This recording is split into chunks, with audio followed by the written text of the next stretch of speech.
First word of the session. Fuck.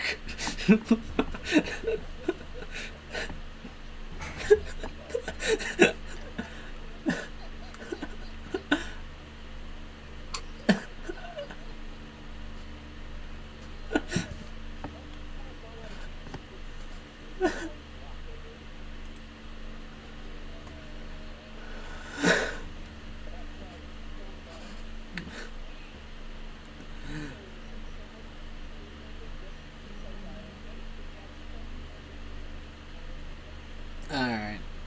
So, uh, last time on Lapis, uh, in the desert kingdom of Zadel, uh, well, Trask and Arya had a little meeting with a mysterious, shadowy figure, uh, bargaining for power and whatnot. And then back in the city itself, the party had. I'm echoing through you, demon.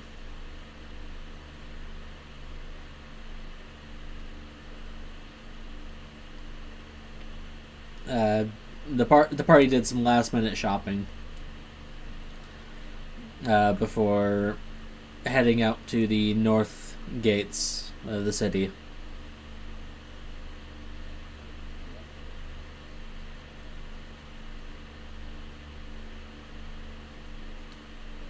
There. All right. All right. So, literally, that's all that happened last time. Not much, at all. But right now with the party, you are walking with Alisars to the north gates.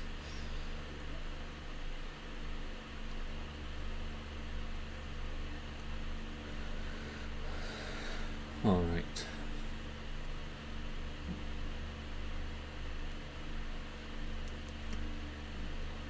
Oh yes. I was able to get uh, some aid from His Majesty. Alisars says to the party.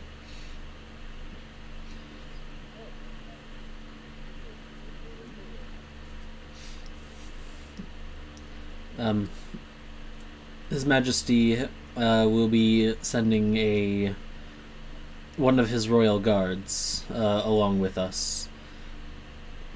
Though he can't spare too many, he assured us that this one individual should be quite capable.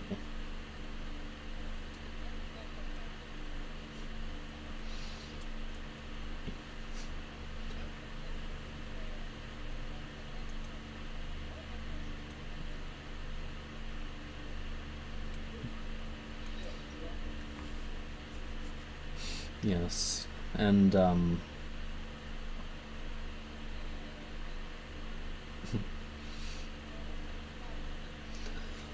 yes, they should be waiting for us at the north gate.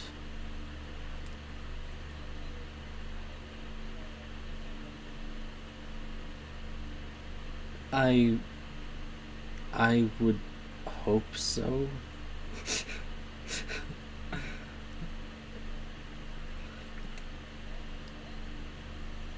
Oh, and Mest, was it?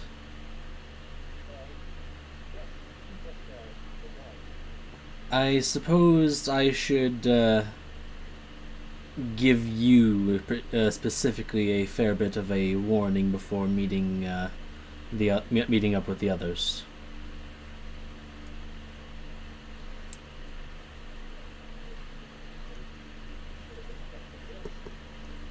Yes. Try not to be too discouraged if Fenris tries to kill you on sight.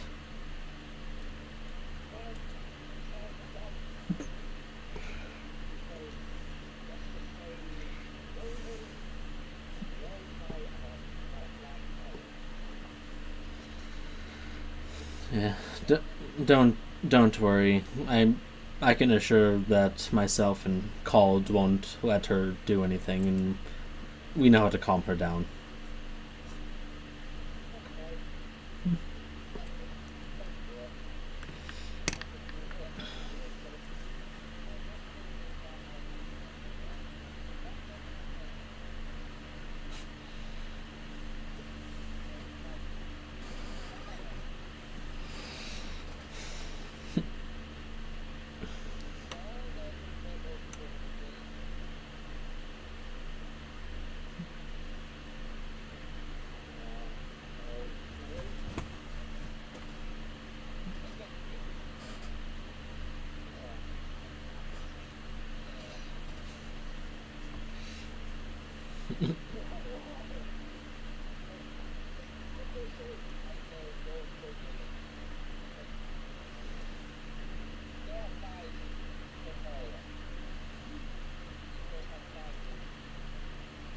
Yeah, he has that thigh region of the tail.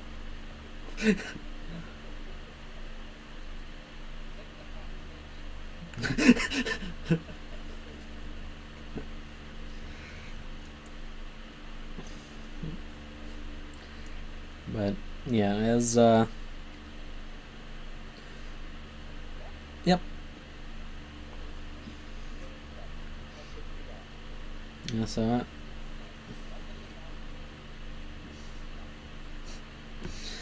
yep.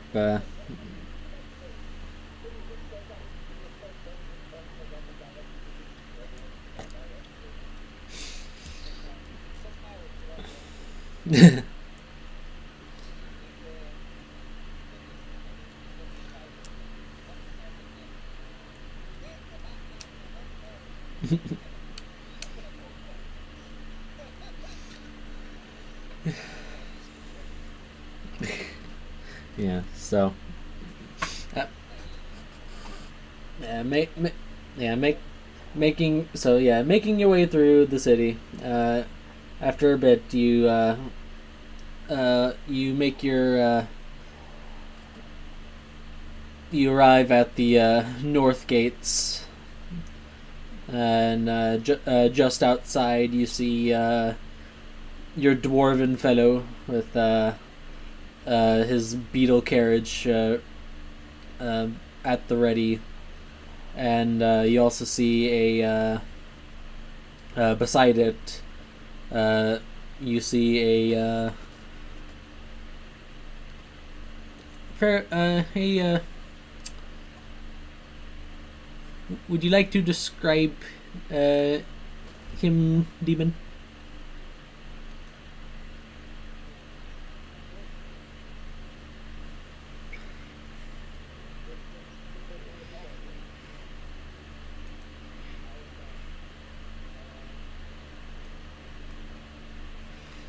Uh, oh, all right. The armor is a set of half plate. It's a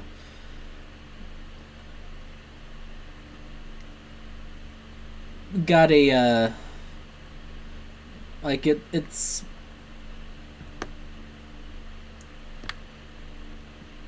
kind of got like a Middle Eastern half uh, uh garb mixed with half plate, and a lot of brass plating, and as well as the here and there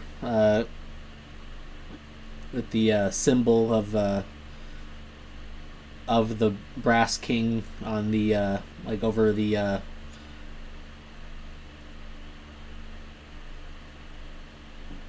left side of his breastplate. And then he's got a couple of spears sheathed on his back. Yeah.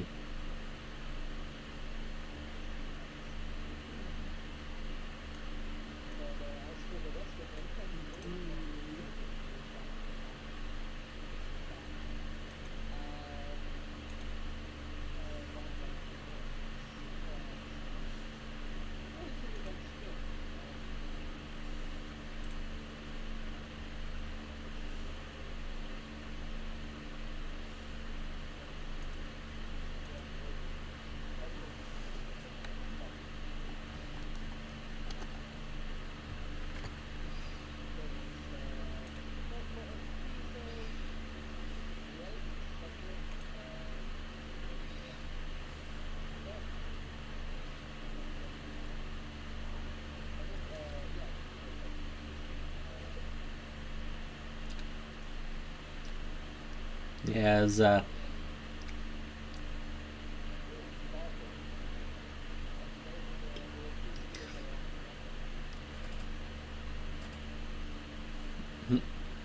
yeah, and here here.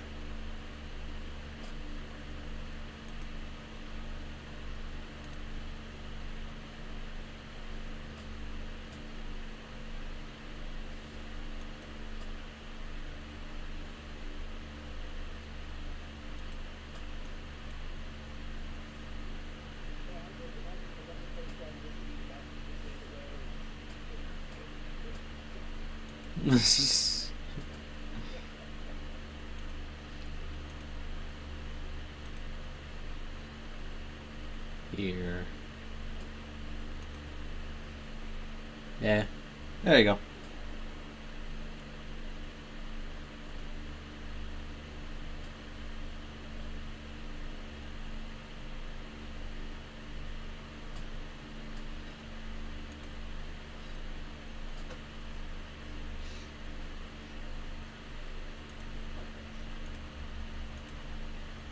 Yeah, just sometimes it's non-existent.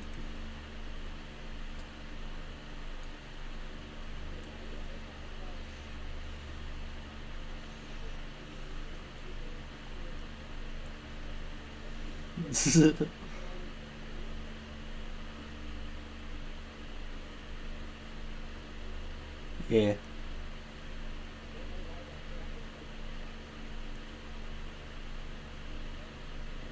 All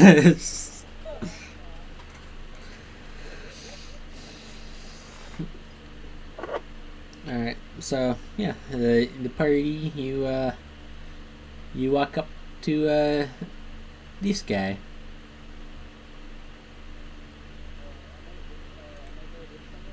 Uh, you're with a dwarven man who's the one that's driving the carriage.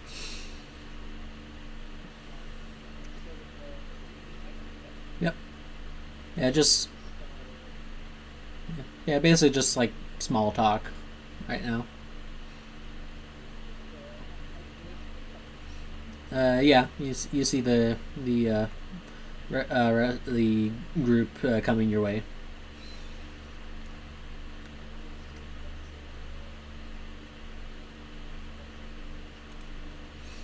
I Oh, I also found art for him too.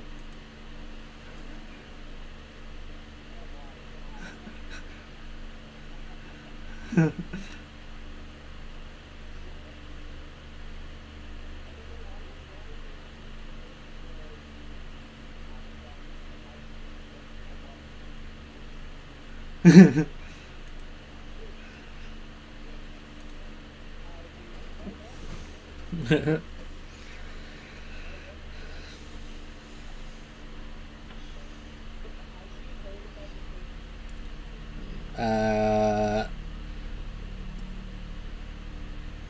oh yeah, yeah. You heard last night some snake man downed an entire bottle of your favorite drink, Desert's Bite, in one sitting, and fucking made it to his bed without falling over.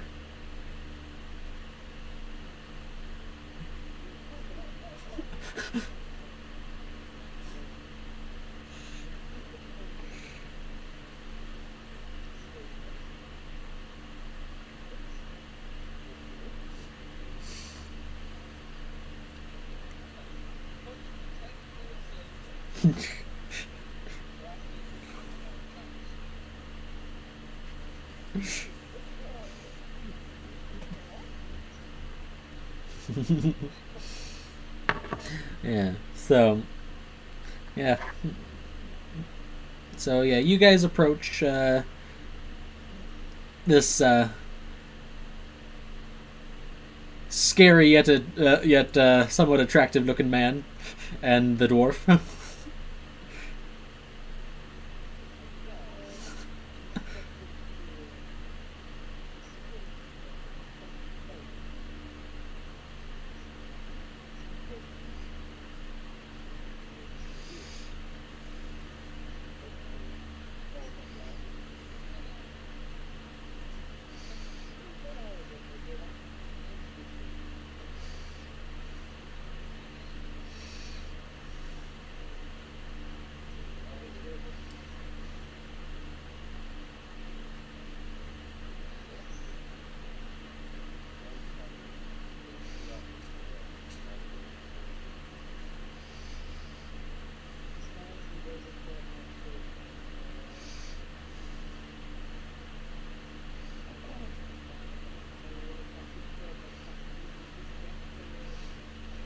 Yeah, athletic.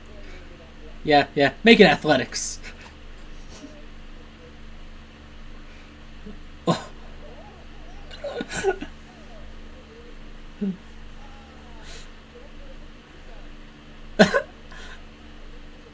Okay, so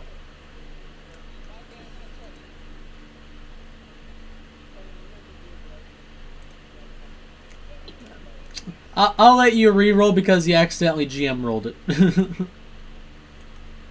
That would have been an 8 otherwise. Oh!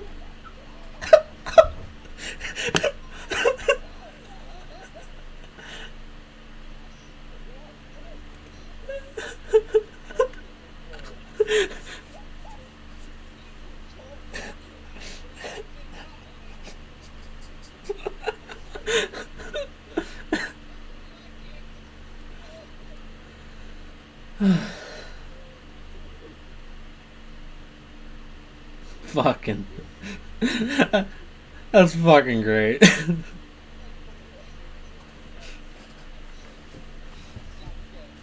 No, no, no. This is the scene in Full Metal Alchemist Brotherhood where the two muscle guys just flex and then handshake.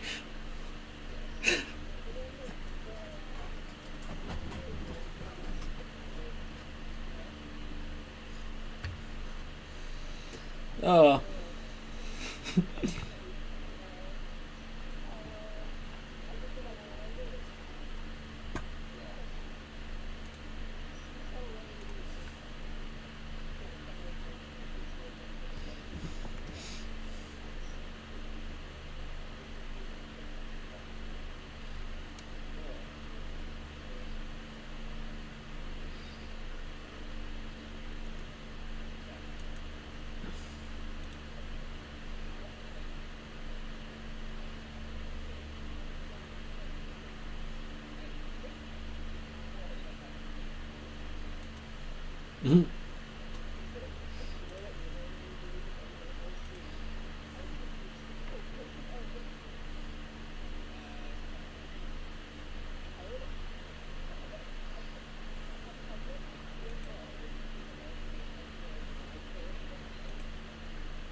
Sure.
Te- tequila infused chocolate chip cookie.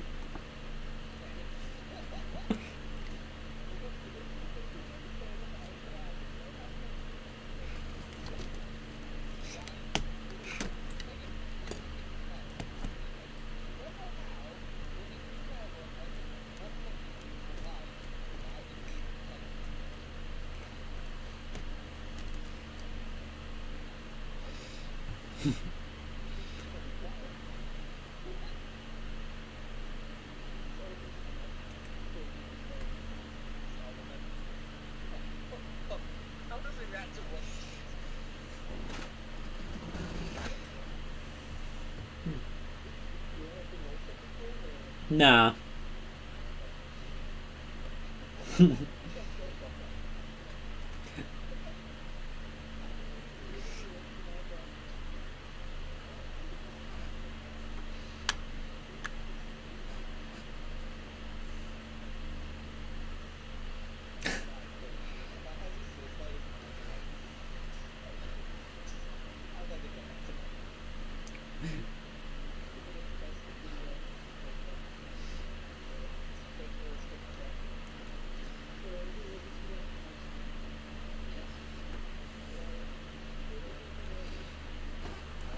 Yes, they should. Yep. Yep. And they should. They should be arriving now. And with a moment later, with a flash of arcane energy, you see three individuals appear, uh, like about 50 feet away from the group.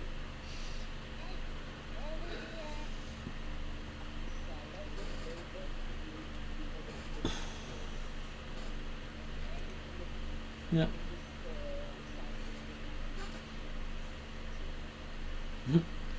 Yep.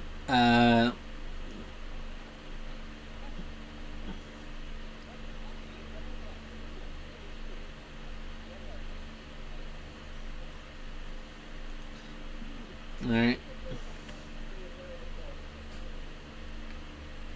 Uh, that was pretty simple. It was just a flash of arcane energy for a teleport. High level simple, but simple. And so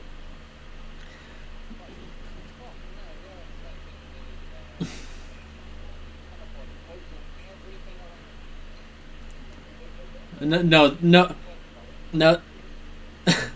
That'd probably be your campaign.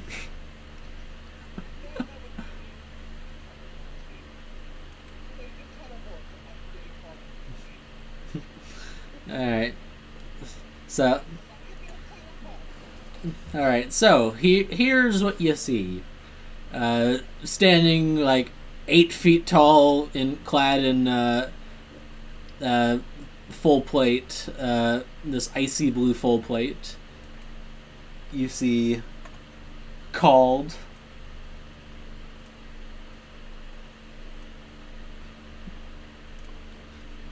Uh, yeah.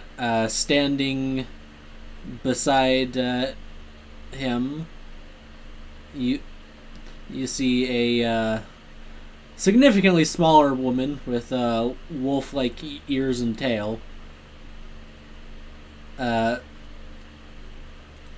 yep. And standing only about like significantly smaller, about only about 5'4". Compared to the fucking giant next to him, next to her.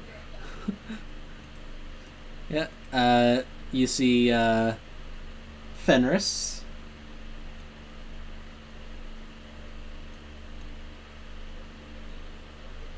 She's a wolf.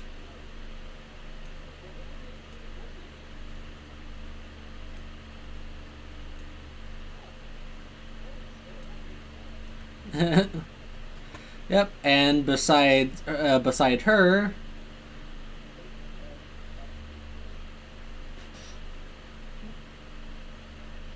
not it, not even close. She is not that wholesome.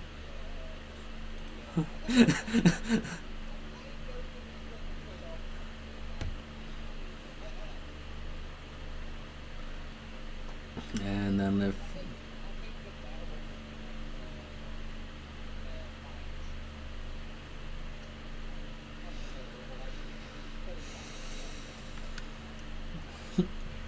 yeah.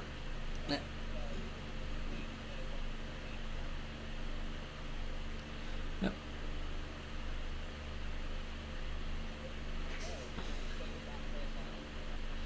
All right, and this is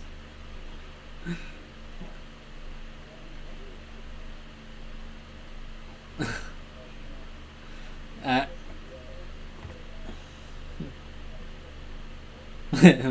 all right. Okay, hush now, hush now.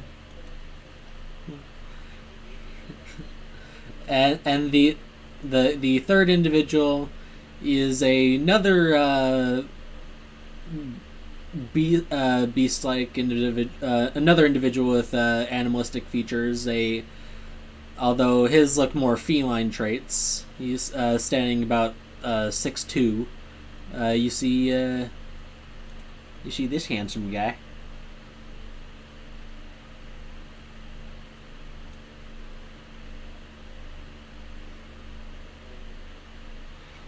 No, it's to be expected. Yeah.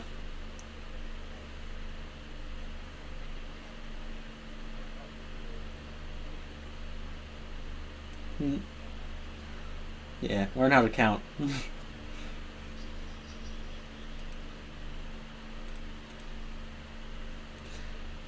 Yeah.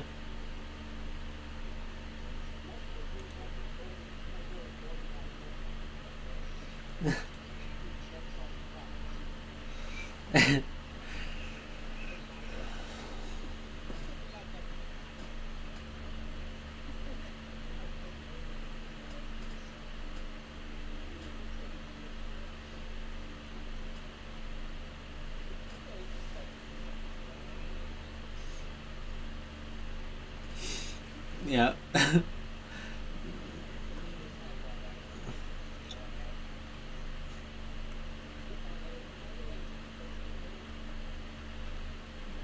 uh,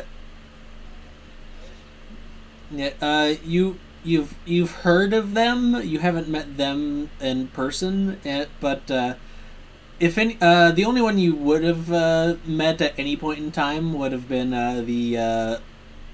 the man with the more feline traits. Uh, you would know him to be his name to be Vazia Silva, and he's visited on behalf of the Odin clergy a couple of times. Yeah, yes, he is a.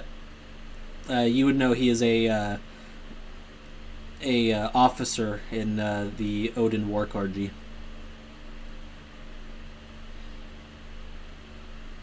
Although though he is mostly from you know, mostly to that he's from the uh, Mysidian division.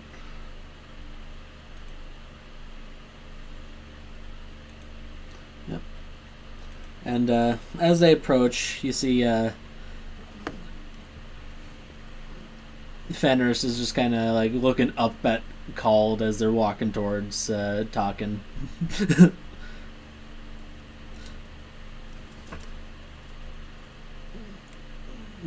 But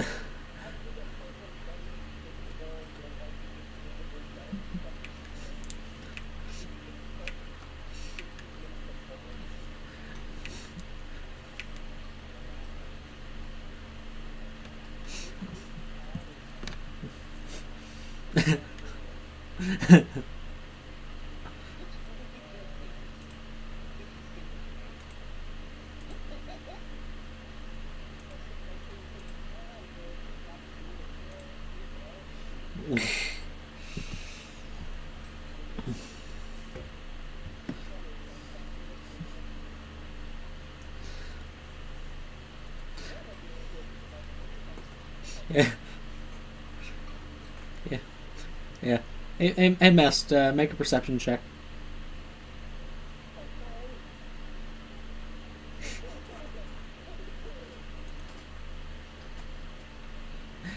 All right, as they're approaching, you kind of glance back in their direction for a second, and in that instant, you actually lock eye contact with Fenris.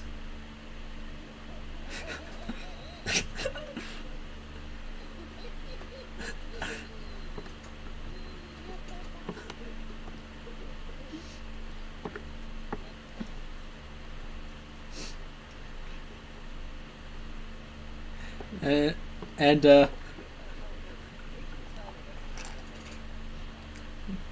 hold on, roll insight, Mest.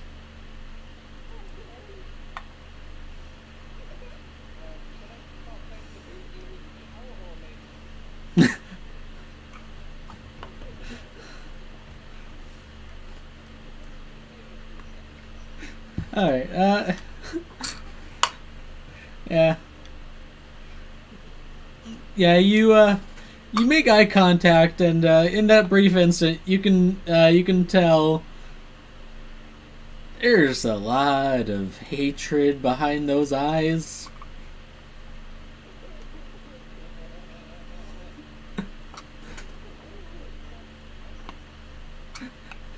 I, I, I, how much are you showing? Yeah, if you want to hide your fear, roll deception.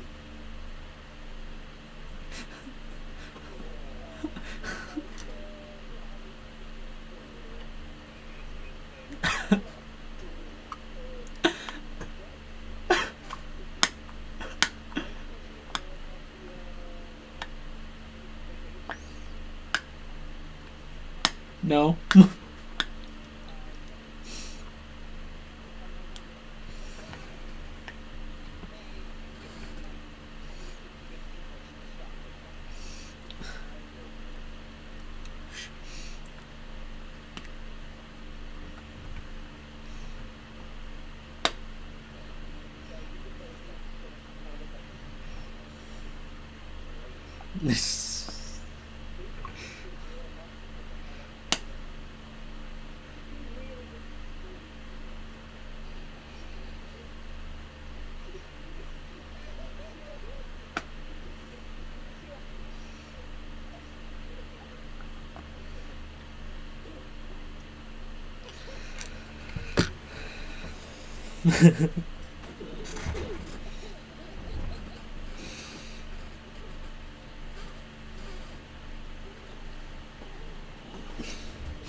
What?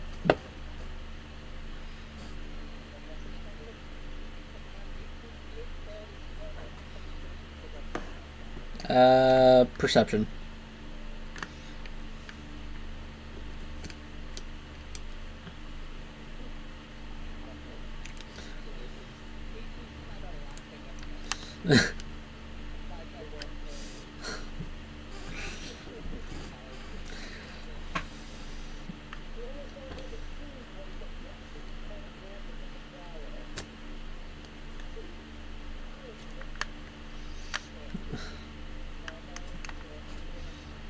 Sure, sure.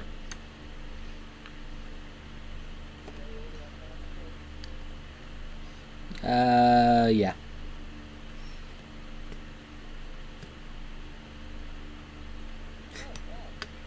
You barely pass. You barely pass.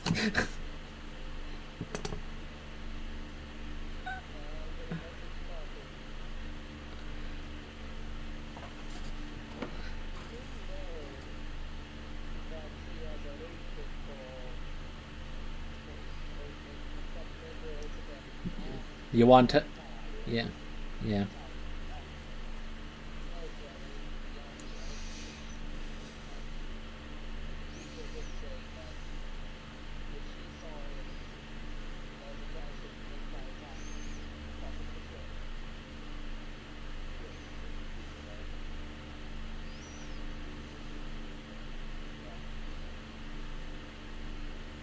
She's.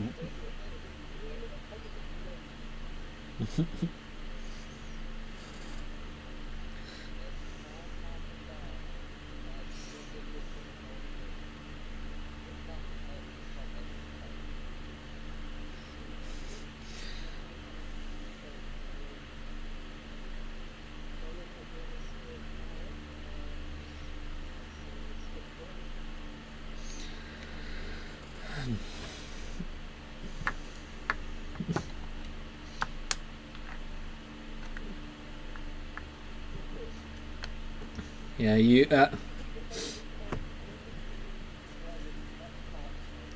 Yeah, no. Yeah, yeah. But a whole. But very shortly after you catch that glance with Fenris, you actually see her like make a step forward towards you, but then the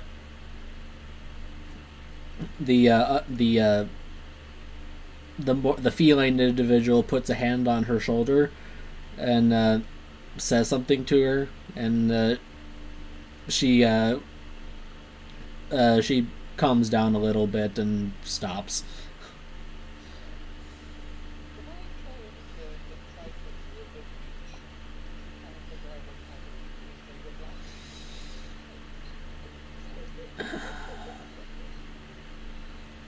Sure.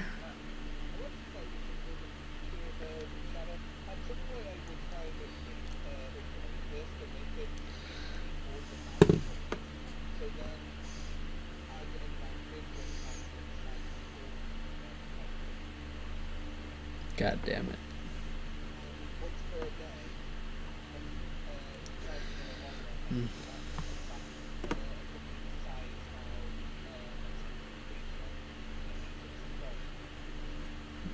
God. Alright.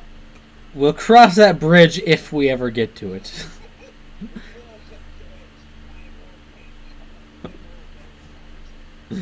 Alright. But, but, but then the three of them then make their way up to the group. Sure. Yeah. Yeah. So go called Fenris. It's hard to read called. Uh,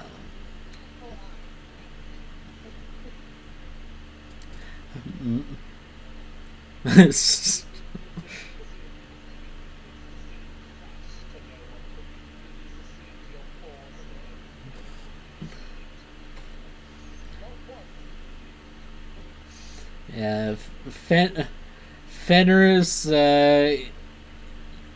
You get more of a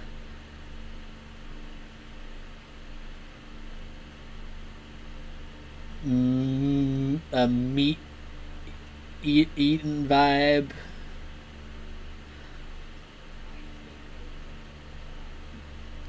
You get the sense they like meat if you can come up with any meat cookies. Cookie with bacon bits.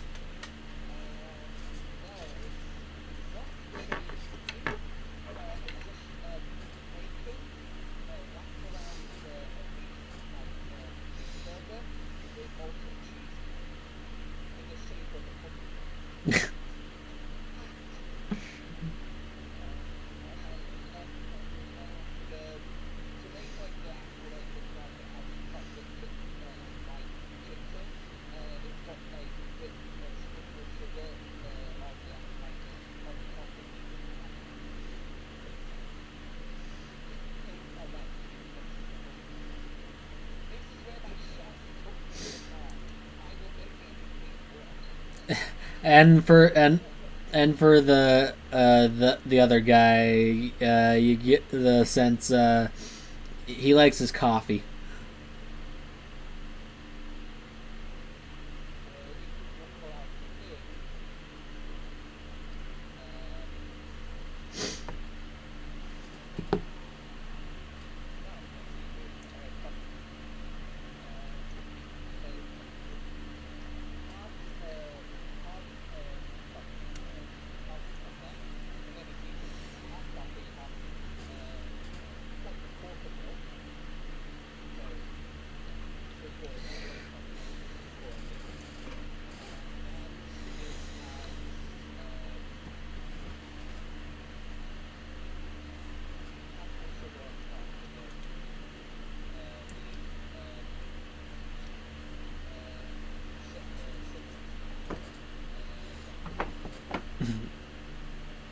All right.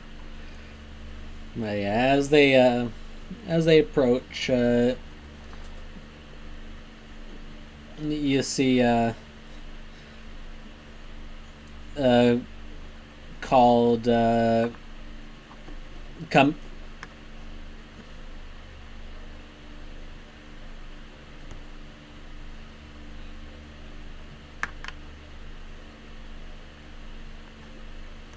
Okay. But as they approach the group, called uh, gives a firm handshake to Alisars, and Alisars looks up at him and is like, "Good to see you again, old friend. It's been what a decade since we last met in person." Indeed.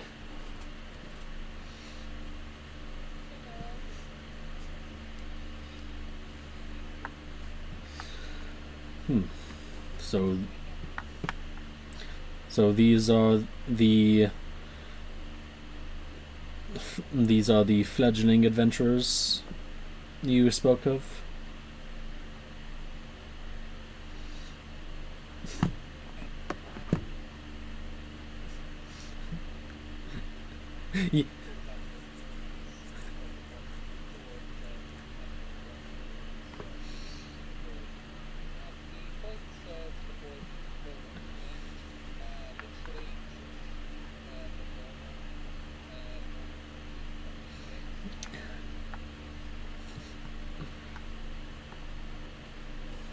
he he he has to crouch down just to get low enough to accept the cookie for you, Colin.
Mm. Yeah, yeah. Fenris, she takes her cookie, and she still has that kind of giving that side eye death glare towards Mist. But she takes the cookie, takes a bite of her meat cookie, and she kind of looks away from Mist for a second. She,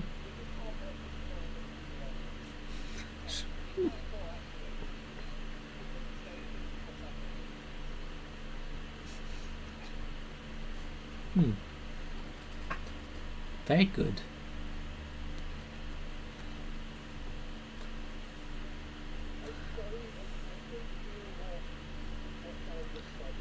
Fenrir said, "Very good."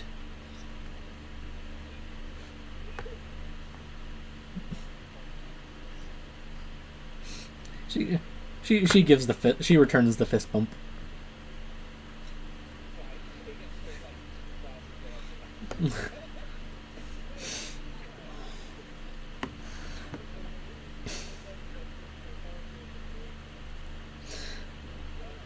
Yeah, and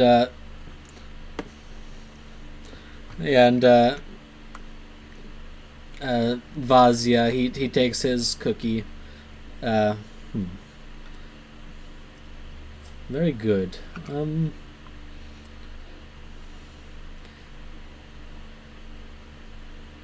And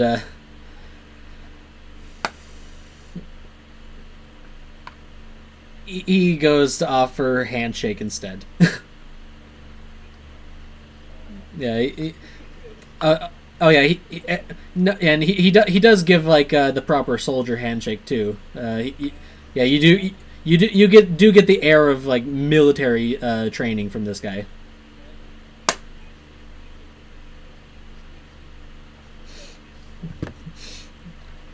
Yeah.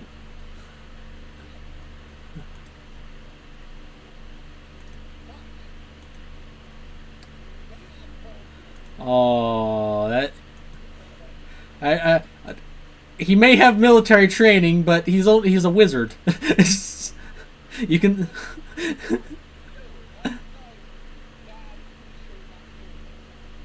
Uh, let's see here.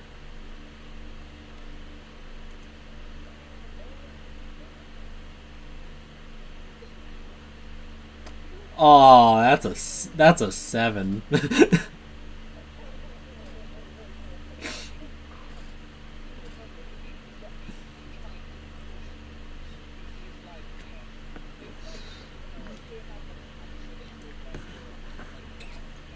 Yeah, it's that.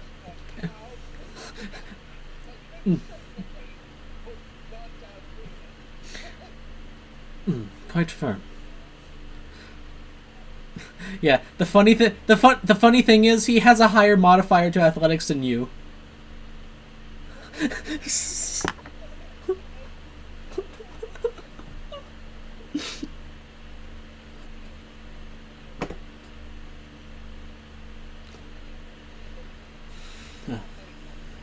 Uh, um, yes, I'm a war wizard.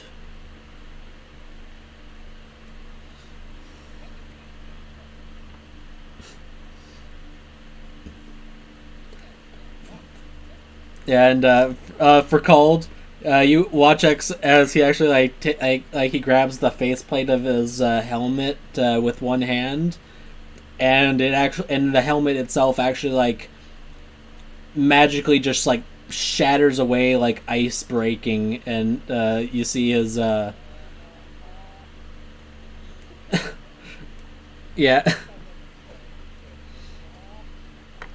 Yeah, and you see the very strong stony features of a Goliath man uh, with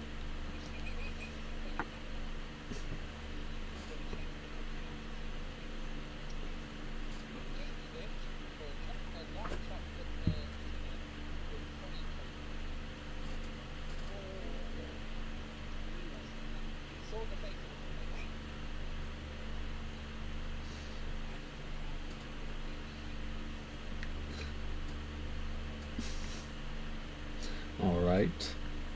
And he eats the cookie. Hmm, very sweet. We don't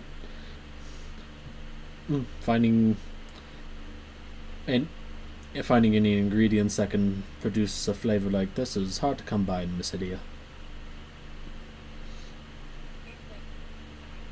And he'll offer you the handshake.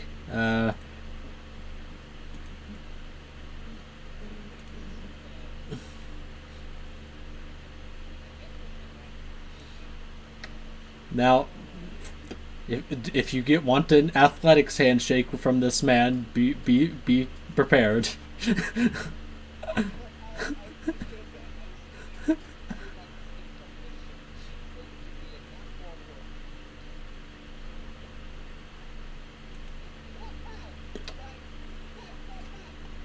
Yeah, 21. A 21 isn't bad compared to his 31.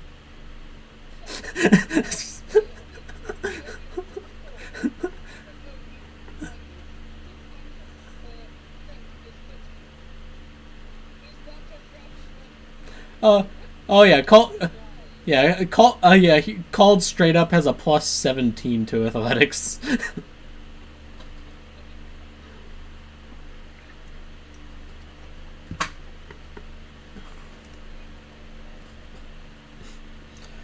Yes. Yes. Yeah.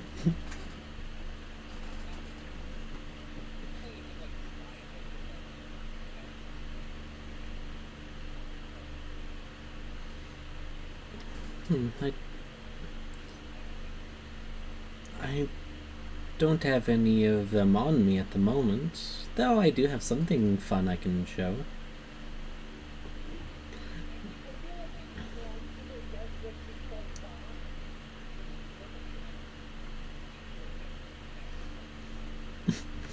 Yeah.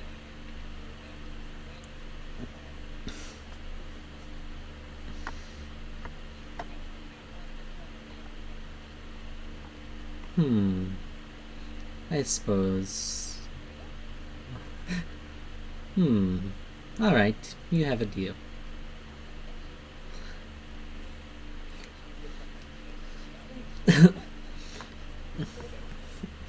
so, so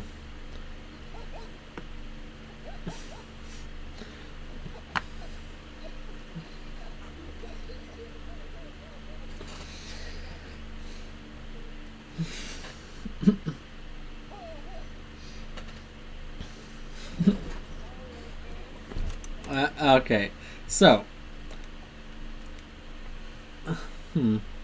I don't think I don't think there'll be room for all of us in the carriage, but that's no problem. As you watch as Fenris's shadow actually begins to like expand and pool beneath her over a large area, and rising from the shadows, you watch as a pack of dark, semi corporeal, shadowy dire wolves rise up.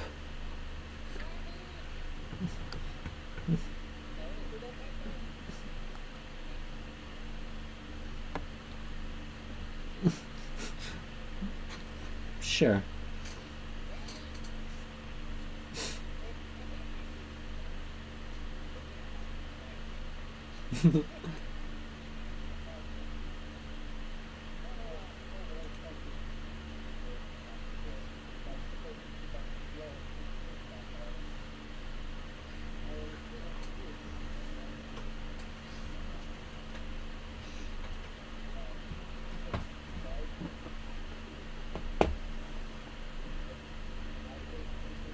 Yeah.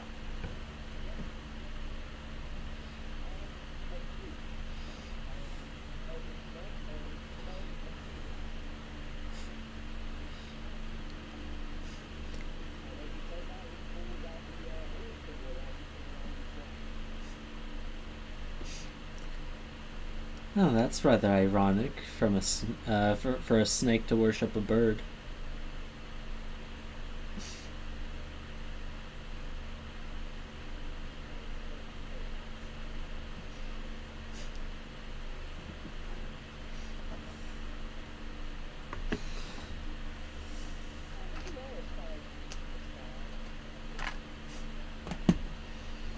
Mm.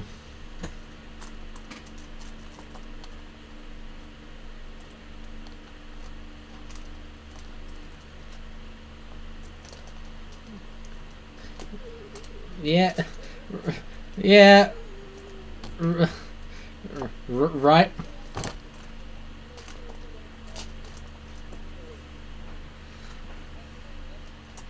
Nothing. It's right on. It's right on Ingu.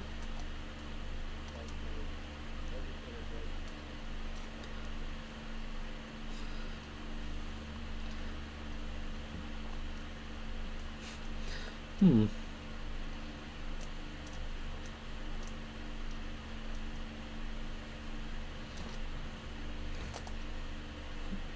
Hmm. Quite a respectable individual. AC called says.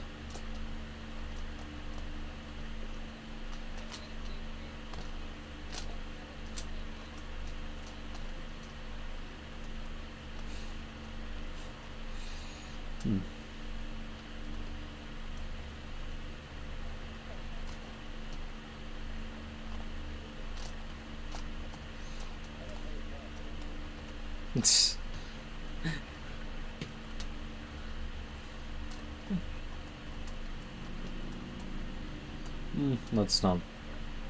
That's not wrong.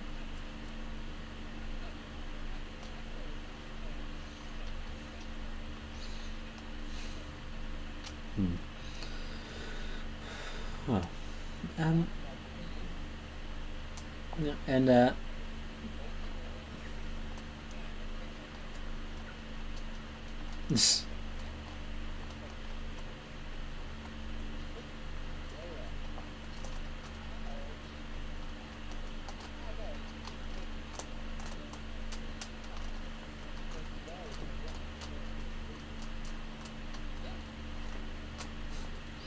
all right.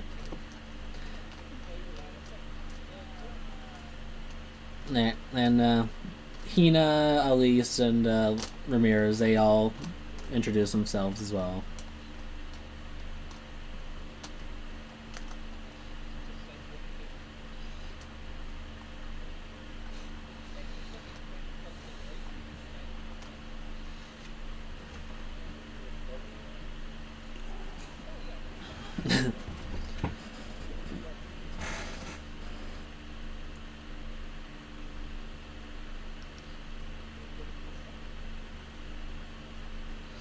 Yeah.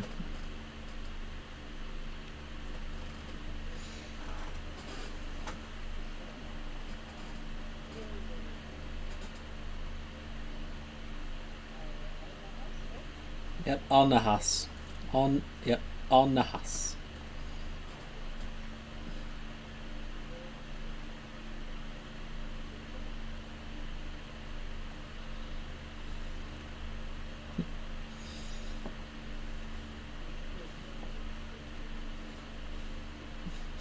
Mm. Yeah. Yes. We have a few days ride ahead of us, from what I understand. Indeed.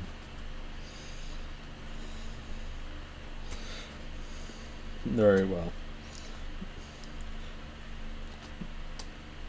Mm, the lot of you can are free to take the carriage, while the rest of us will ride upon Fenris's wolves.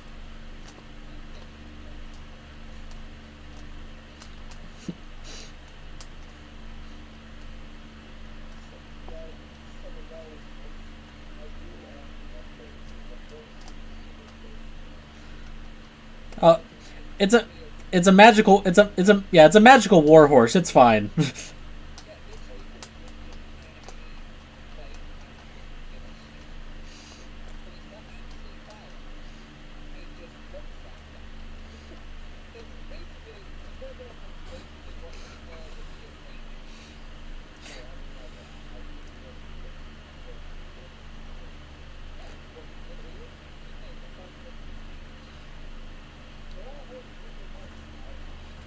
Yeah, yeah, yeah. Camels are just more optimized for long trips through the desert. Yeah.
Yeah.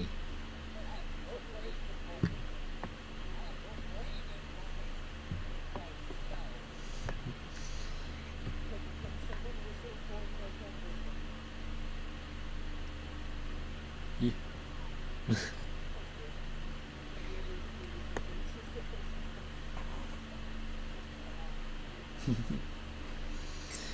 Oh, right then.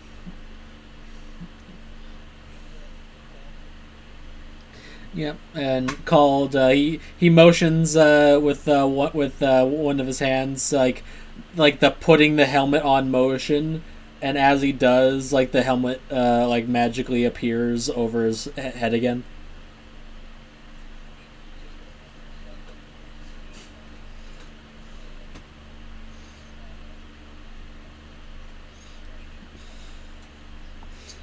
All right.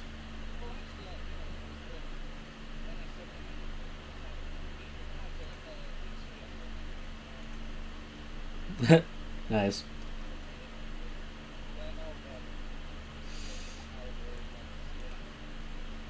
Yeah.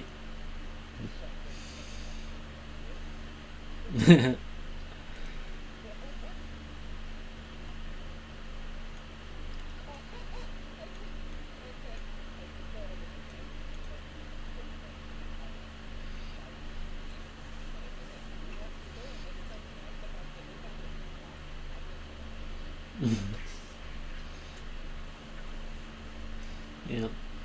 So as yeah, so as you all, uh, the majority of you climb into the carriage. Ikru on his Ifrit horse, and let's see here. All right, called Fenris and Alisars each hop onto a dire wolf. Yeah. All right, then. Oh, all right, let's move out.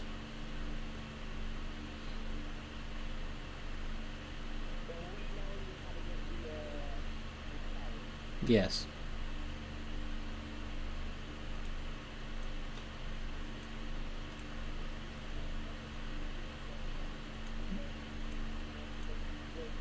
That's up to you.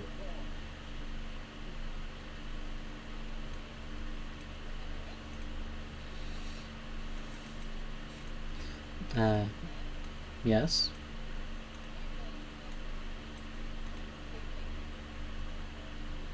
Sure.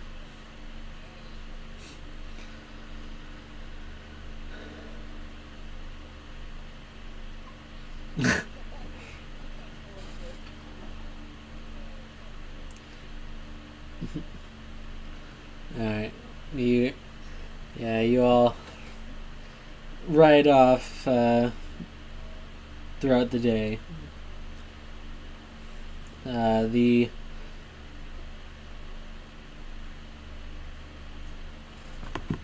and you yeah, and it's a pretty long and uneventful trip for this first day travel. You take a couple breaks for a short rest here and there throughout the travel before.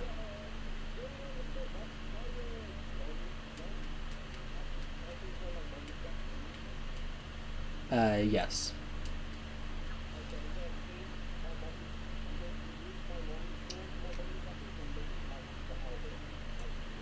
All right.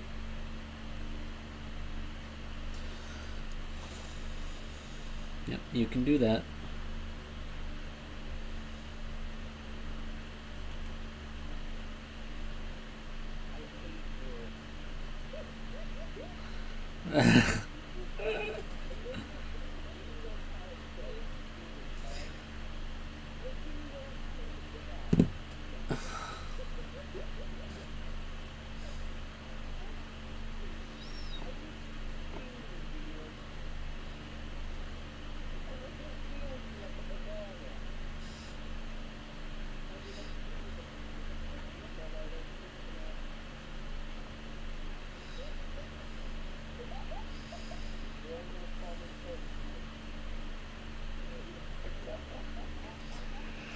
All right.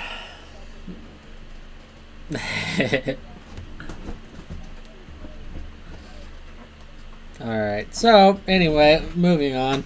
Uh, as the first night comes to the heroes the Alisaris called Fenris and uh, Vazia. They all offer to take watch so everyone can rest up the night.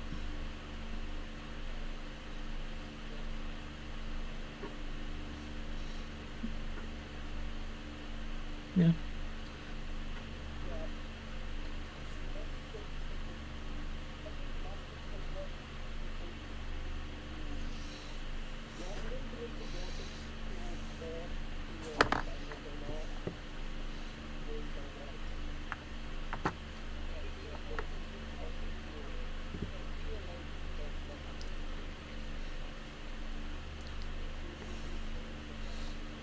Let's see. I'll use her. I'll use her passive intimidation as the DC for you.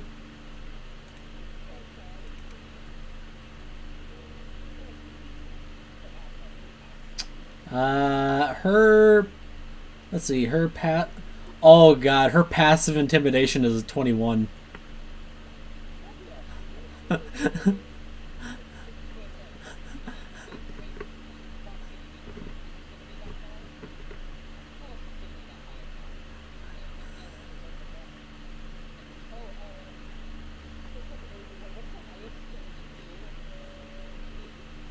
A nat 20 would be a 31.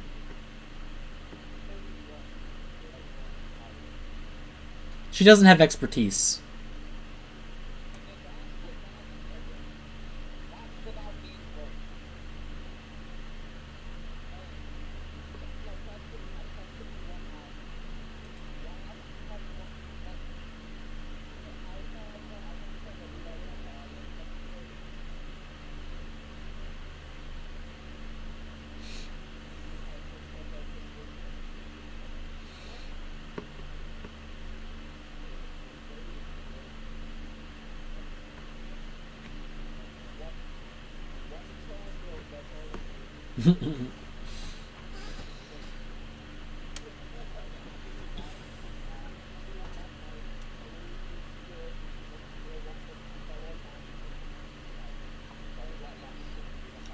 Alright.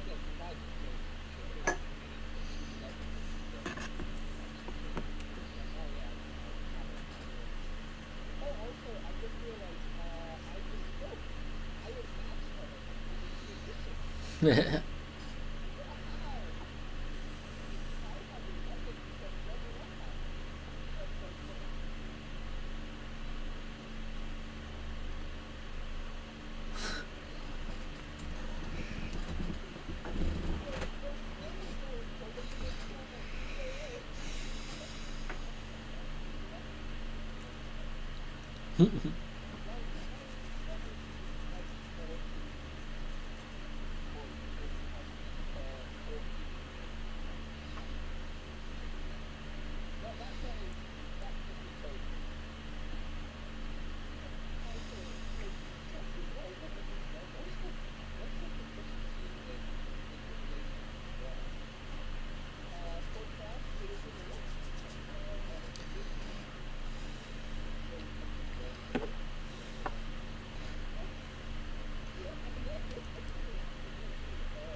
Yeah.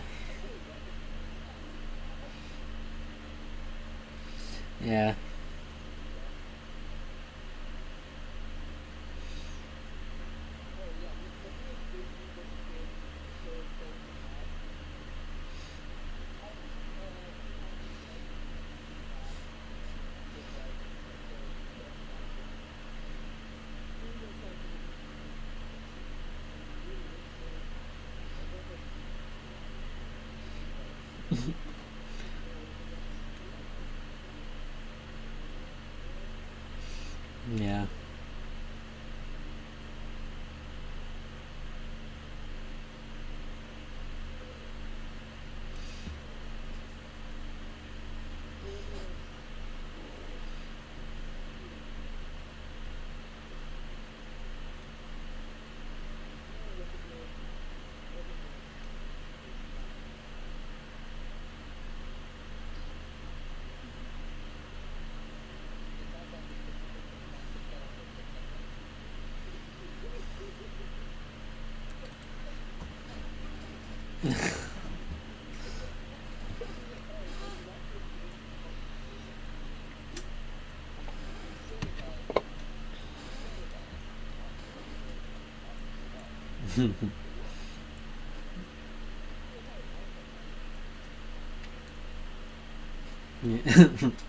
Well, so the so who would Ikaru like to watch with?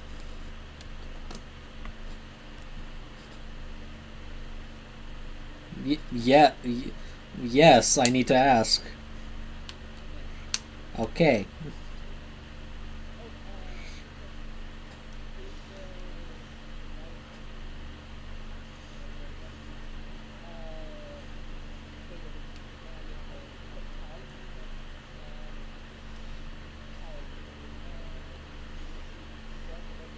Yes. Yeah, he takes the first watch.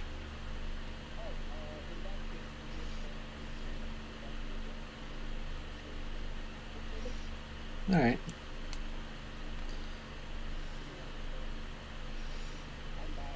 All right. And okay, so Nadir is gonna watch with Called. Iker is gonna watch with Fenris. Who would Mess like to watch with?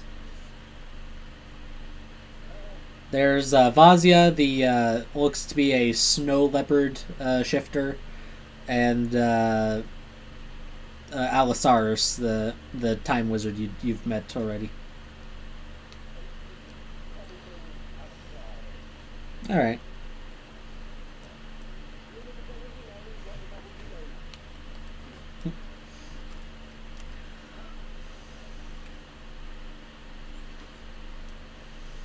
Yep.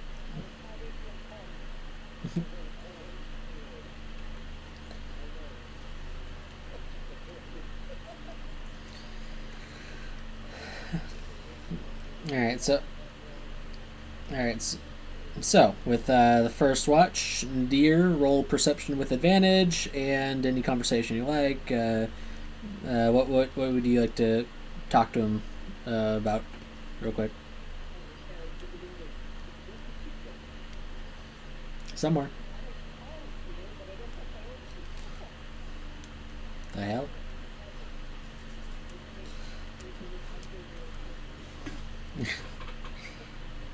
Yes.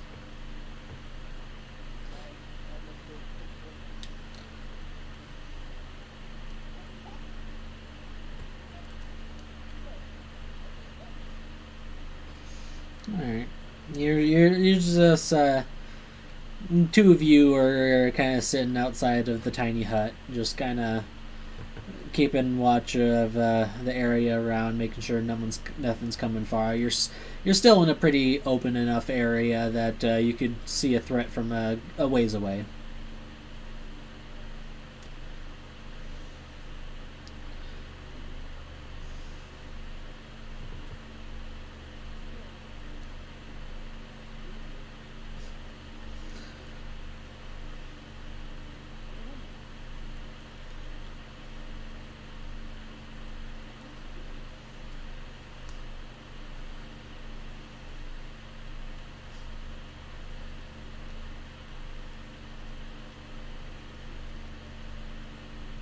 How's it like? What?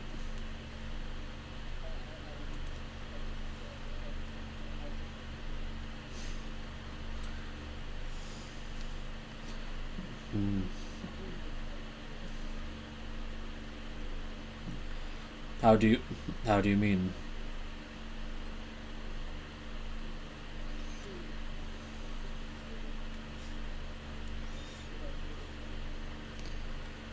Hmm. Never is. Though it has its benefits and recognition, getting in to speak with individuals you may want to speak with throughout most regions, it's. I think the thing that I miss the most is the. I suppose it used to be quieter.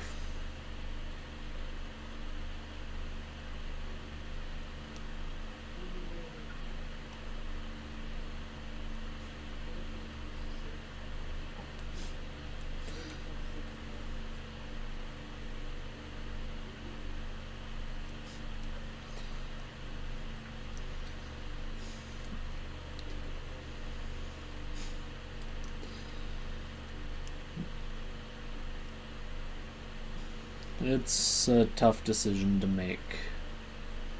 That's definitely for sure. It's but if you don't make the snap decision, uh, then you'll just end up costing more than if you do nothing.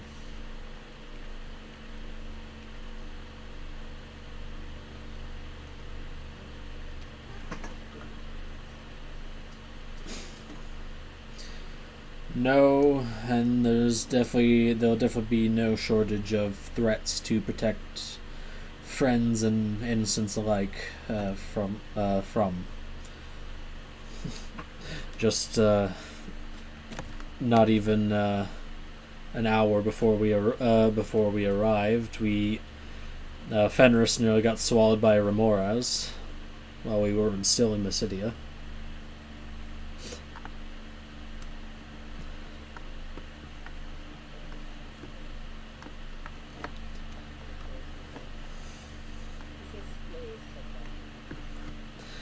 Yeah, that was the creature's mistake.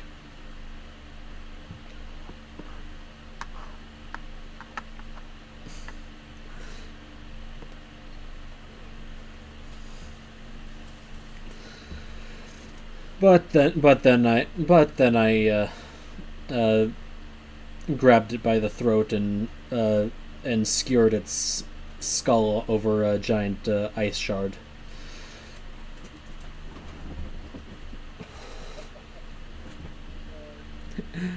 Yeah, and roll knowledge or arcana check. Nat- yeah, nature or arcana.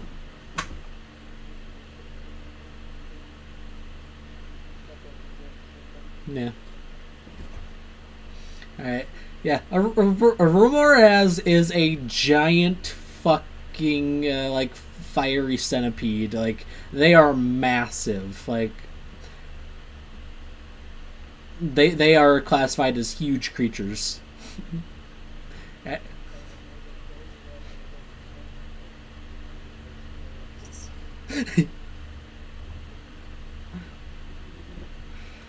Yeah. So this is just for that in character knowledge.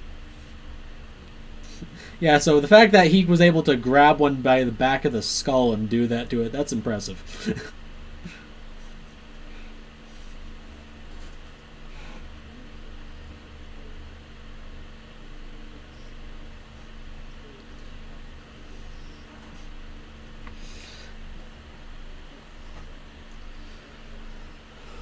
Hmm.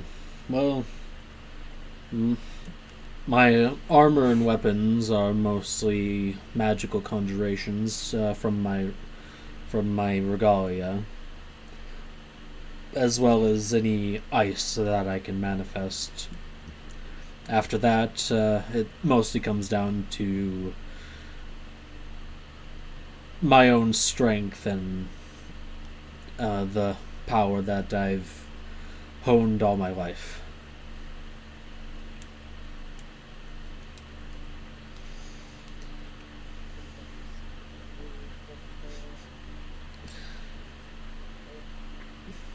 It was. I left my homeland due to a famine in my hometown in my home village, and I actually learned runic magic from a stone giant in one of the mountains to the south of my home.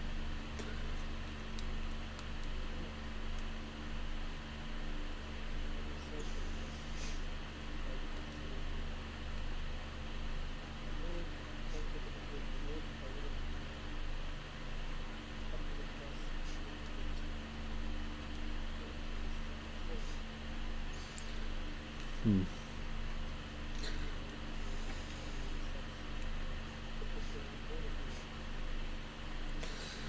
But yeah, but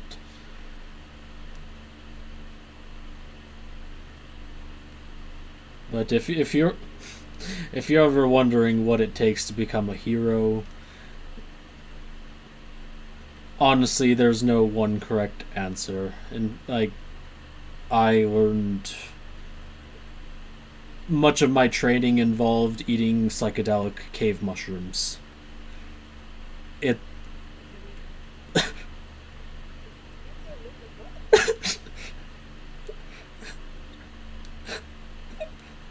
Yes, my teacher was an interesting fellow.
Hmm.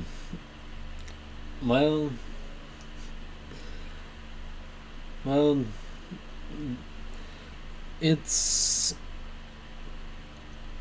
one of those situations that those of us who do possess them can't exactly disclose how we obtain them. All that I can say is if you are chosen to receive one, then it will come to you.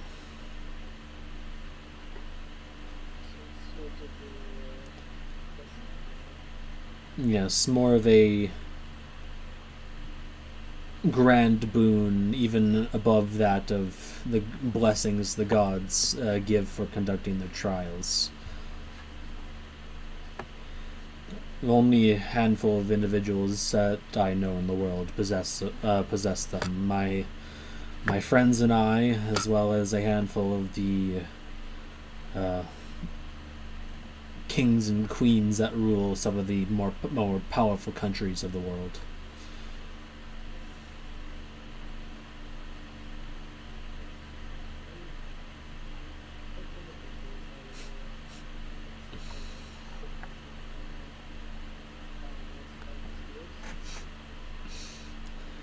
Hmm.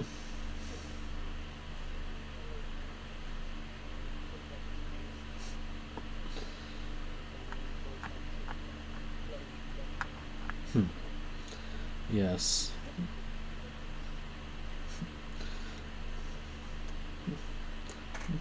Very, fairly hmm,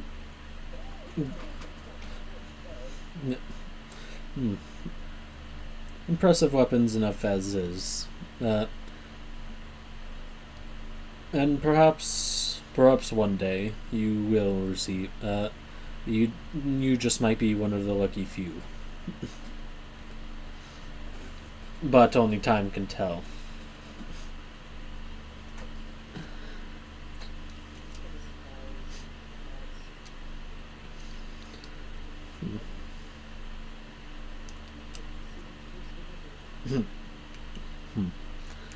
Yeah, and he nods, and you just kind of finish up your watch as Alisaris takes on the next one with yes.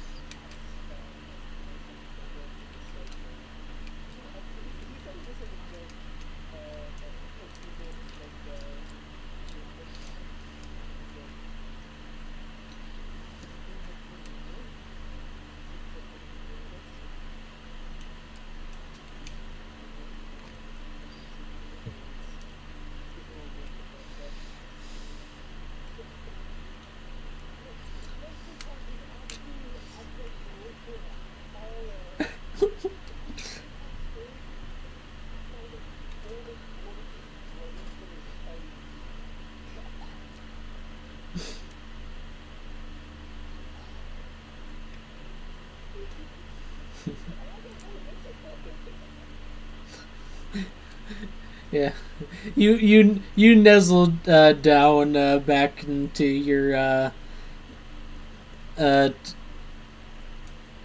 your bedroll and in the tiny hut that the harpy girl set up.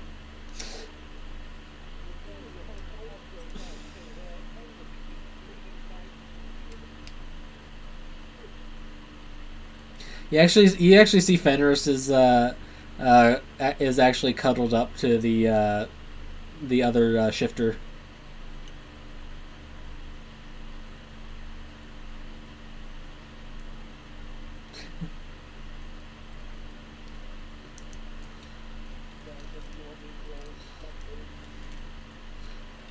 Yeah, roll perception with advantage since you're watching with Alisars.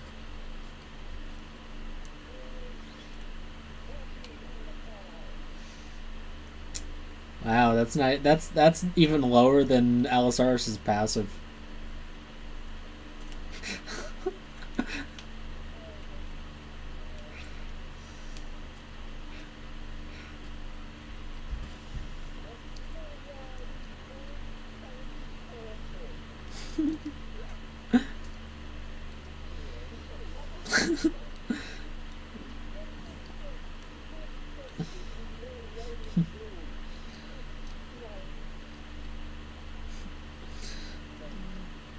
But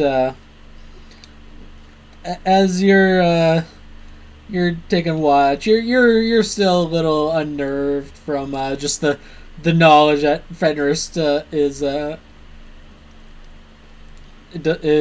a is you noticed hatred in Fenris, so that's got you kind of unnerved the whole time. And Alisar,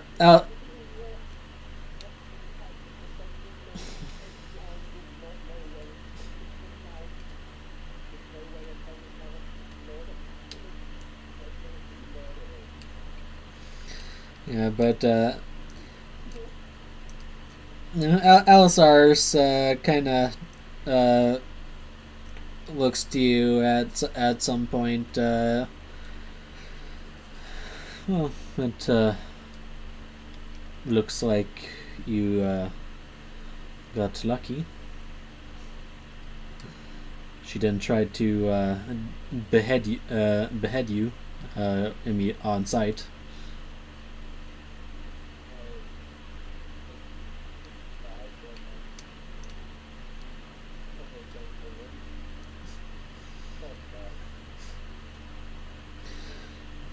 Yes, looks like you're rather fortunate. She came with her husband.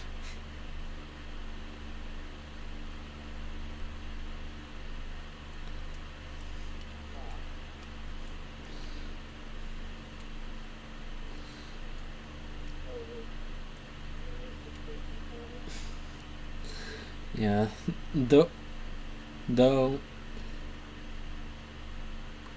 it's not exactly my place to tell, but the reason why she's not exactly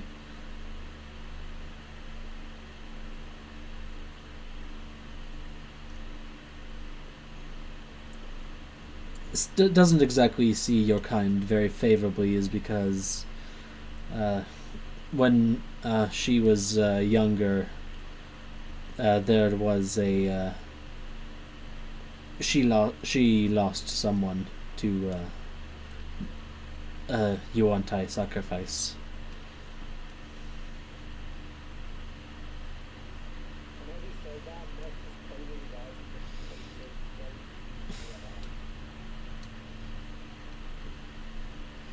Yes, Vazia here wasn't her first spouse, and though the loss was actually that of her first child.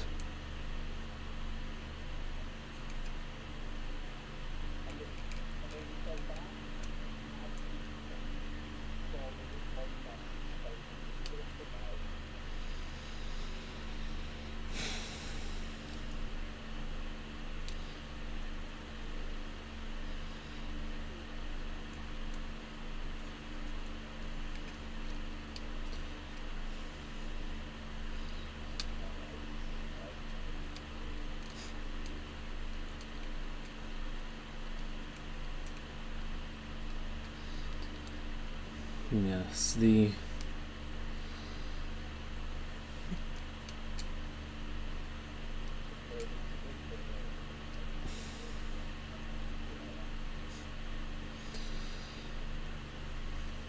yes the perhaps, but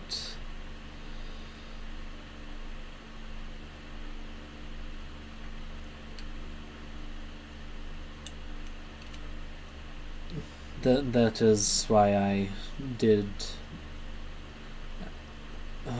say and hope that you would not take it too personally towards you if she lashed out.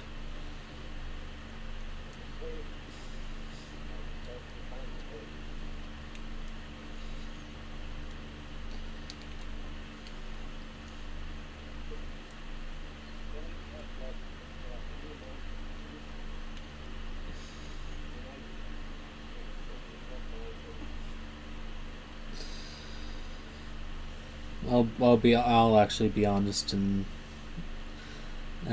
saying that I'm surprised she never tried to commit an act of genocide towards her people.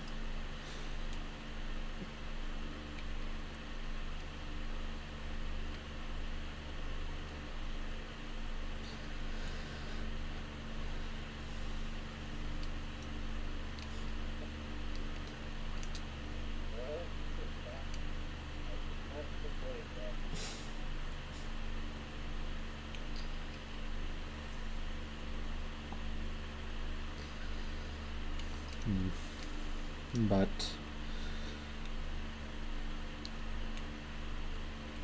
for, but fortunately, Vazia is with her, and honestly, I think he's had the greatest effect at calming her rage than any significant other she's had before.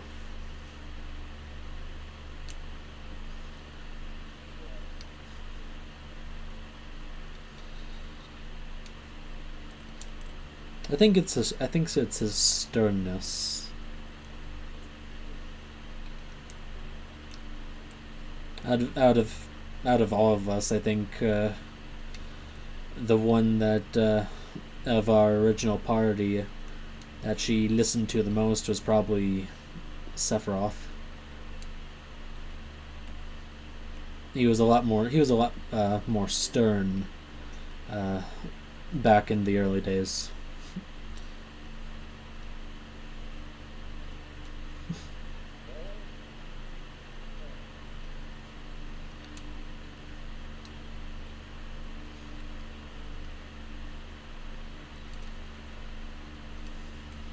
But yes.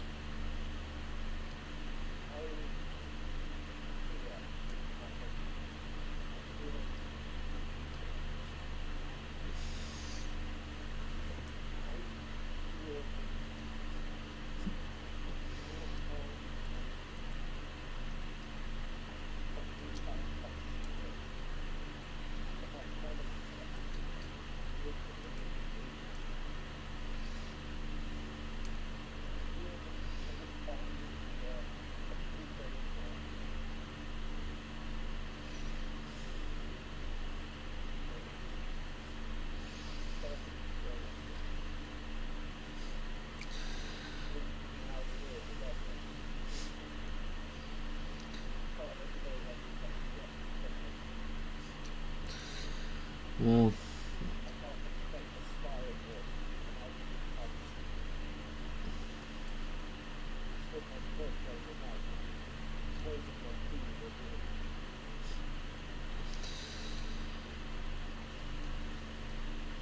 well, let us hope it that does not come to pass.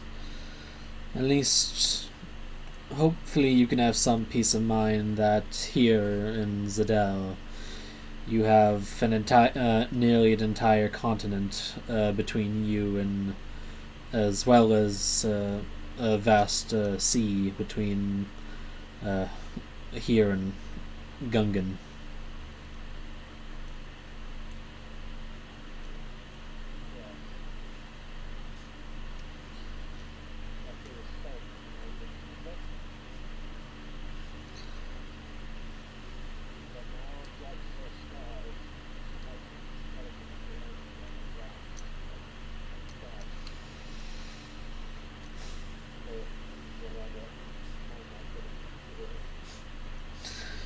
No, it is all right. I get what you're saying.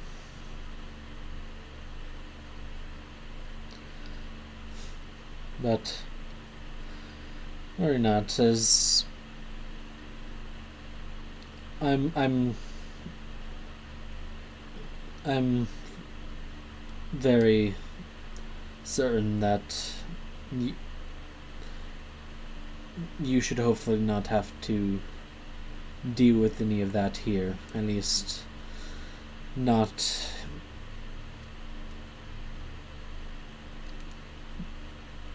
not with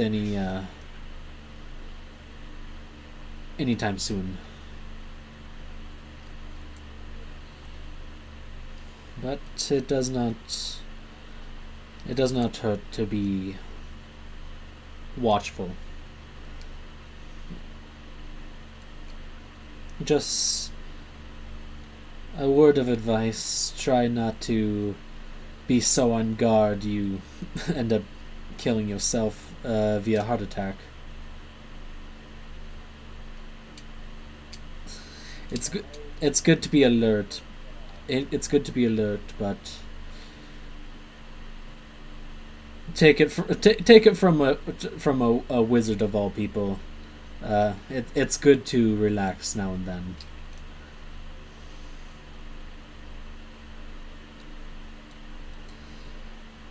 Whether it be with a book or whatever else calms you.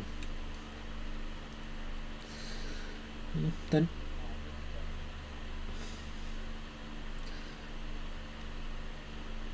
then perhaps it wouldn't hurt to find something that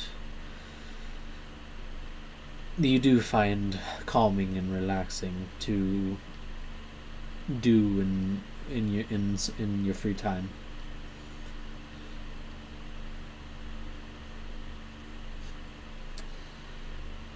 Could always try a good book.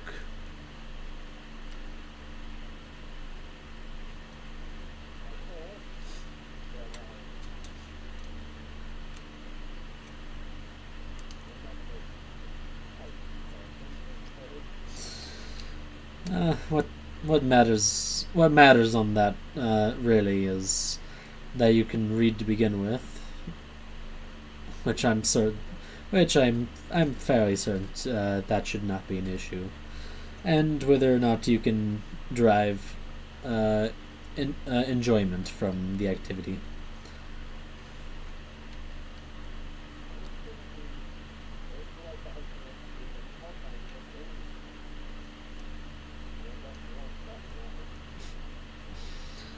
Well,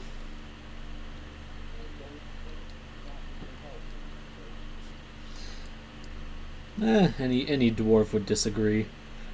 You see your dwarven driver just kind of sneeze in his sleep, and then go then like turn away in his bedroll.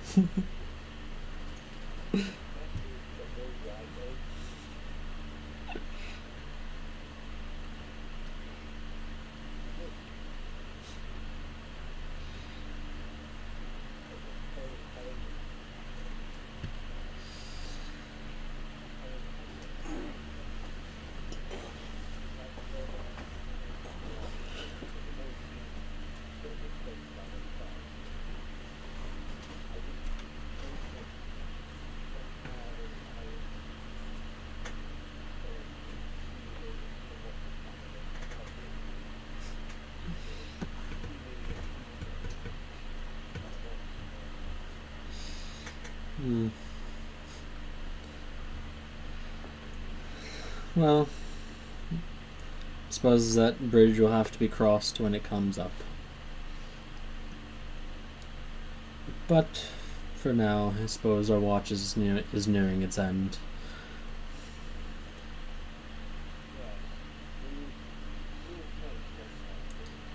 I believe it was Fenris and Ikaru. Oh, and oh, here, and he hands you. He actually reaches into his bag and hands you a book. For something to hopefully take your mind off things.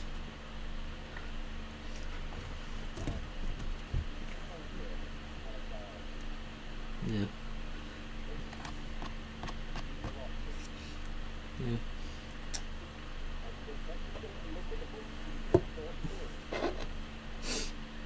It's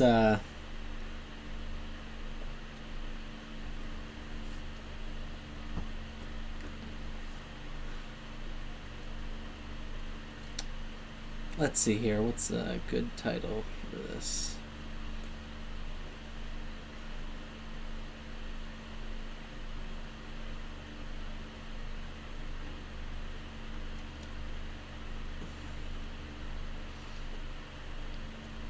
All right. How about yeah? It's titled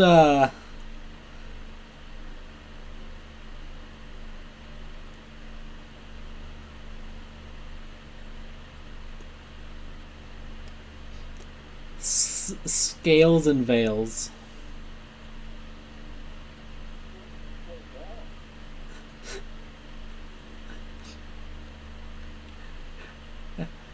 As you as you kind of preview it a little bit, this is a trashy romance novel.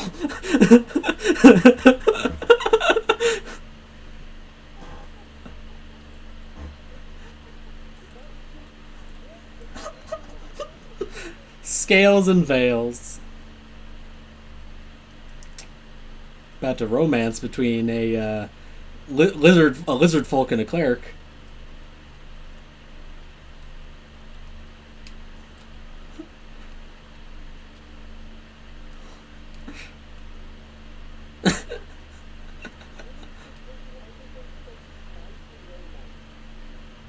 Yes, that works.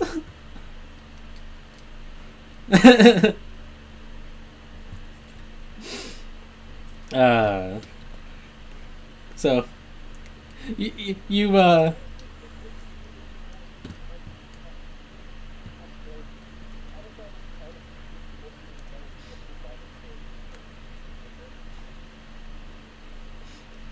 yeah, roll insight.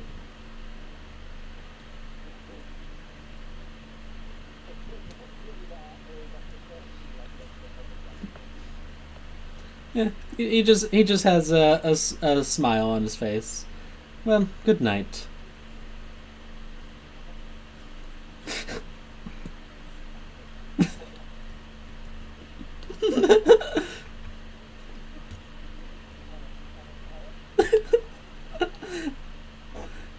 He goes to wake up Fenris and Ikru, and uh, then heads off to his bedroll.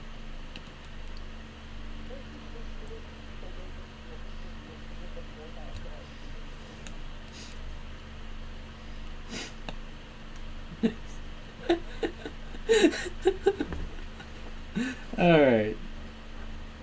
So you're gonna be frozen there for a little bit while Fenris and Ikru go outside the bubble to do their watch.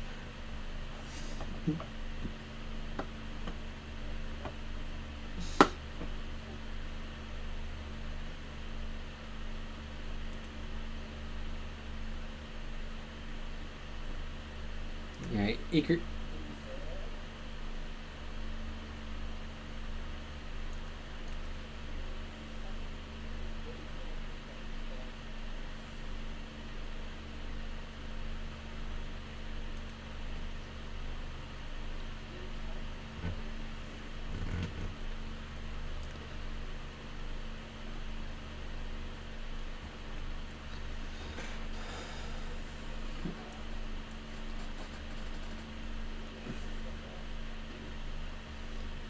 What a that honestly that was really shitty timing for Ikru because we weren't gonna take that long.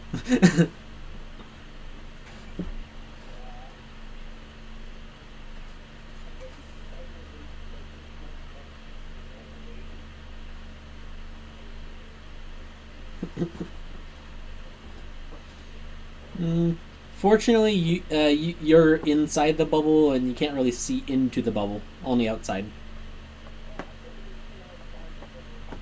Yeah. Now he gave it to you like right as you made it back to your spot in the bubble.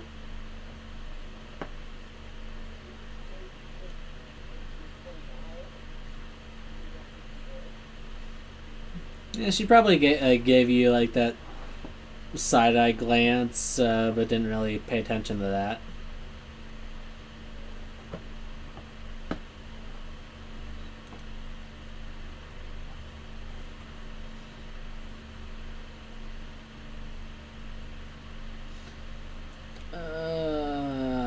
Well, I'm gonna have to just move on and skip Ikru if it's at this point then.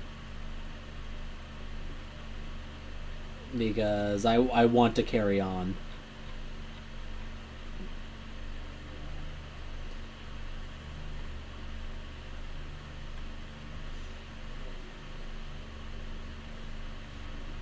Yeah. Yeah, no, yeah, no,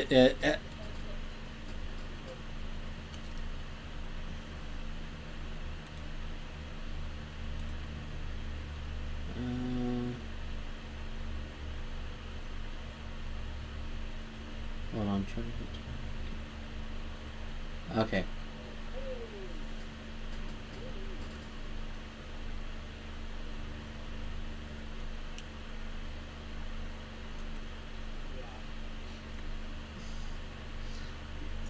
Yeah, no, that was just poor timing because it was like right as your turn came up. Yeah, yours was at the end.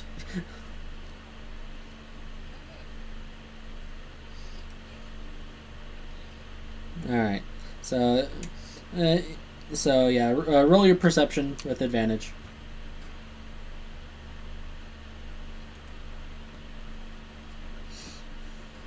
Perception with advantage.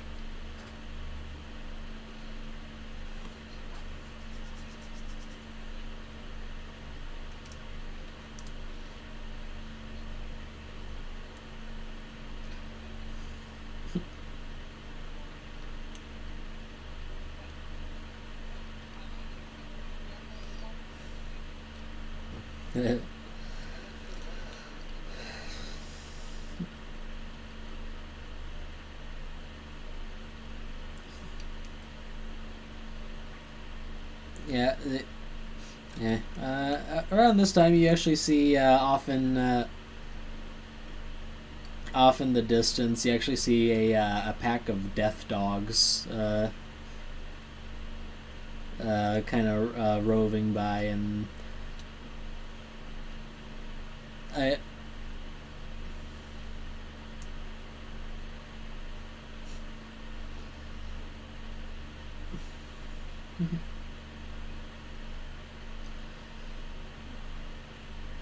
I wouldn't recommend it. Those are rather feral and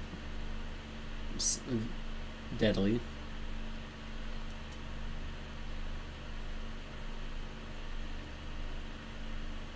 Hmm.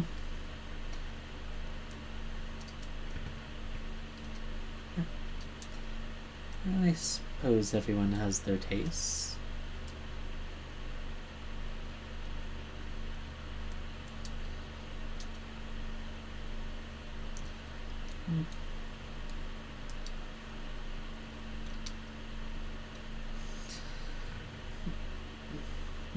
Perhaps, but I believe death dogs have a rather horrible stench.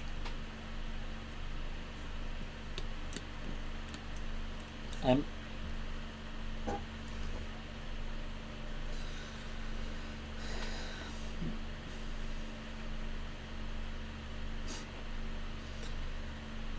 Yeah, it doesn't look like they're coming this way, so I think we should be good.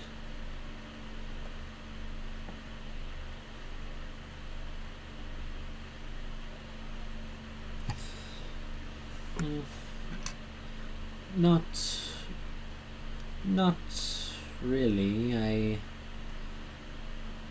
I can conjure my phantom wolves, but that's the closest I have, I suppose. They don't require any food, but I suppose the closest they really get to that sort of thing is when I send them to rip and tear my enemies to shreds.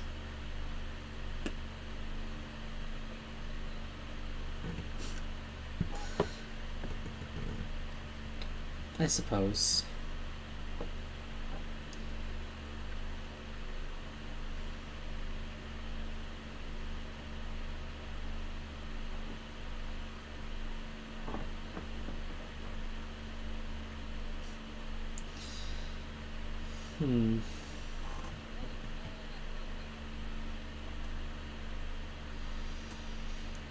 Let's see.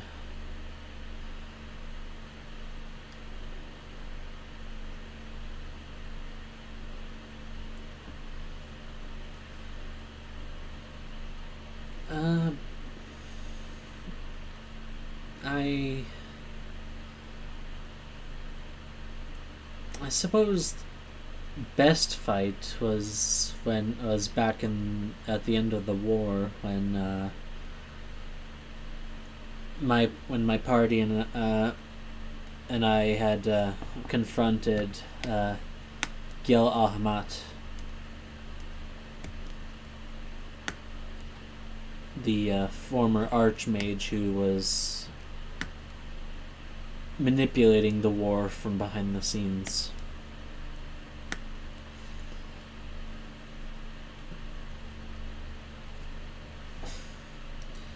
Yeah. Well, yes, but it definitely was a.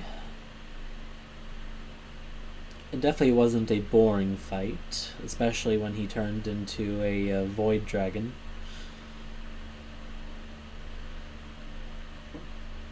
Which. Those are. Well, if you've ever. Well, I'm sure you've. I wouldn't be surprised if you've seen a dragon at least a few times in your life, but.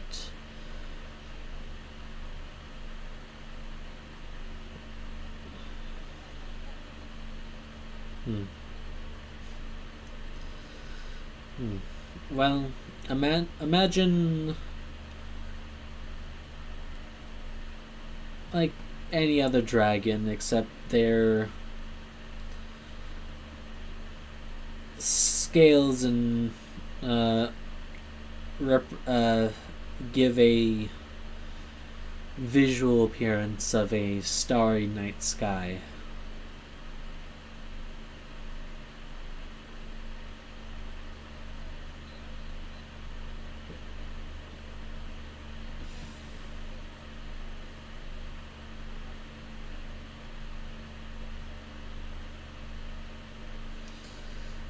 That's that's not too far off. They're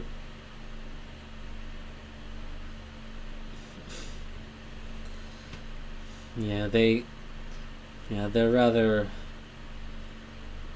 quite a handful to fight. Like they can teleport on a whim. They can magnify gravity with their breath alone. They even killing them is dangerous in itself, as they explode in a massive blast of cosmic energy.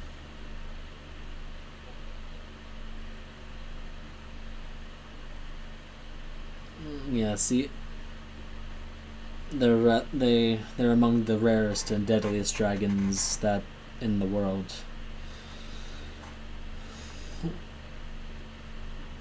Unfortunately, due to the nature of its existence, I wasn't.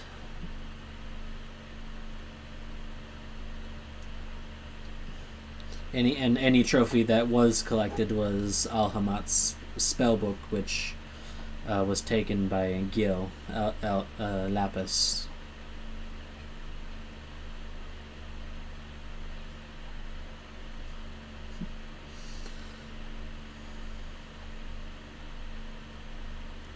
Hmm.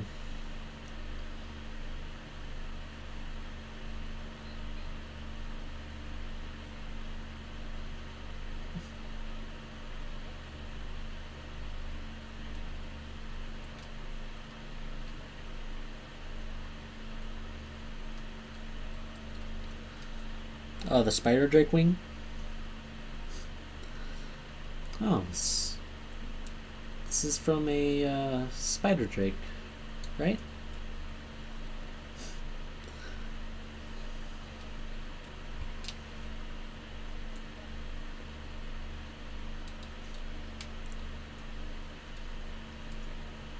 Hmm. Hmm.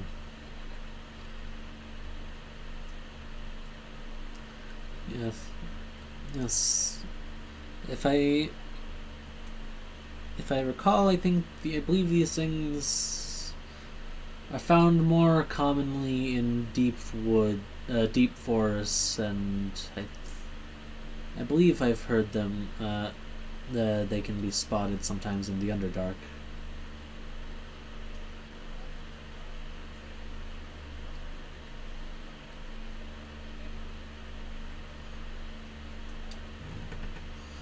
Mm-hmm.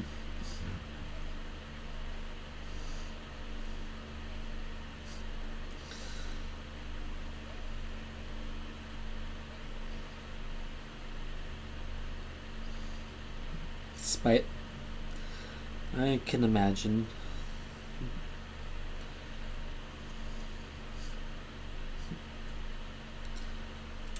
I'd say you did a pretty good job then. These things can be rather deadly if you're not prepared to handle them.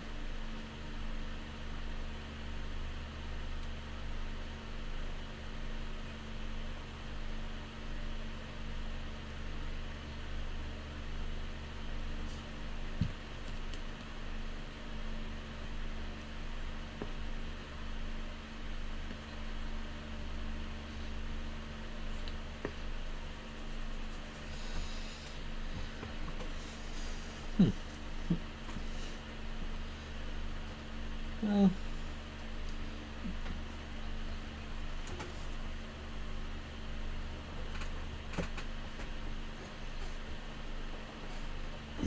Well, what matters is you do the best you can with what you've got. Uh, I've I've definitely had to learn that lesson myself when I did a lot of bounty hunting by myself. Yes, I before joining up with the rest of my party before in the early stages of the war, we I did a lot of bounty work, tracking down various wanted criminals and the like.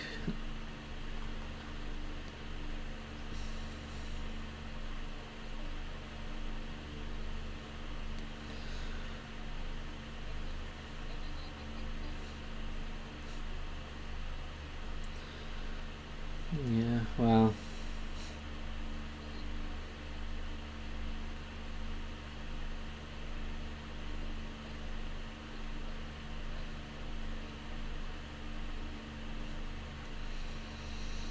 yeah.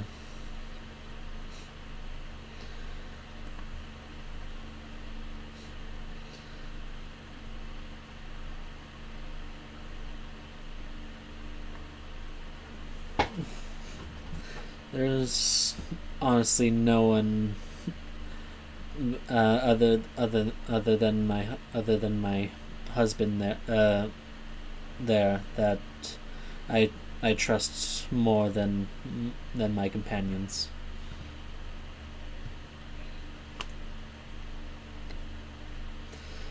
He's just sleeping in the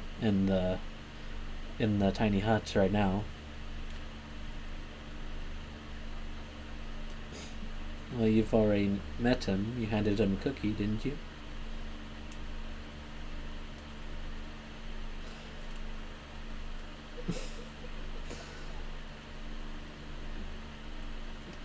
the the other individual with the ears and tail.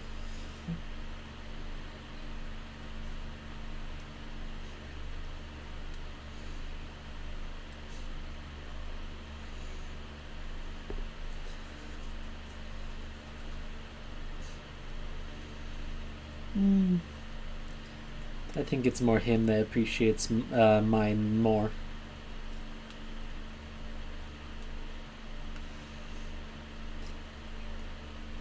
Though though he won't admit it.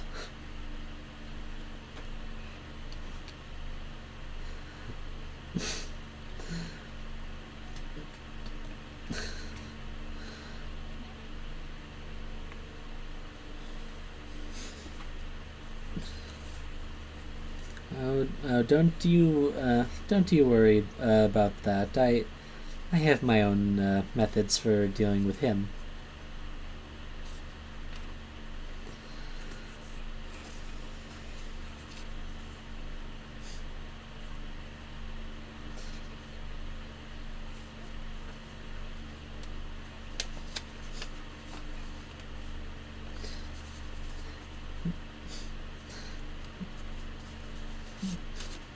She just kind of gives. She just kind of gives a light chuckle.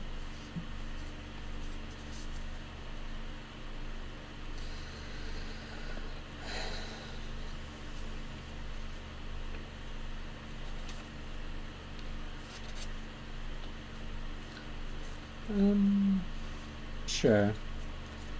And you watch as rising from her shadow, you see a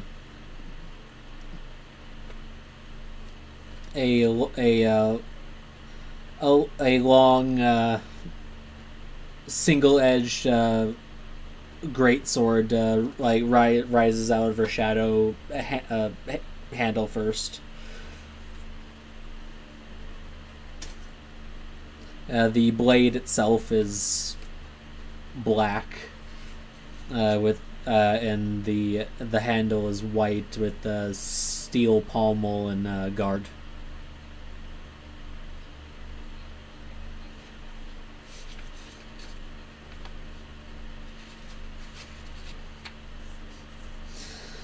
Well, being a hexblade has its benefits on that front.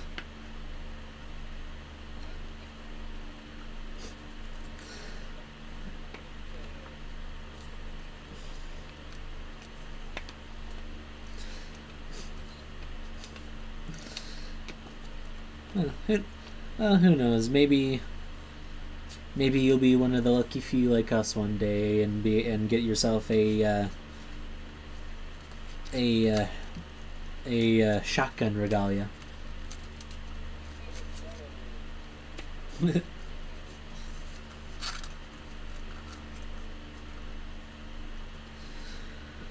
well, well,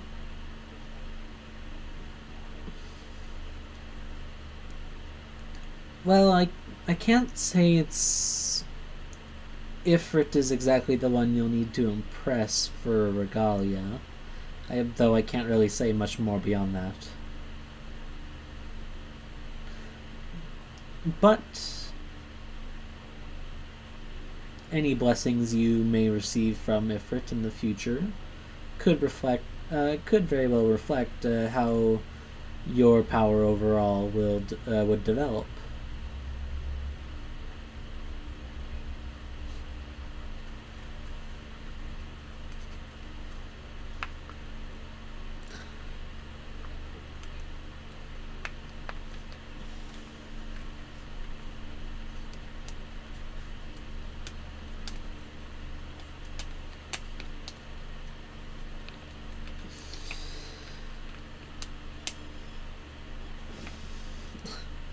I'm sh- I'm sure you help plenty.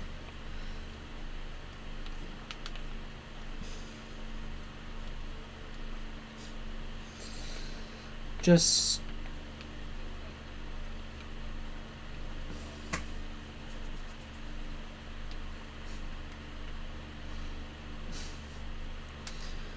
well, let me give you this little piece of advice. It's definitely something that I've had to learn myself. Try not to overexert yourself and take on more than you can handle. If you have friends and allies who can fight beside you, work with them.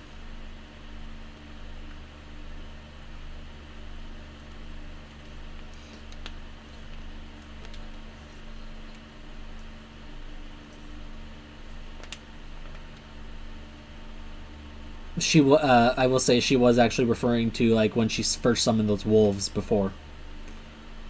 Yeah, yeah.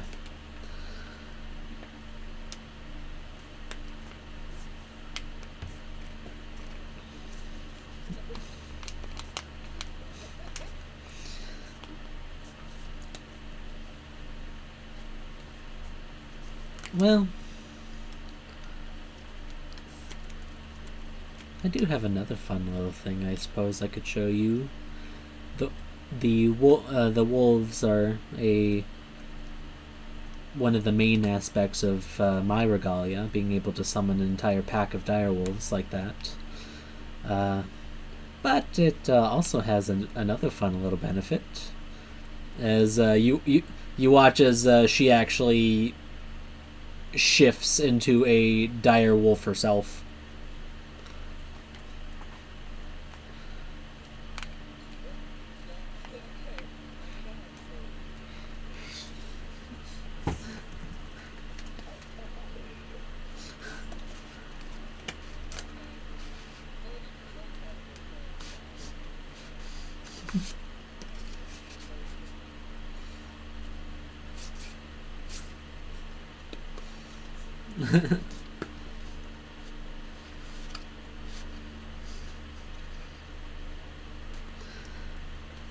I can communicate with other wolves and direwolves, yes, but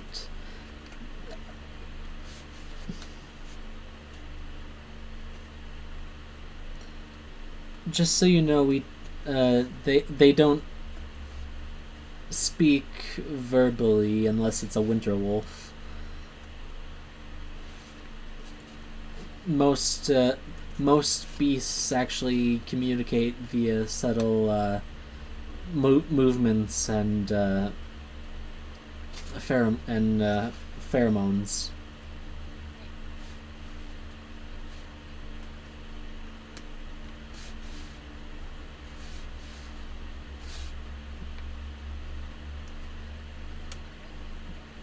Well, when a wolf howls, it is to inform the rest of the pack at greater distances that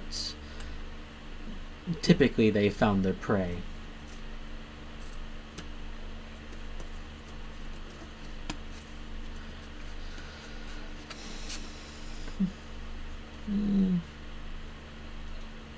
I think it's similar. It's usually to inform their owners or whatever that of something or gather their attention.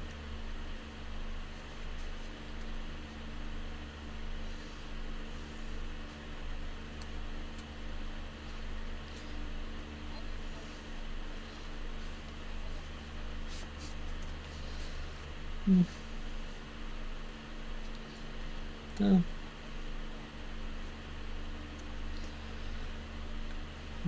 That.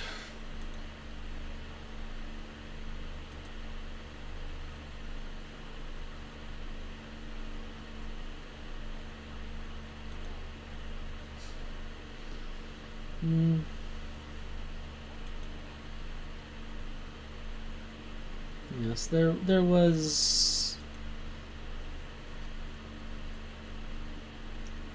a lot of pain and stress for everyone in back then.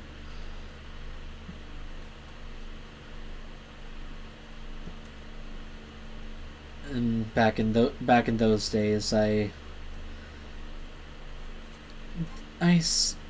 I still do have some trouble from time to time containing my own feelings. I was a lot worse back then. Uh,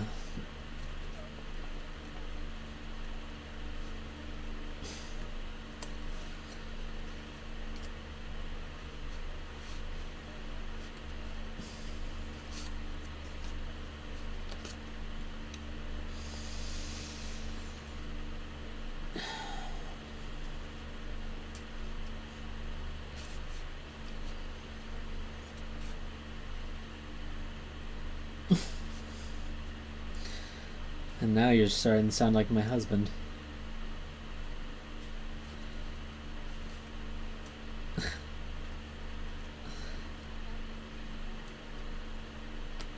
Hmm.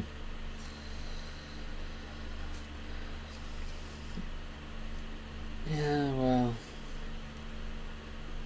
I suppose find yourself fortunate that Vazia was with me. Otherwise, I probably would have taken your snake friend's head off on sight.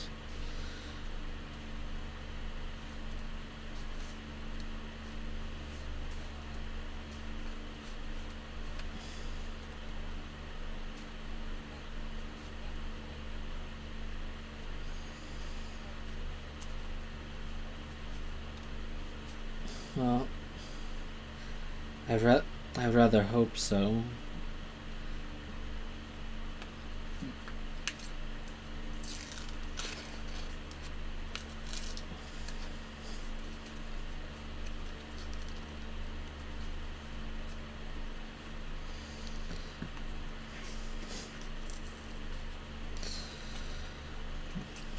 Honest,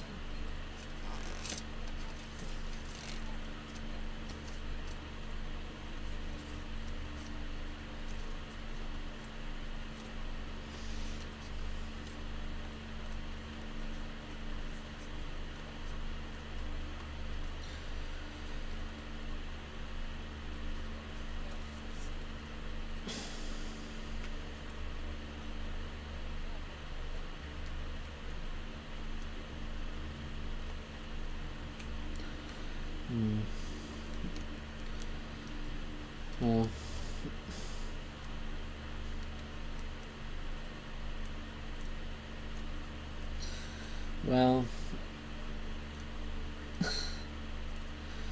well, regardless, I definitely don't think I'll ever be able to forgive his kind.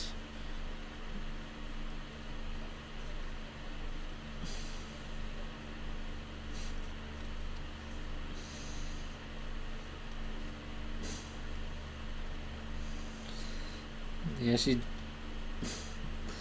I suppose we're in agreement there, and she takes your hand.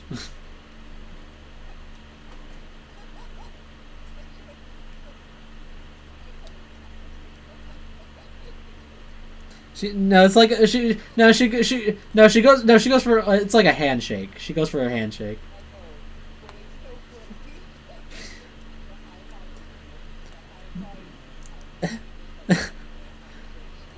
Well, you get well.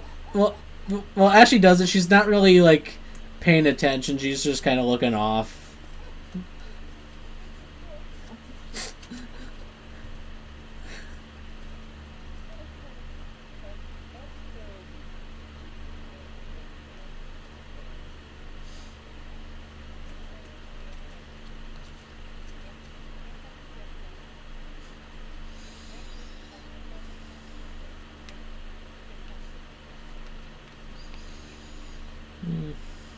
Yeah, thanks for the offer, but we'll see about it.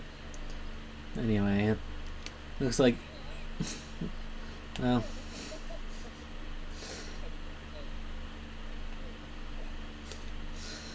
Alright, well, it looks like I think it's about Vozzie's turn now.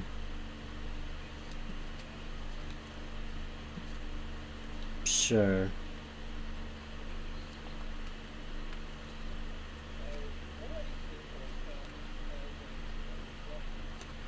Oh God. Uh.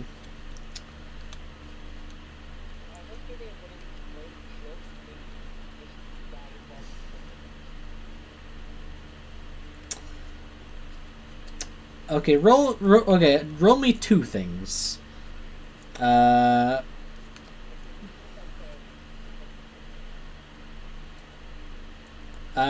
Roll athletics and a persuasion.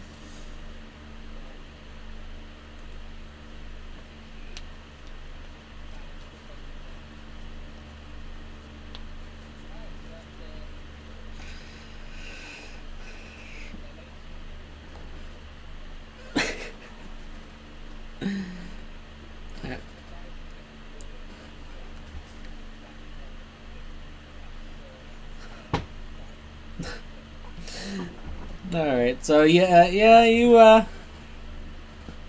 successfully run, jump, and land into cuddle with Vazia, apparently.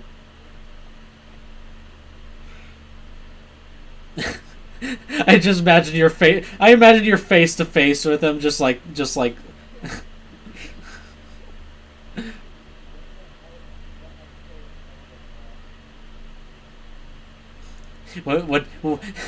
What you dreaming about? Okay.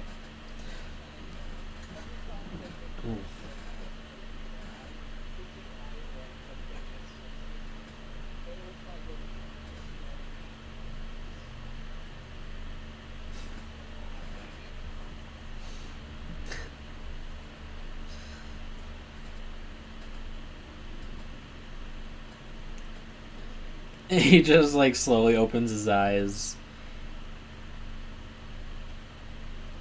and then just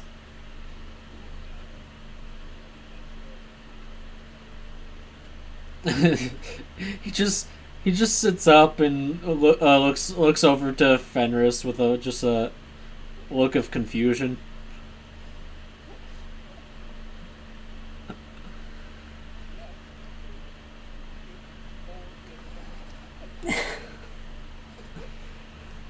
Yeah, yeah, yeah, yeah.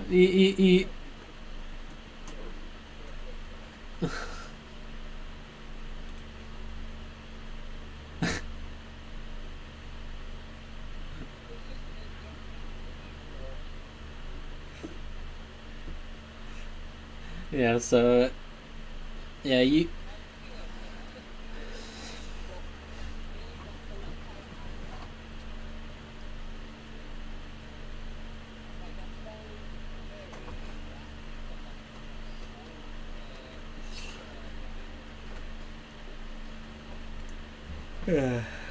But yeah, you and Fenris head off back to bed.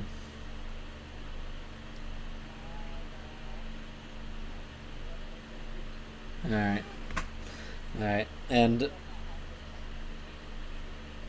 yeah. Uh, don't take forever. Don't forget to take forever to eat. uh, yep. So Vazia takes his watch, and nothing happens. Fortunately, but the morning comes. You all awake and gather your stuff to back up to head out back onto the dunes and deserts as around uh, around midday on the next length of the journey. You reach the you come down to a stop as Alisar's flags everyone down to come to a halt. All right, this is where we shall be splitting ways. Called Fenris and Avazia and I will be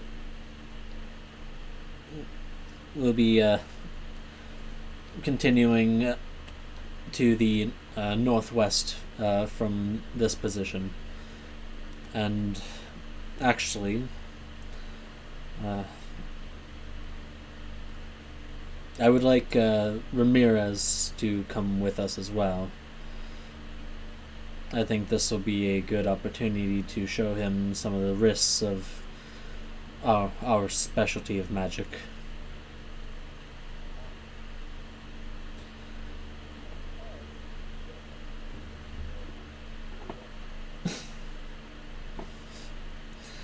Yeah, well, if anything, I should be the one telling you lot that.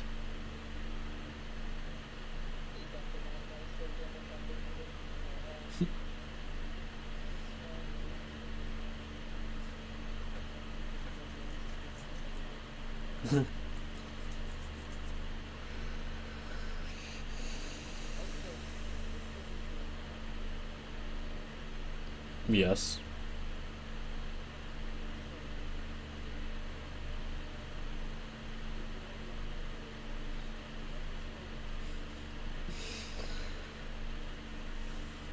Uh,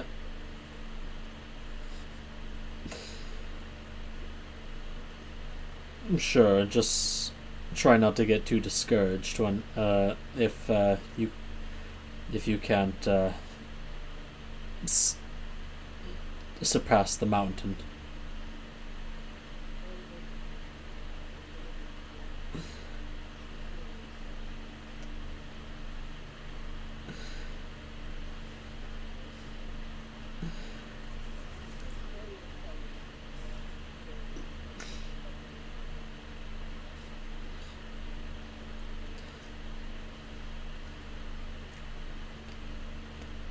Yeah, and yeah, eh, just a little preview to show what you'd be getting yourself into, I suppose. As you watch as he actually begins to grow in size and become larger until he goes from standing 8 feet tall to now he's like 24 feet tall.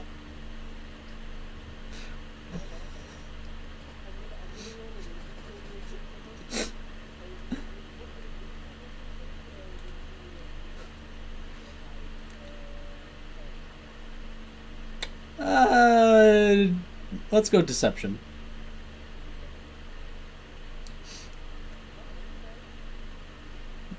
Sure.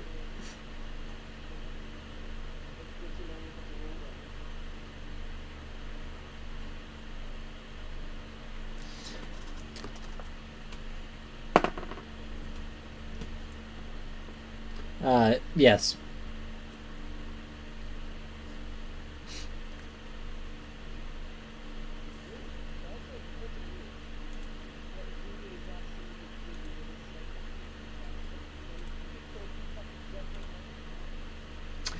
Well, call. Yeah. Well, called can't tell because he rolled a 10.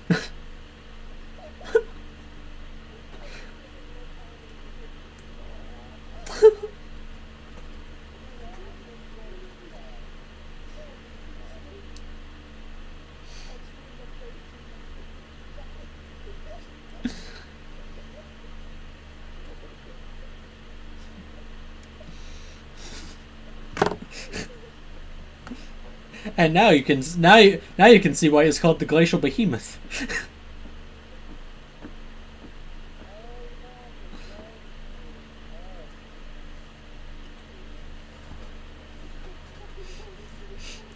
Yeah, yeah, he goes from medium to gargant to no, not to huge size category.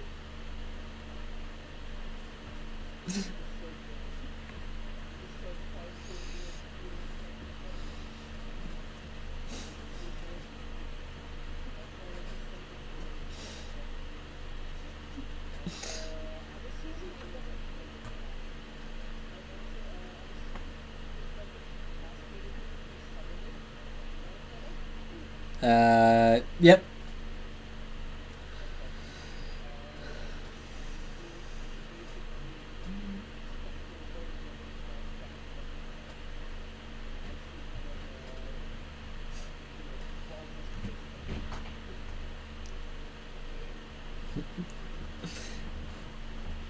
Yes, you summon your echo.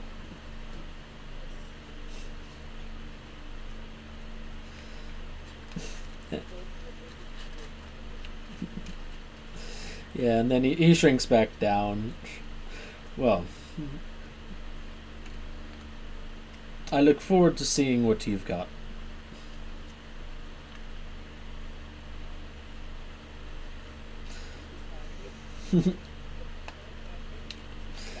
Well, shall we be off then? He says to Allosaurus. Yes. Yeah. All right, Ramirez, with me.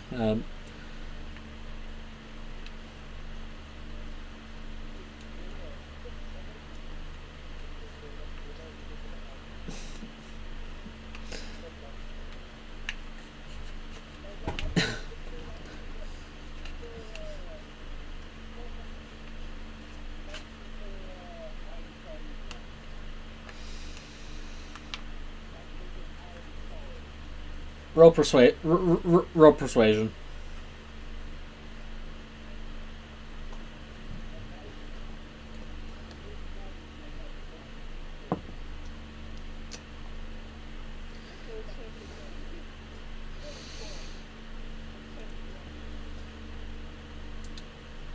All right. Uh, all right.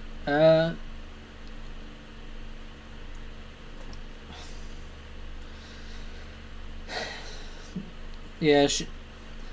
She still kind of has that pain. Yeah. Her look kind of calms down a little bit, like less towards pain, towards anger, and more towards just the general pain. Here after hearing about why a little of why she doesn't like Yuantai, and she just kind of gives an exhale, and and uh, uh, and then gets ready to head out with the others. Right.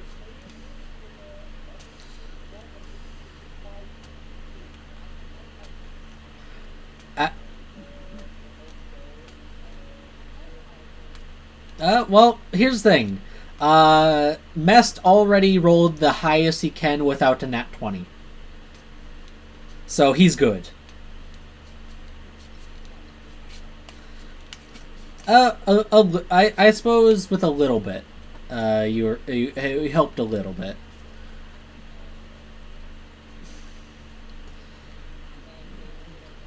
You're departing now. Ramirez is gonna go with the hero party just because Alisar said he wants him to learn one of the like some of the risks of their particular type of magic.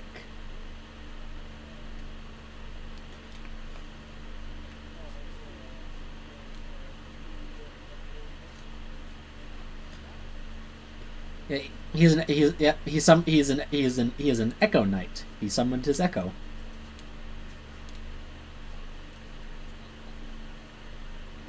Your head.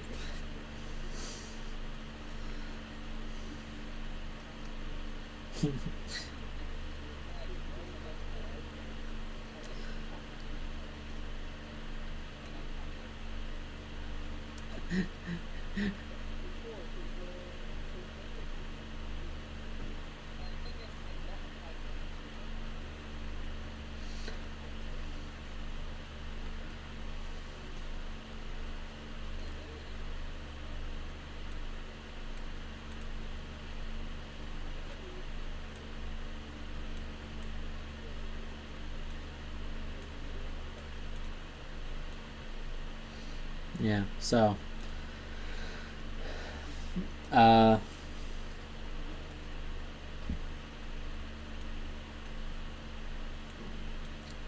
so the uh, yeah,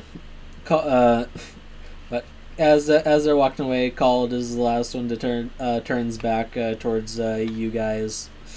Good good luck. Good luck on in your ventures. I hope let us see each other again back in Zadel.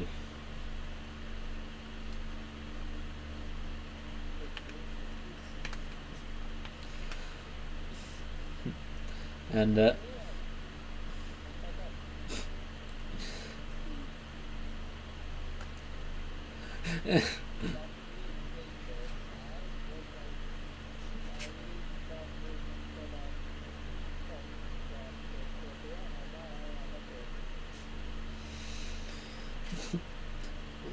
back at you too.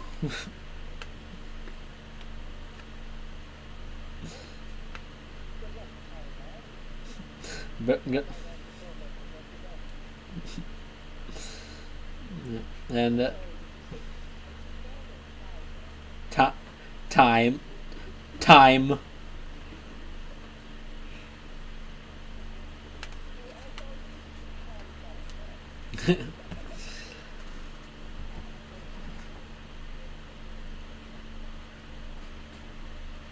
All right, so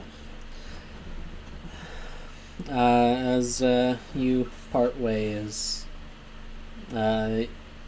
you journey the rest of the way into the up north towards your destination, seeking out this meteor.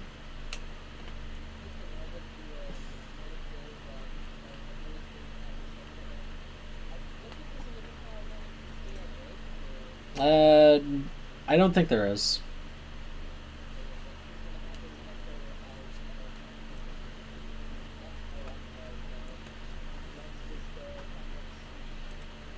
Yeah. Yeah. The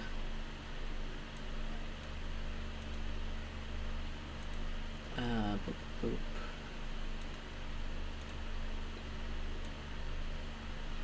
All right. So, you venture. You continue on, and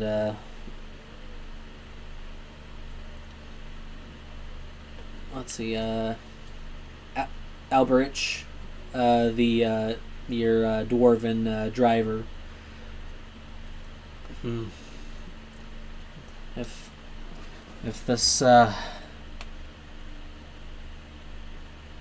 thing you're going to up here is any further north, I don't think I'll be able to take you all the way with Bella here, gesturing to the beetle.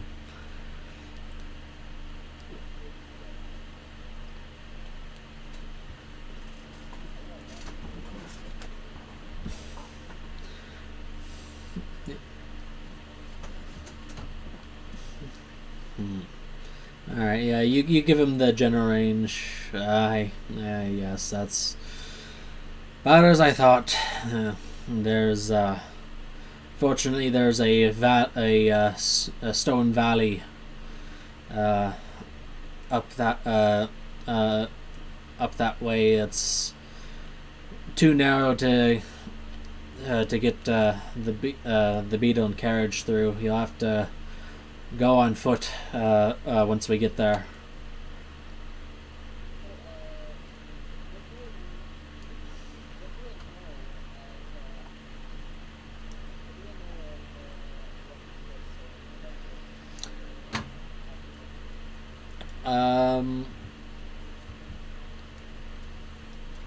There are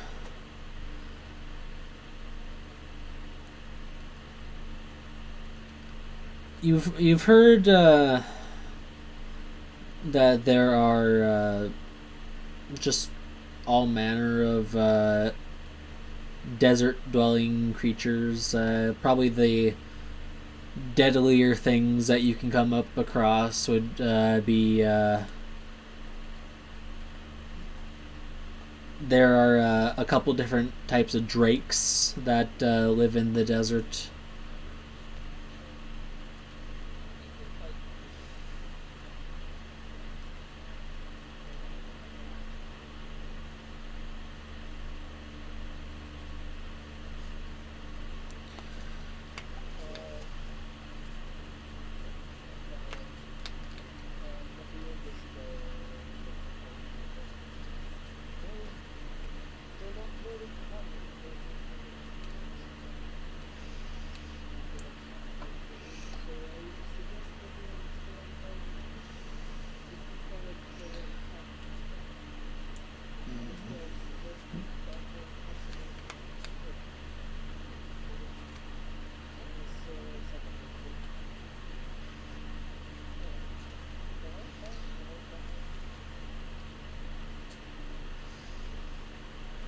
Uh,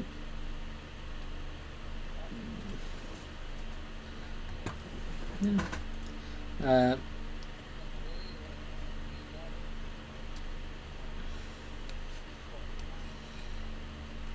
uh, at this point, it's you're actually getting towards sundown.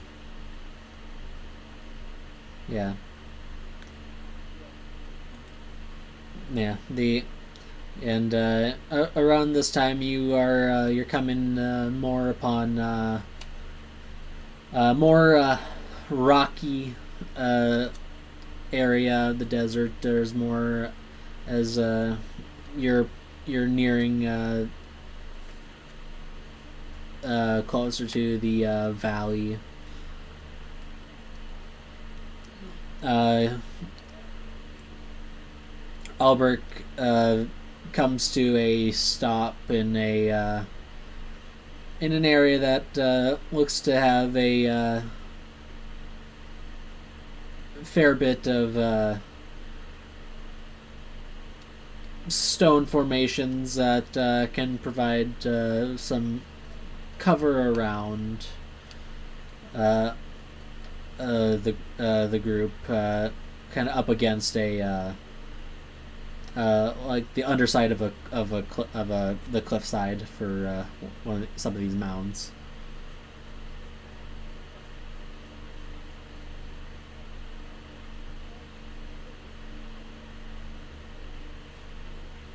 It might just be connection.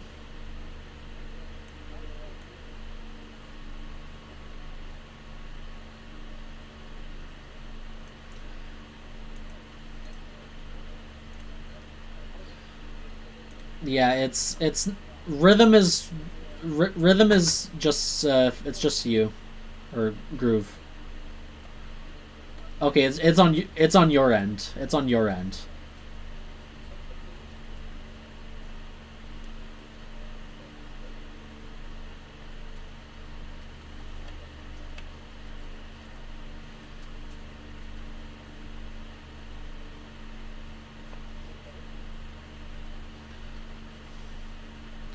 Yeah, no,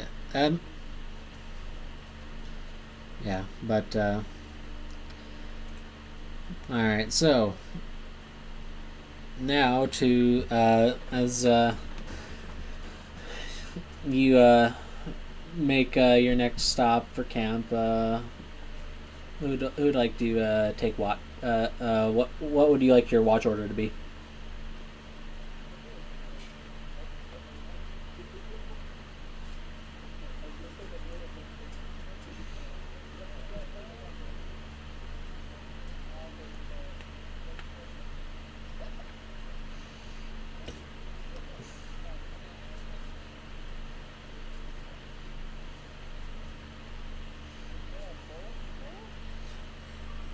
There four watch positions.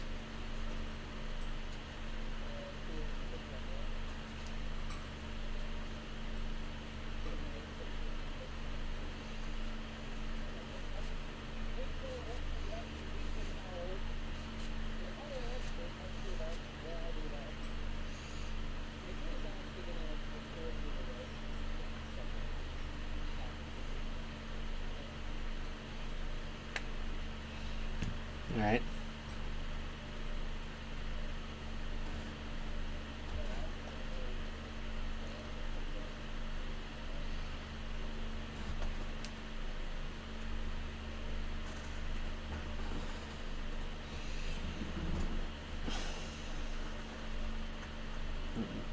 I'm not gonna tell you what to fucking do here. This is you guys.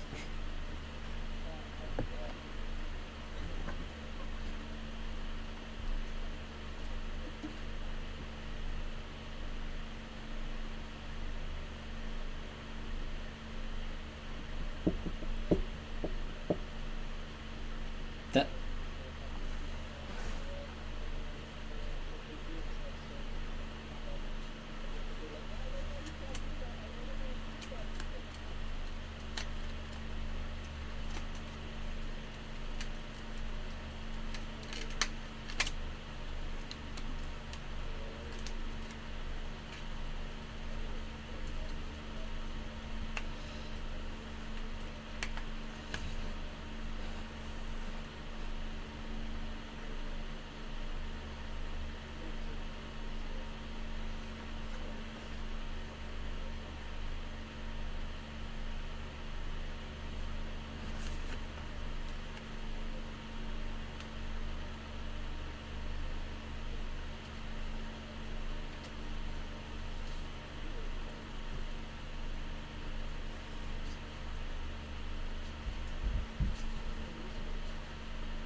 Yeah. Yes. Yes.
Only with a nat one.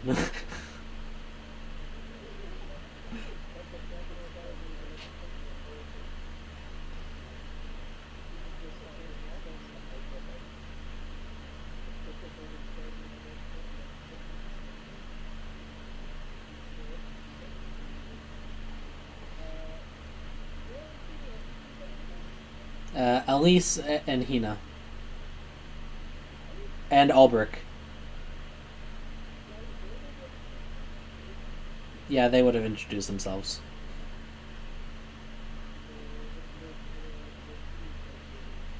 Um, I'm I'm a bard. I and I can do some some healing and support spells.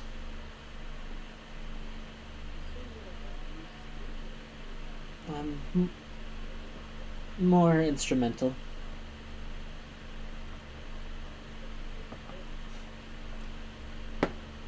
Yeah, and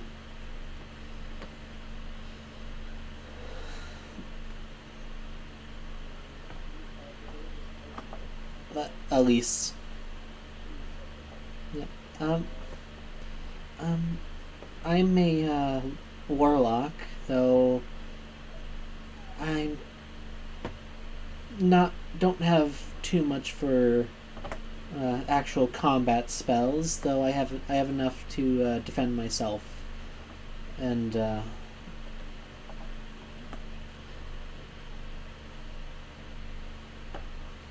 mostly a variety of cantrips.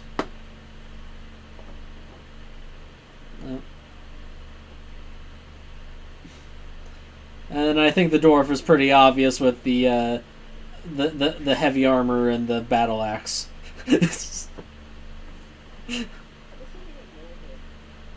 Yeah, like you've known him. You've had like drinks with him now and then in the tavern.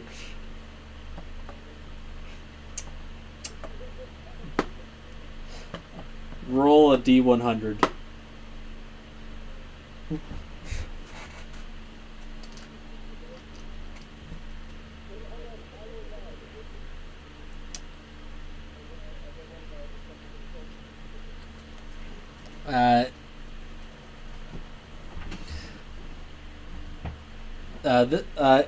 If the target is actually the lower number. Ooh, he got a 16.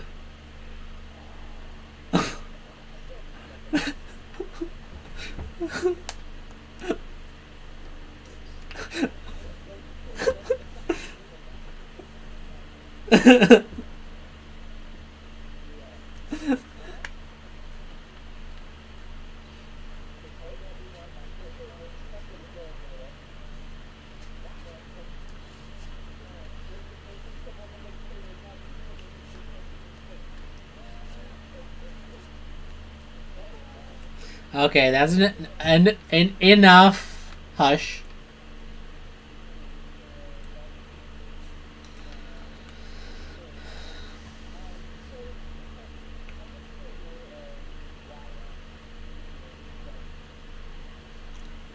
Uh,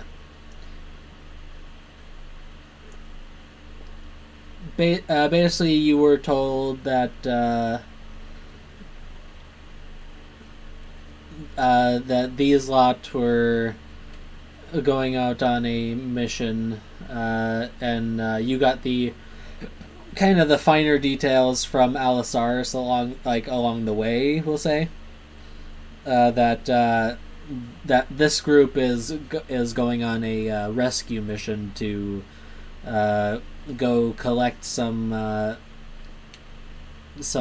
meteorite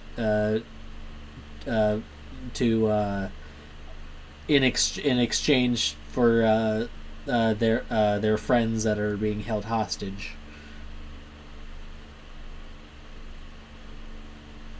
By some powerful magic man.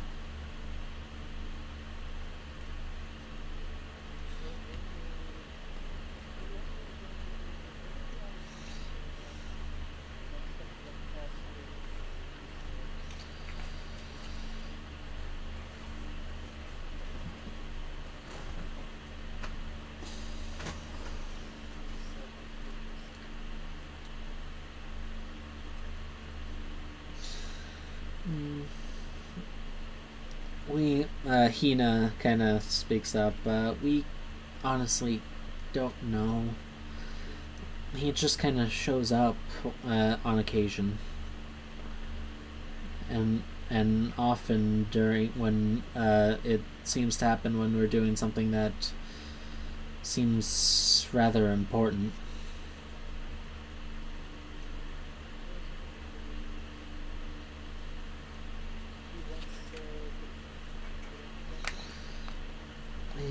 He said something about the core in the ransom note.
kind of take a. You kind of head outside the bubble. You're kind of standing next to the beetle that seems to be like on the ground, resting on the ground by the cart. Yeah. Yeah. So this one doesn't have wings. It's really fast.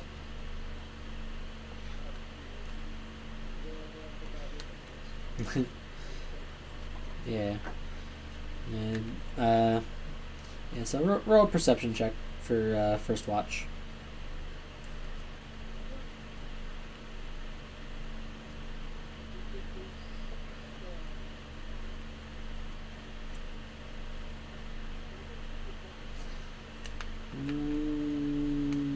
Roll high or low. Alright.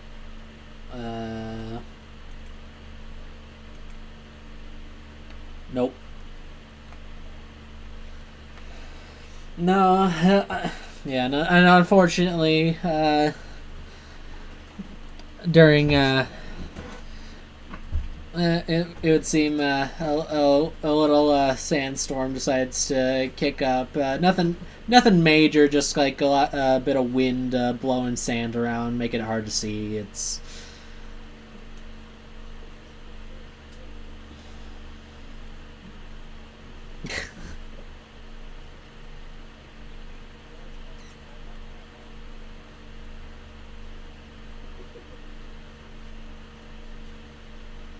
well, you're bedding down for night now.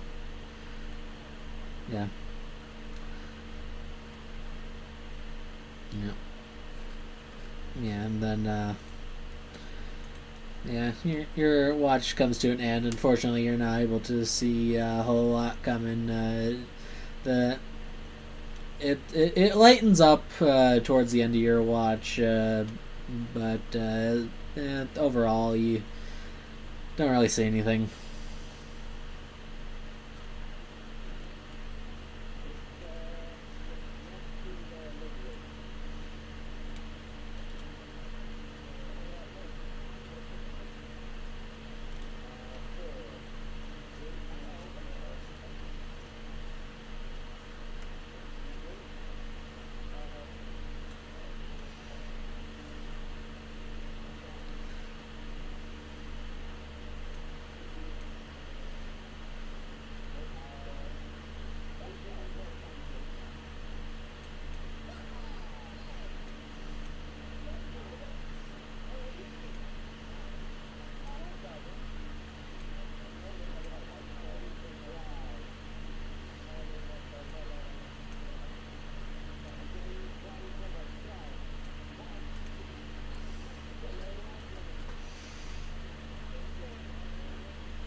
But yeah, as two of you are kind of sitting outside the bubble, kind of keep keeping watch. Yeah,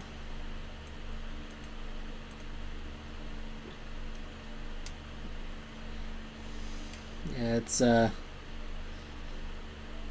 the sand begins to die down, but at towards it dies down towards the end of your watch, but and as your time goes by, and the two of you make your way back in. to the bubble. Uh, I'll, unfortunately you don't have the chance, because as you walk towards the tiny hut bubble, you hear something from behind you, and you see as the hut then shatters, and from the cliffside above you, you watch as a creature leaps down beside you and attacks you.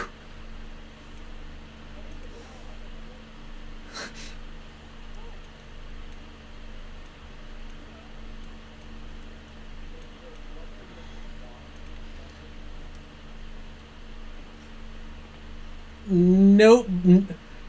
Uh, all right. Let me give you. I'll give you a high or low.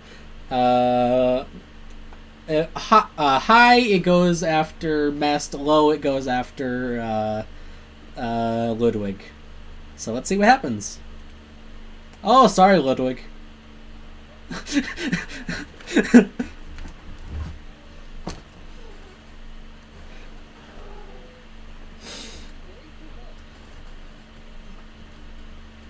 Yep. So let's see here.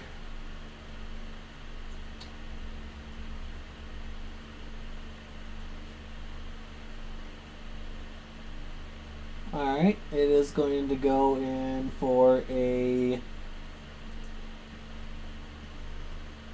bite attack against you. Let's see here. That is.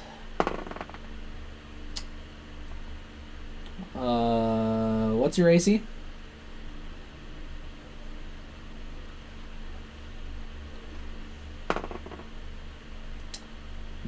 You lucky fucker. That's a 12.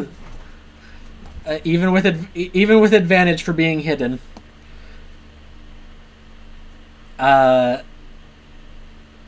So yeah, that pounces on you. But with that, let's get into initiative as I bring you to your the map.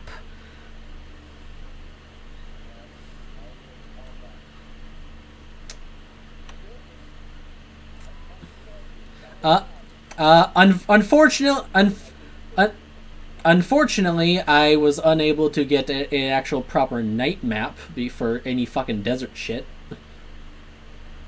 But here you go. As you see this.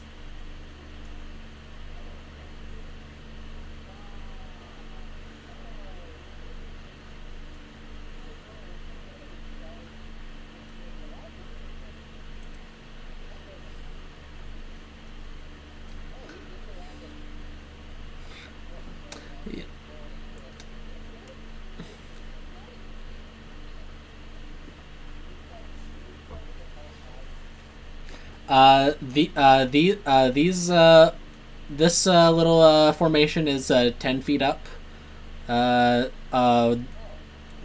This one is also 10 feet up. Up here is 15 feet up.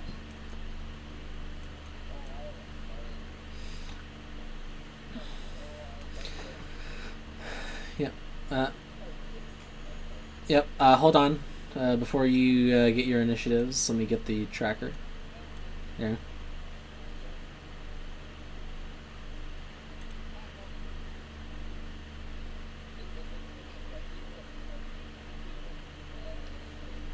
And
Come on. Fucking roll 20. Quit.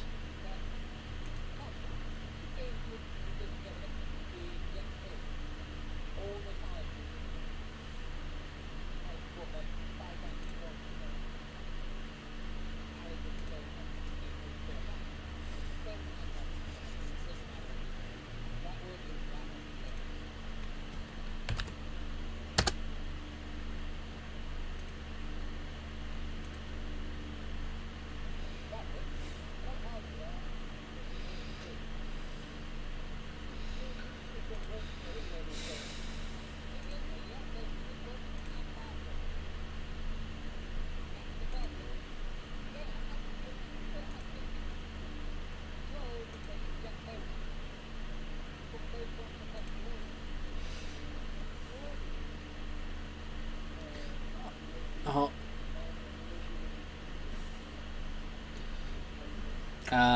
Unfortunately, the goblins here got a surprise round on you.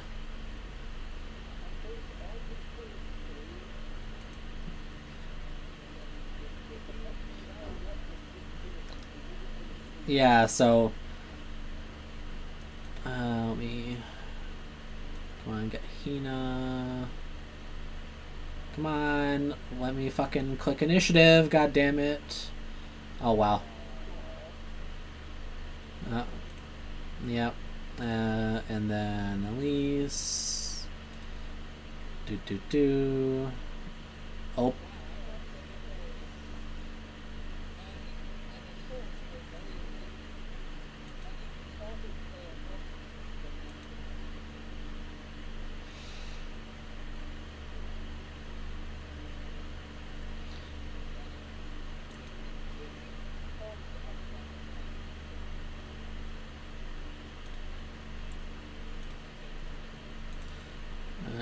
So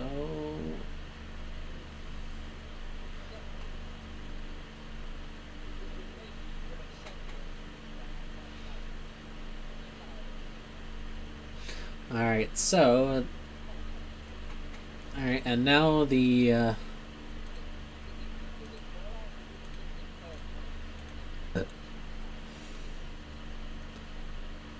alright.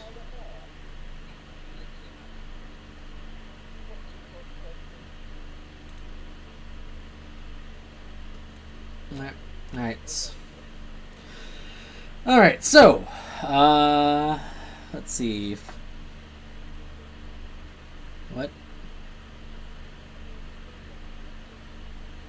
Oh, hold on. Hush! Hush!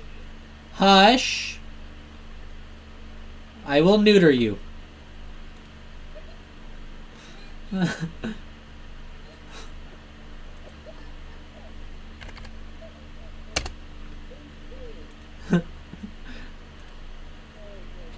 Alright, so the goblins currently have a surprise round, so you will go after they finish. Alright, so that's just what happens when you roll super shitty on your on your perception. First goblin is going to shoot with a crossbow. Let's yep, he's gonna shoot Mest. That is a 22.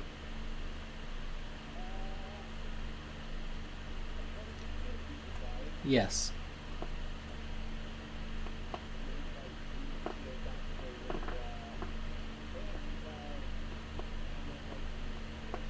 Alright. Alright, you take 4 points of piercing damage.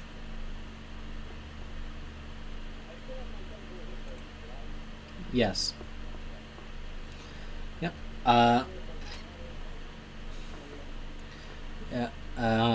Second goblin is going to fire at... Alright, it's going to fire at the beetle.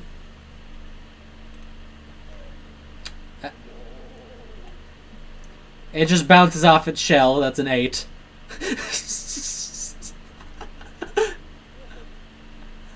Shitty goblins are shitty goblins are still shitty goblins.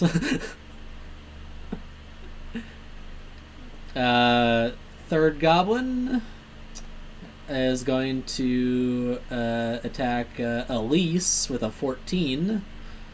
Let me check her. Where's Elise's? That just misses.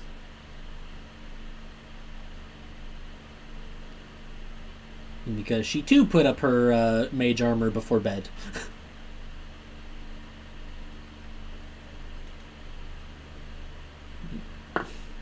I was fourth goblin is going to aim down at.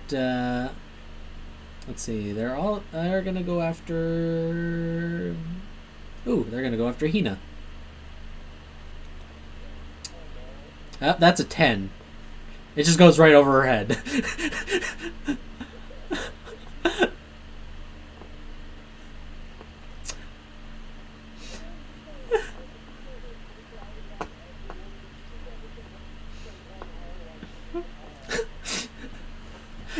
Yeah, and the goblin standing right next to him is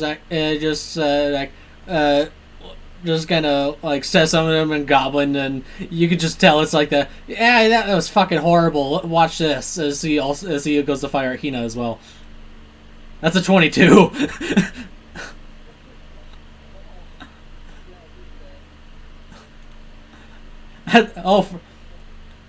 No, that's this one.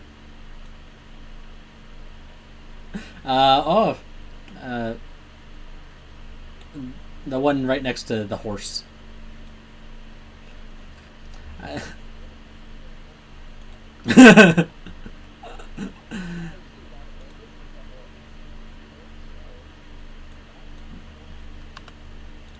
Alright, so that's... Alright, so that's 9 piercing damage to Hina. It's actually max damage.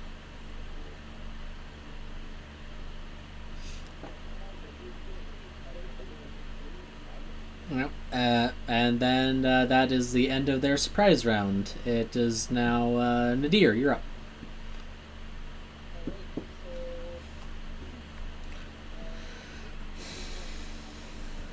Yep. Yep.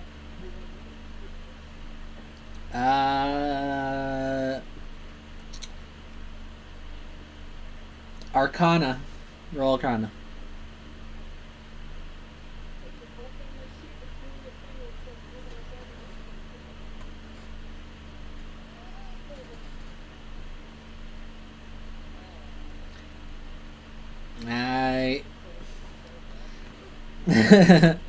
Yeah. Nah, you're not familiar with this particular creature.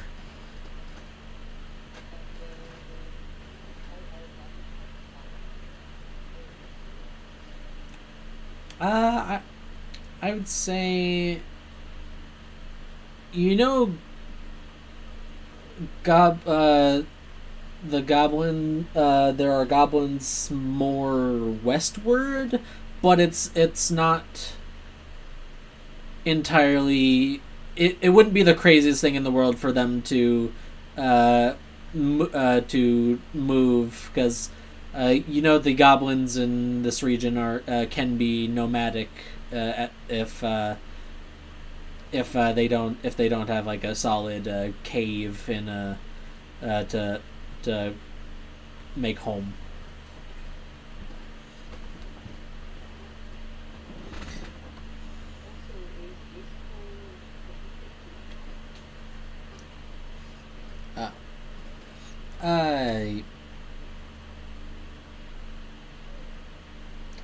No, that was you were clicking on Ikru there. Yes. But yeah, you can make it through there.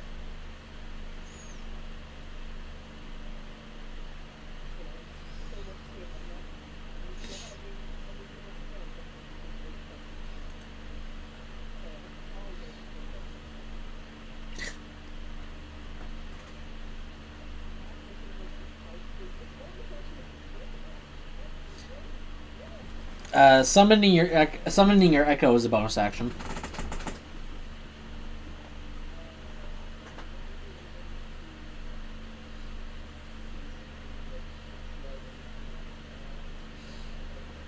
Anything with a free action.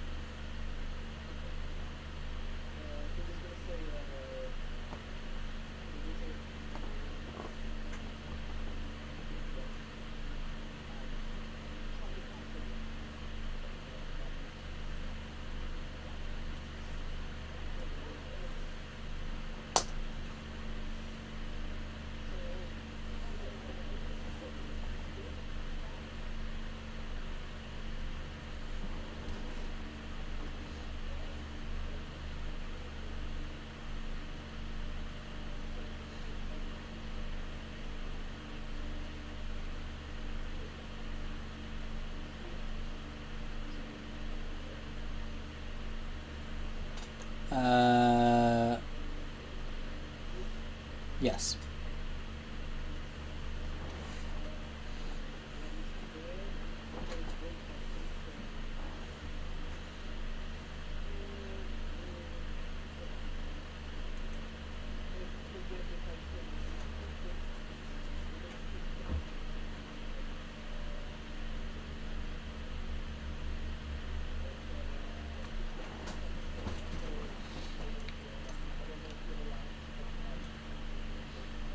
If you put it right next to Little Gear, you can get flanking.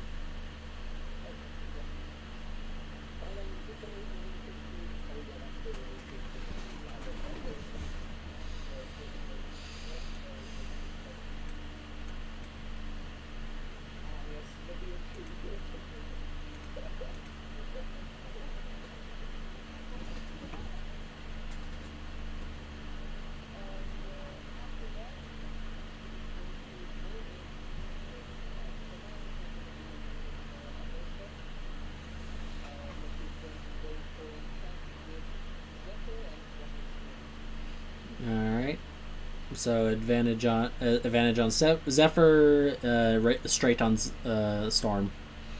So 25 hits.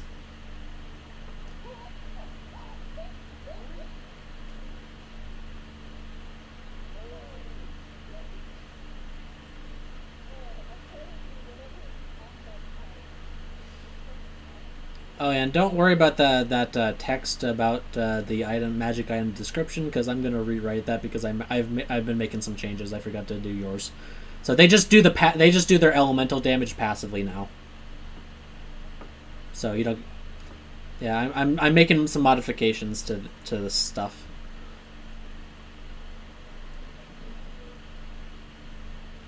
Yes, I'll get to yours.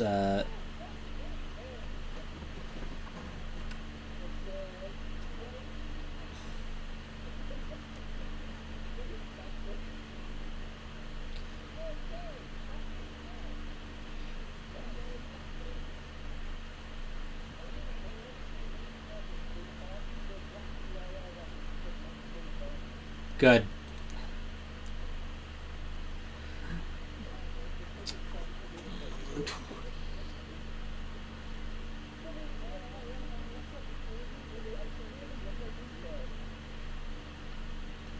That's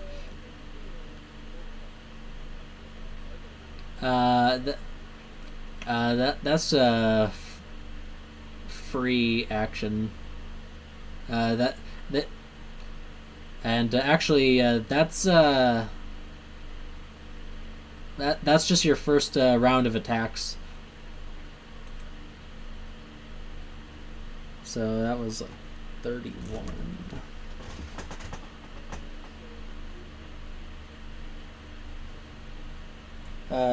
Yes, your incarnation will only get one straight attack with but you can choose which weapon it's with.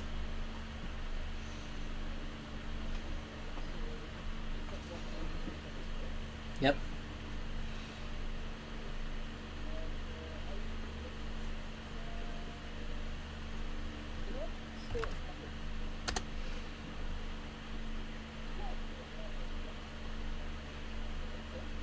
Yep. Yep, that hits.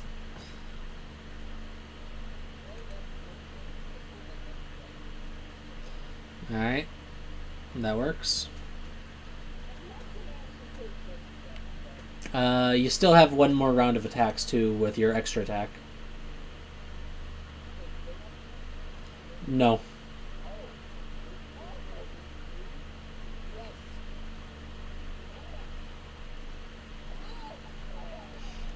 That was...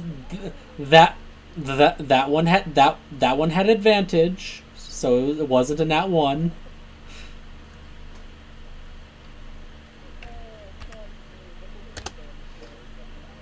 Nope. So roll, Storm.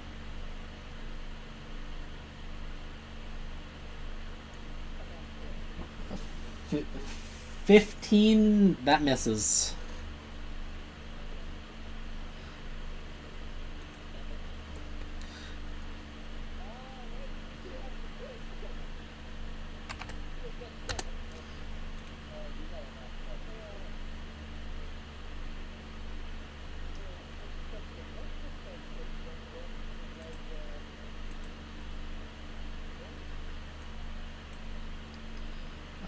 Hold on. I'm trying to calculate here. So 17.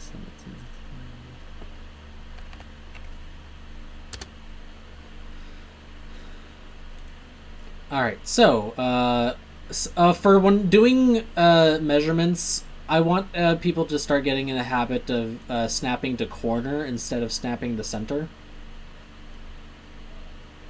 because that's actually the proper way to measure cone. That is actually the proper way to measure a cone. Yeah, like this would be like a 15-foot cone, for example.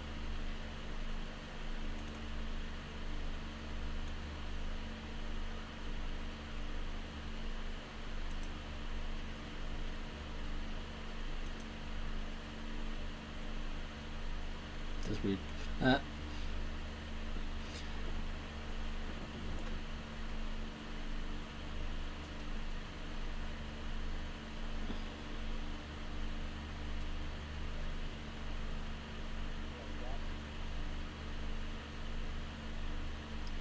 No, that's way too fucking short on dimensions. Yeah, yeah. It is. Think an equilateral triangle. If you've done any geometry ever in your life.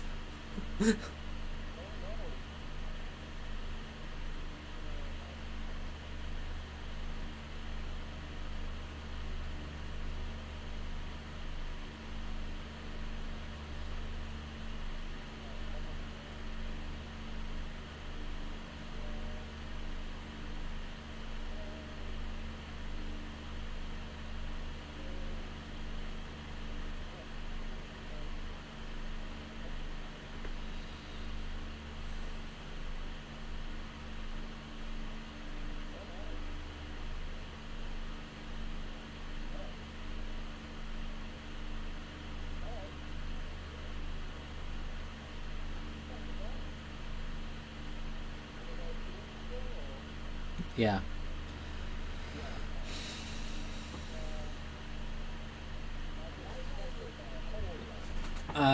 So, it is now the Bargus turn.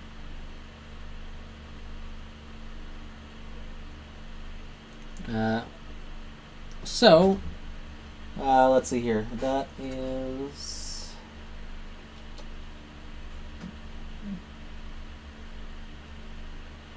Alright.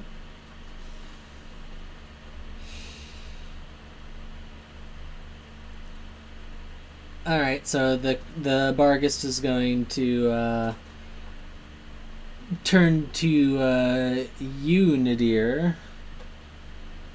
And you're going to heat the UU.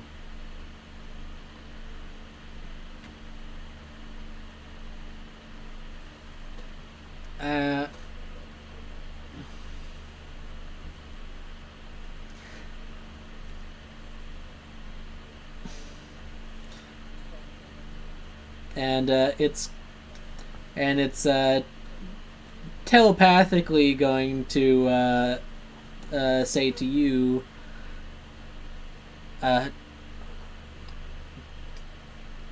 turn that spear onto your allies. And it's gonna cast suggestion.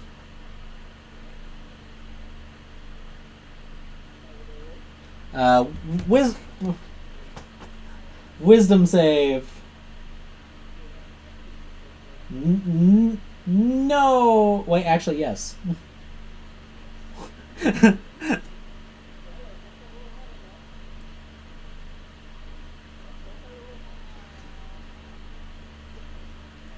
You pass. You think.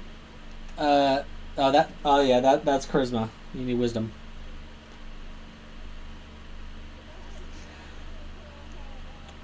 Oh, if only you didn't have the advantage, that would have failed.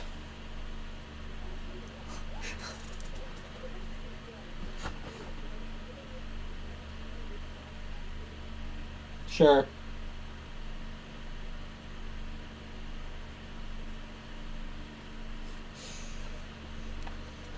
Yeah, it just snarls at you.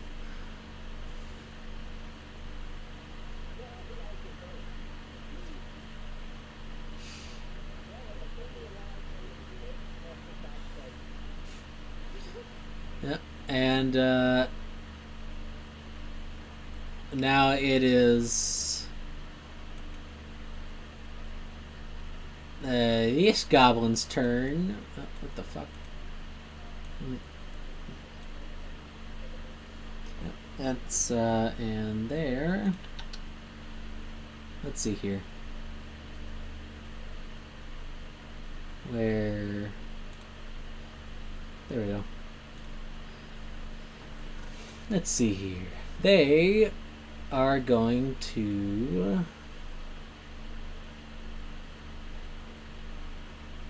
Okay.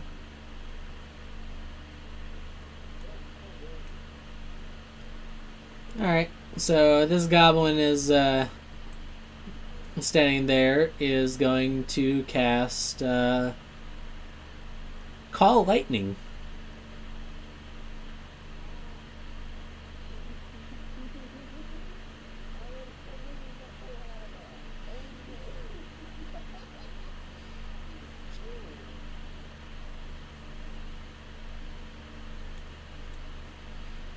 Let's see.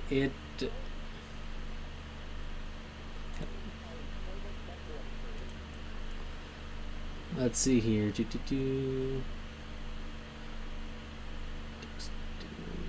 Okay, so it's going.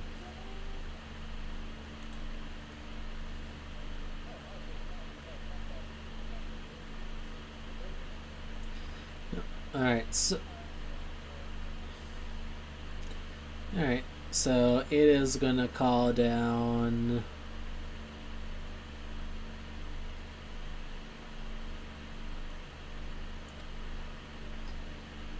Alright, it's going to strike right here, and it's gonna hit. It's just gonna hit Ludwig, the Beetle, and Nadir's Echo.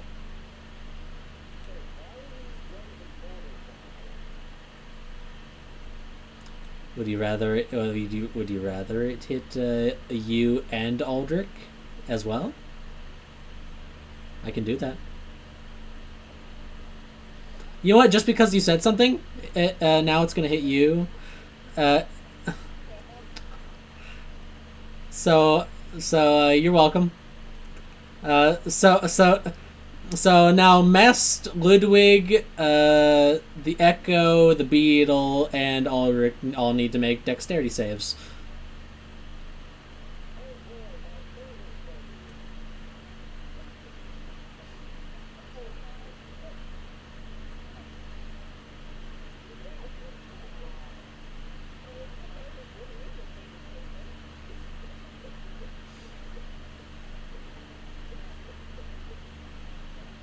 Yeah. Let's see.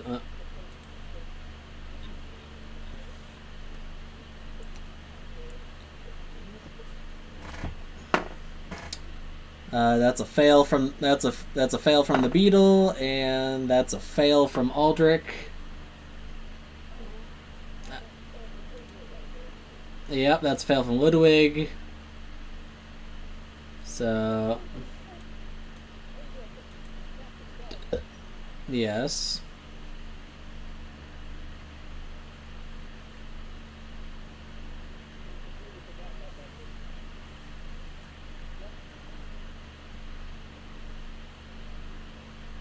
All right. You counter. All right. You counterspell the Call Lightning.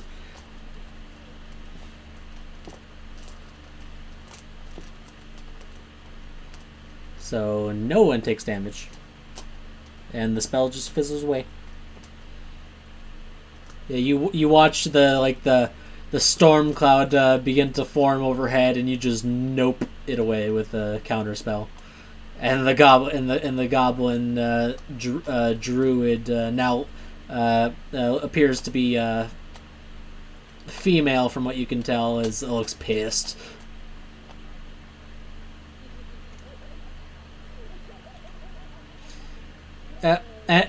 Yeah, and she's gonna bark and goblin something to all the others, and you watch it, and you actually see all the goblins turn their attention to Ludwig.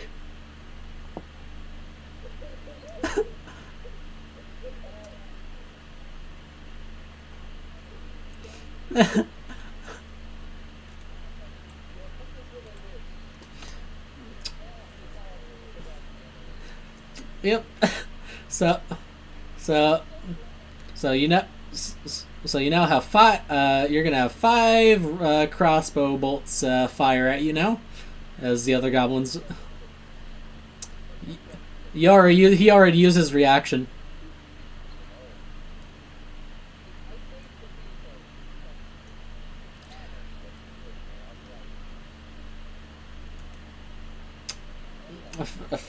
First one, 23.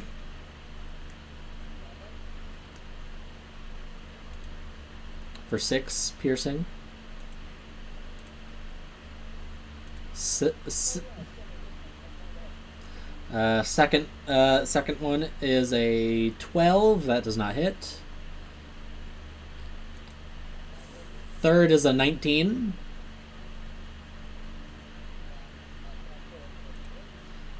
For another 6 piercing.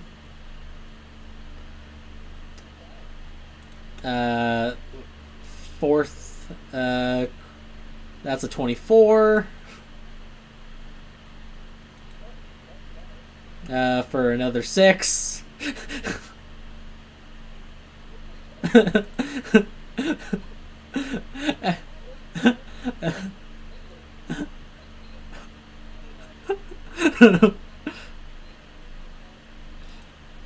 Oh, last one gets a nat 20.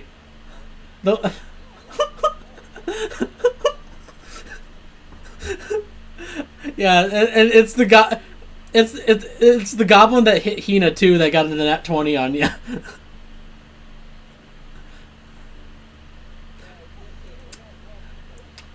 You take 10 piercing damage.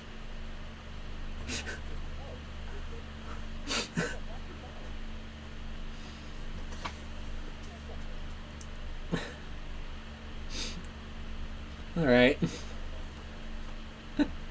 All right.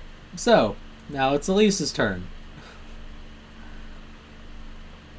Let's see here. She's going to.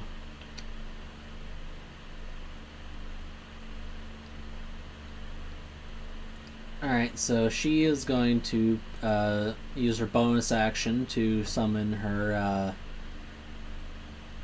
water tendril. And she's going to put it... let's put it right here. And she can make an attack with it right away. So let's see that it's going to attack the Bargeist. That is... Damn, that's a 13. That misses.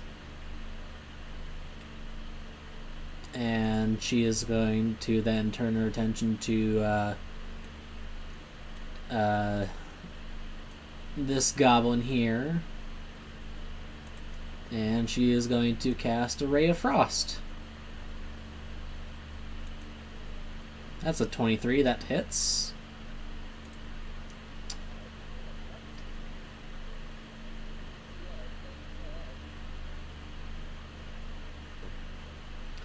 Yeah. Well, at least killed a goblin.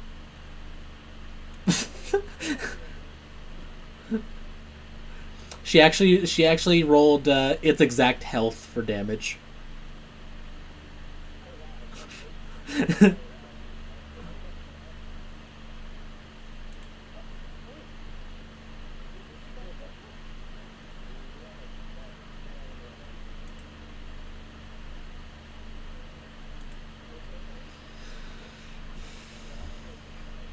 All right, it's Kaku's turn.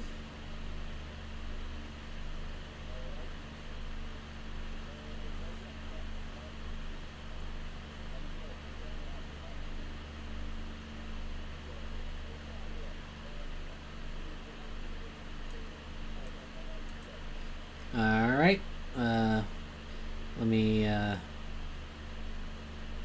pull up your sheet because I guess you need me to roll for you.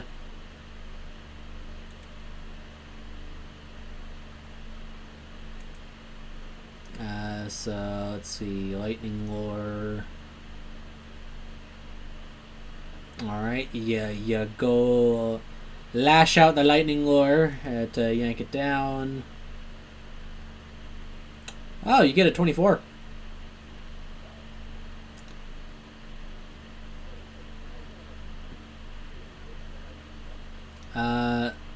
Let's see. I should do. Hold on.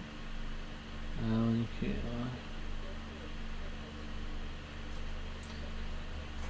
Hold on. Let me. Oh wait, this isn't supposed to have an attack roll to begin with. It's a saving throw base. So it needs to make a strength save against your DC, which... That's a 14, so let's see, these things aren't that strong. But that's a 16 on the die. That's before its modifier. Let's see. Even with a -1, that still passes.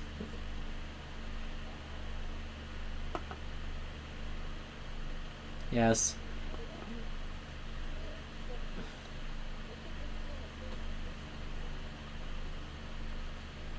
No.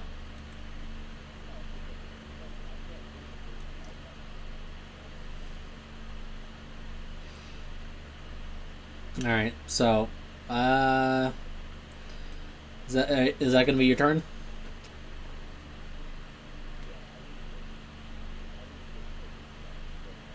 Yeah. So, Mest, you're up.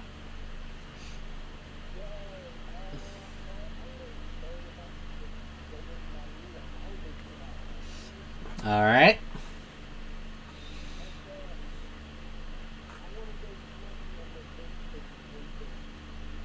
Okay, go smacky with your new stick. That misses.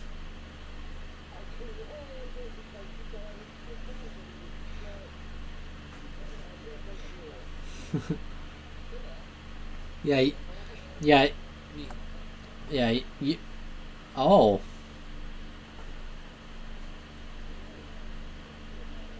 Yes.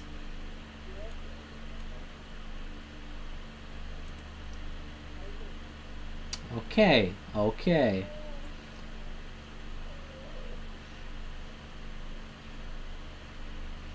Alright, so...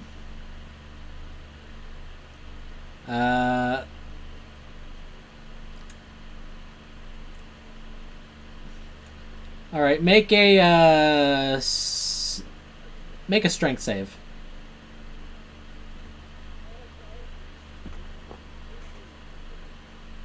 All right, let me.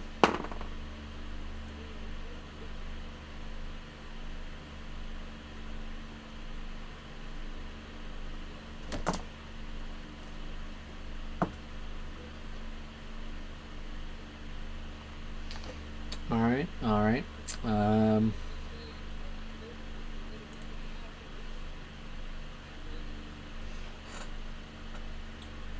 All right. Well, good news. Uh,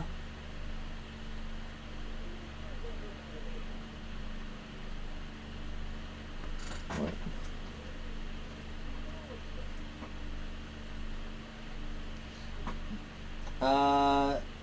That just so happens to be not enough.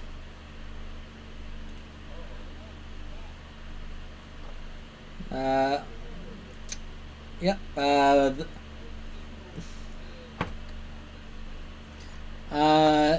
Oh no, that was.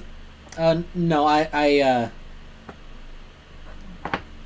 no. It's. Rolled for the Bargus athletics. It rolled higher. Uh, yeah, you're knocked prone.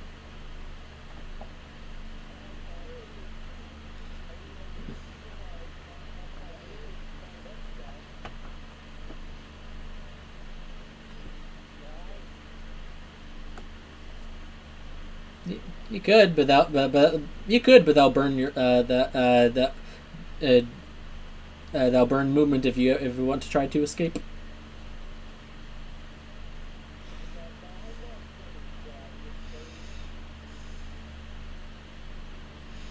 All right.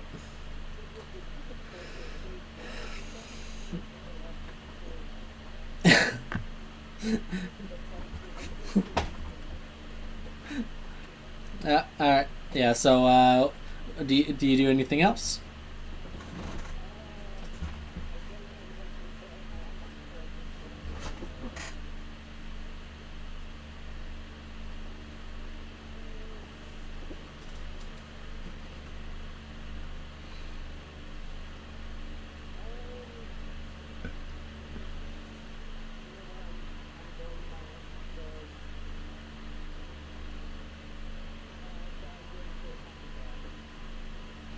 All right.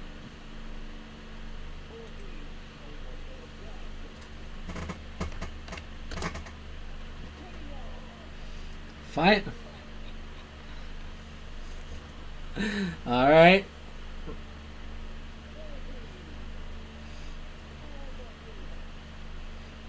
Alrighty. It's 14. So let's see. Ah. All right. 4 attacks to get 1. All right, that your turn.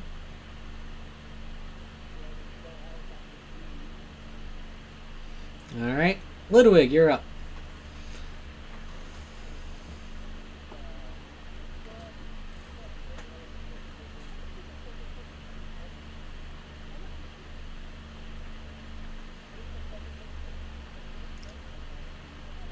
Yeah, look.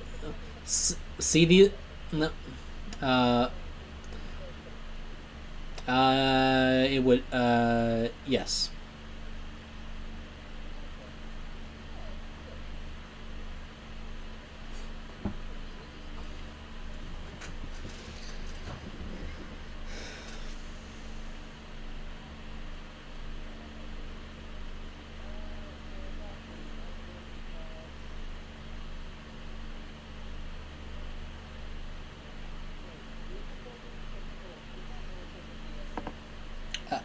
That's not the echo. That's the actual one, and it would just miss. So it'd go. So it would go like right past them, but barely.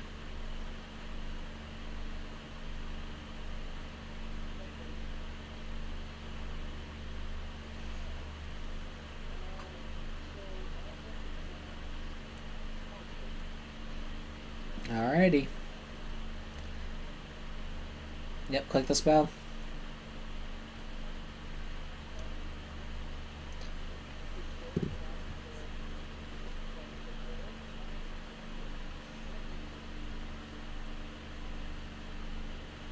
Alright, so let me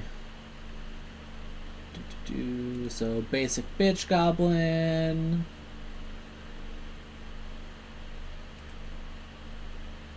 That's an 18. Oh, nope, that's not what I want. The druid. Let's see. That's an 8.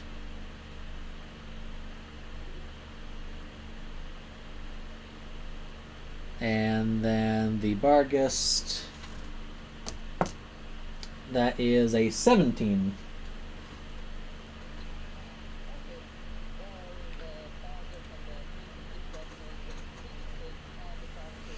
No. Just click on the spell. Click on the spell. It'll roll out the damage. At least it should.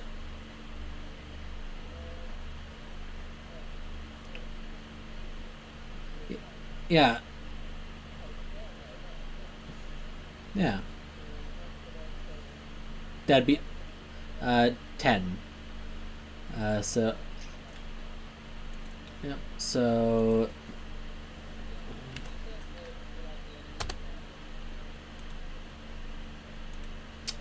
well, you killed one goblin, and then the druid takes the full 21.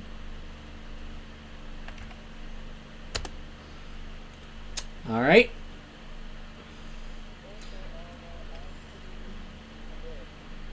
All right. The closest. All right. That pulls this one down, and that's a 10-foot drop. So they take a d6 of fall damage, and are knocked prone. All right. That's 2 points of fall damage. Good.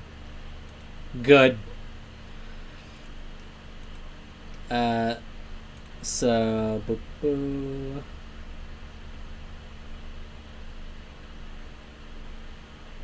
What the fuck?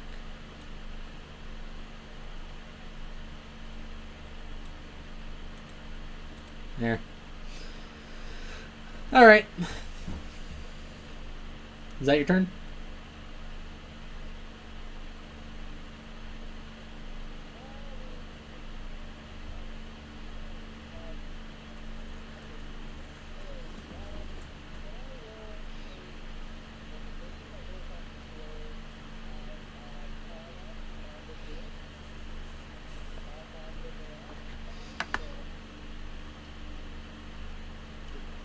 Sure.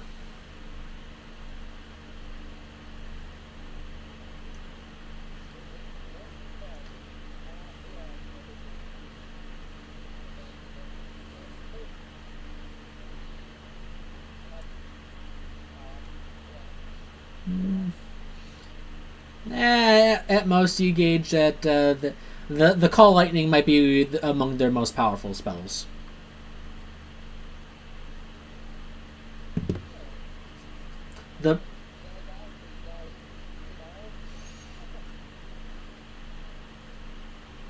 Yep. So it is now. All right. If that's your turn, then it is the horse's turn. It cannot reach the goblins. They're too high up.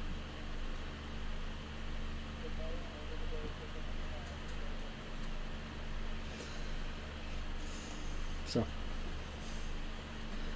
what does Horsey do? It can't reach them.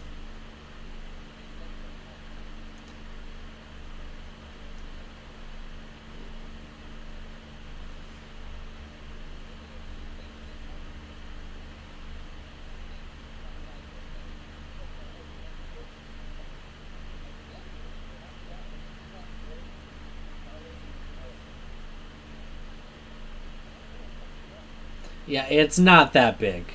It's not that big. The hort. No, no, no, no. Okay, the reason why it's in a 10 by 10 square is because it's classified as a large creature. It does not mean it has the height.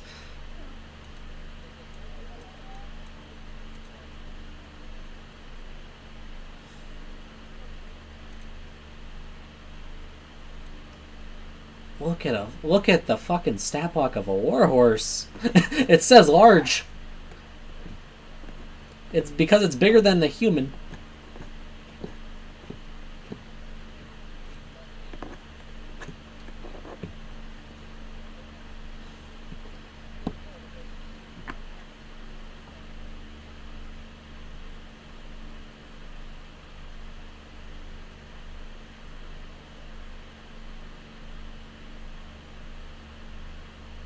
It doesn't have the space on that ledge.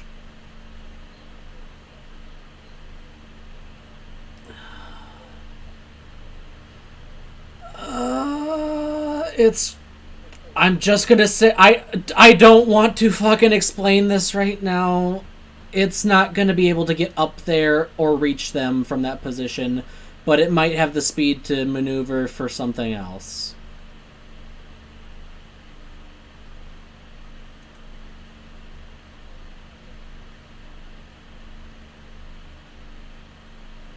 Let's see here.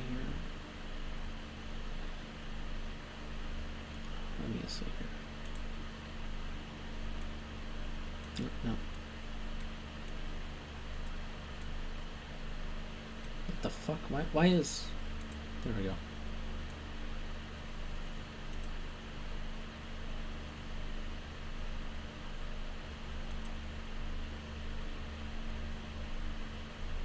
Oh yeah, it can get a right. It can get up to the goblin druid.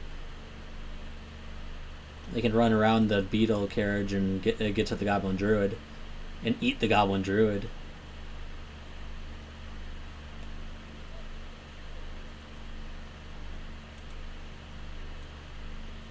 Boop.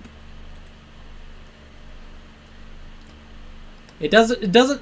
It doesn't technically have a bite attack, but for flavor wise, that's what it does. But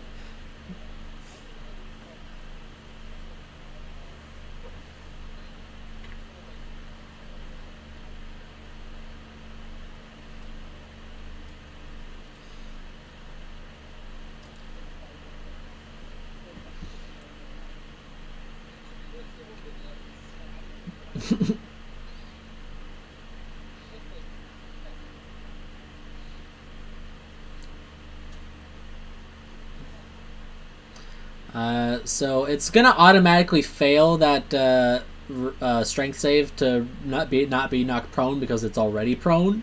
So it's gonna get two. It is gonna get roll 2 hoof attacks against the goblin.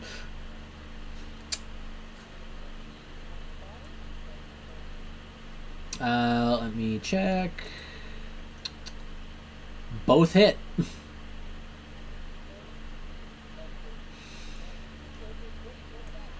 Oh god! Oh god! The horse actually kills the goblin.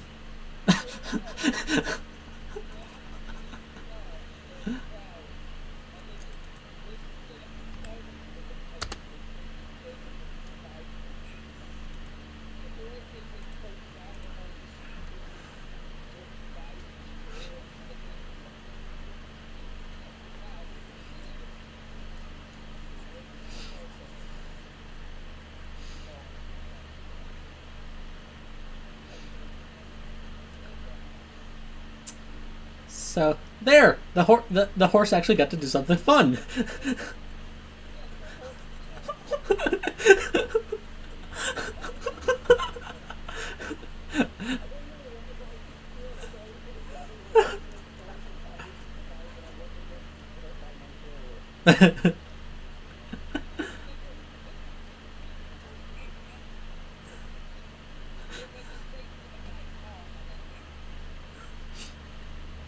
All right.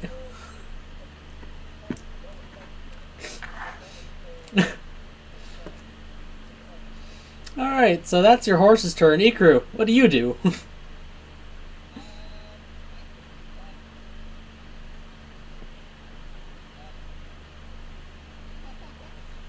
Alright,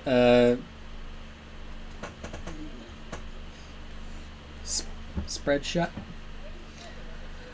Well, they will only succeed on a natural 20. Let's see if they're lucky. That's a nope.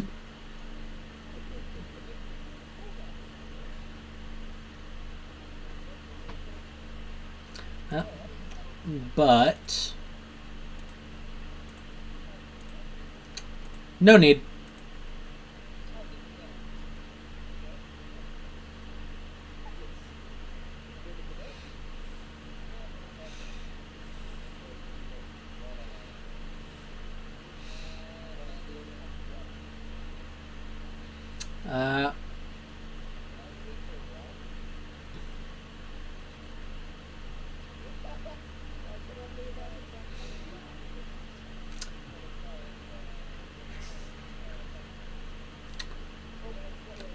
So you want to make it a called shot for the leg?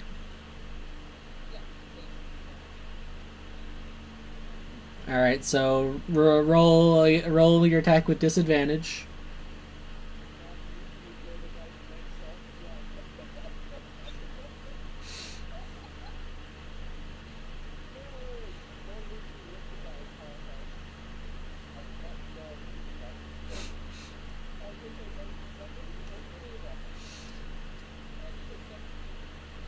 Yeah.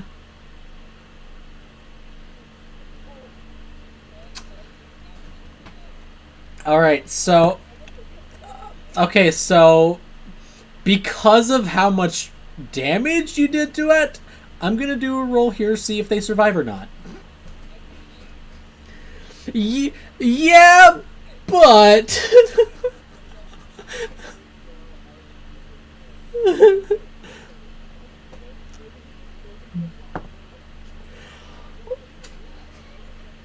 on okay, okay. So I rolled a Constitution save for him. I rolled a nat 1. He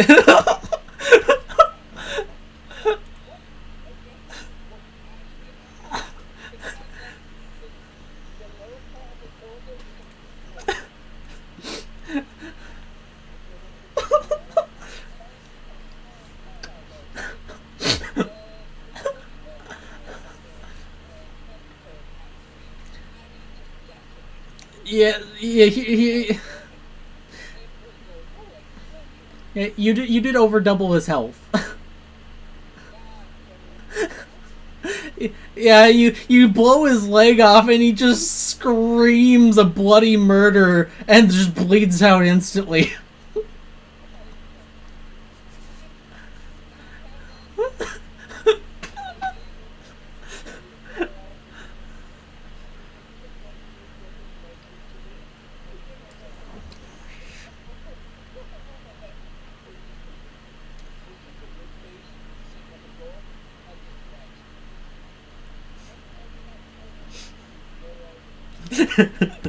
All right. All right. So, what do you do anything else? Do you do anything else? Uh, yeah.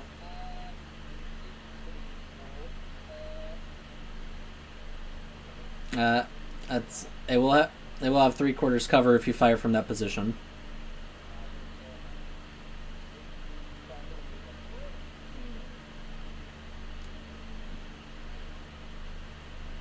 All right. Yeah. Uh, uh, he does get flanking with the tentacle. Yeah. Yep.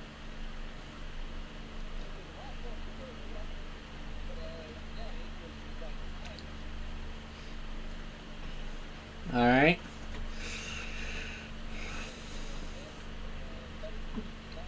17. That. Yeah, bonus action. Bonus action. That just hits.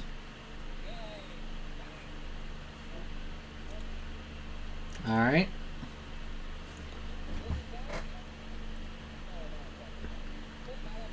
Let's see. It's still up. Let's see.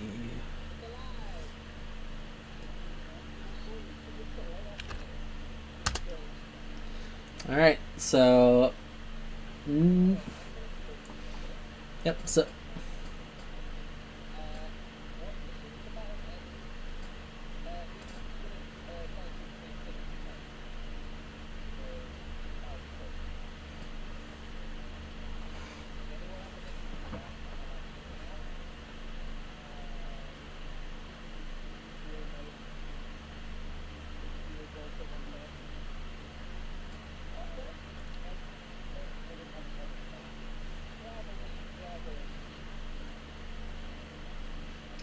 Alright, so it is now Hina's turn.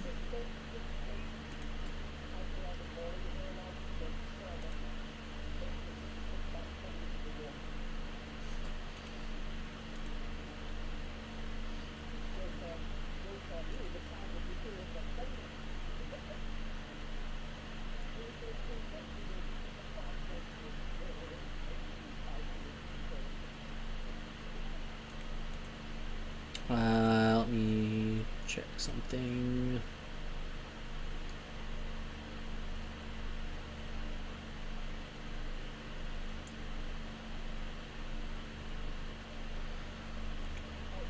Alright, so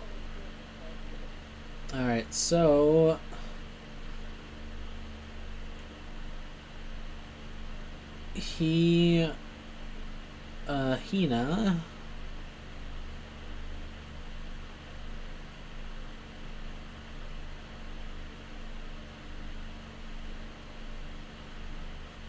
is going to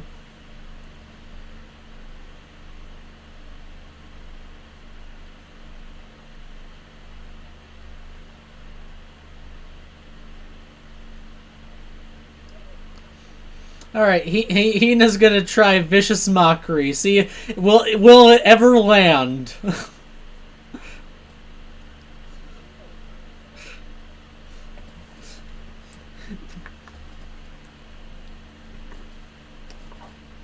I don't think your sneak attack idea worked out very well, did it now?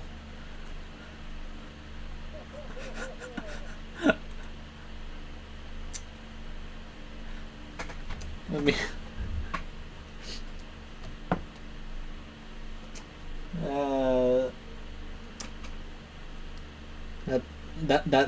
that's cocked. Oh, rolled the same thing anyway. Okay. He failed. So it finally hit something for once. He takes 3 points of psychic damage.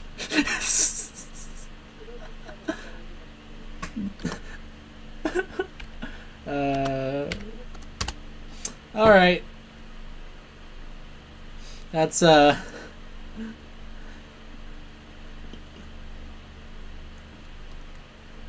get him, Nadir, and she'll give you bark inspiration. Which let me check. Her inspiration is a D8. So, yeah, D8 inspiration.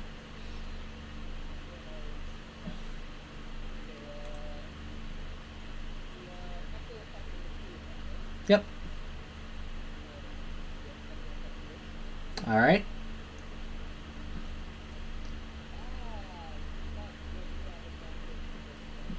Fortunately, yes.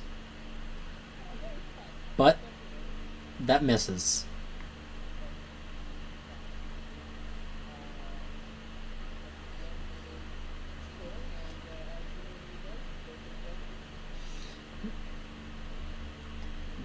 Uh, 27 hits, 14 misses.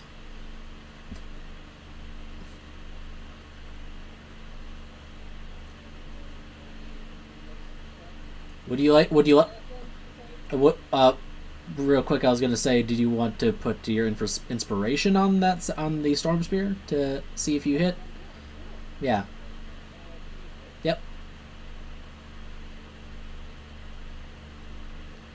Yep. 20 hits.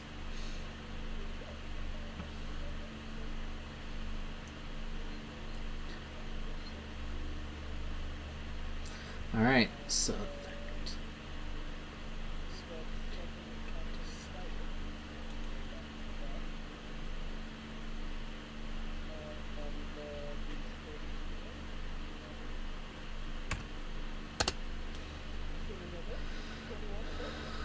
Yep. 21 hits.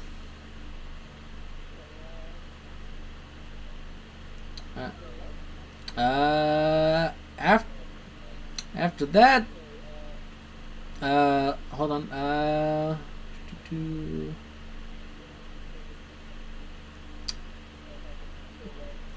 Yeah. How do you want to do this?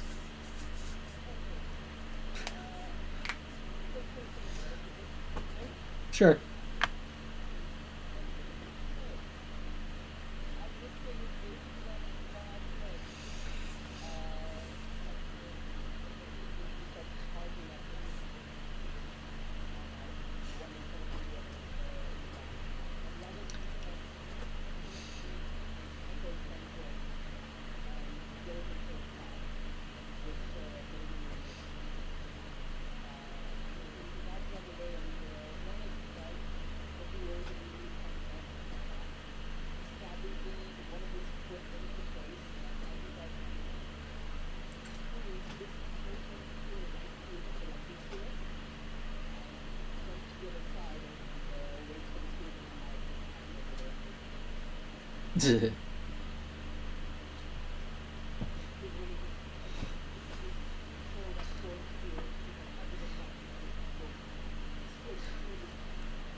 And then catch it with your echo.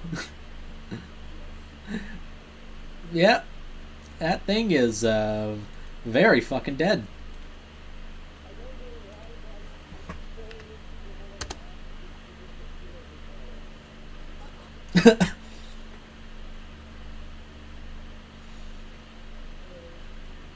Yeah.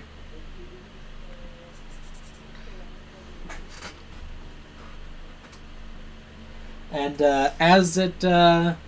as the Bargist collapses to the ground dead, they shrink back into goblin form. Wait.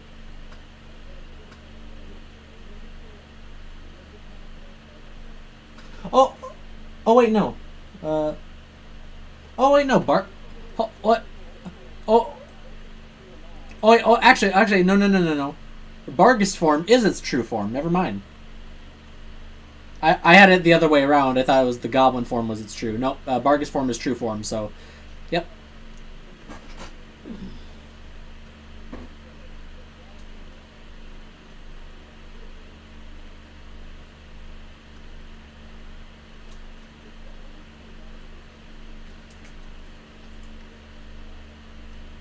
Um, hold on.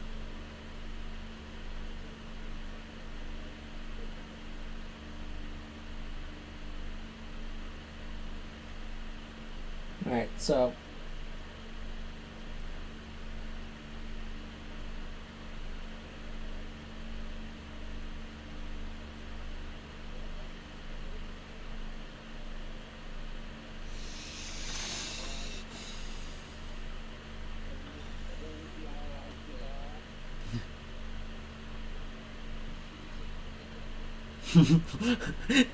Ludwig is a pincushion right now.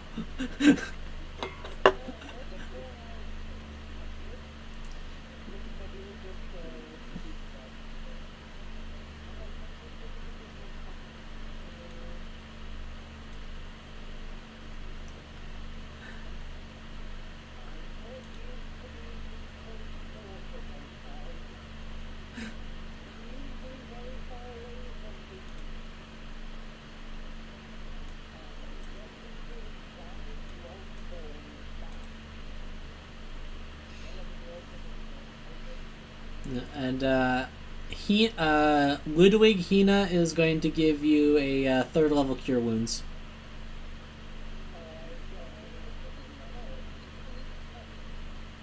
All right, first level then.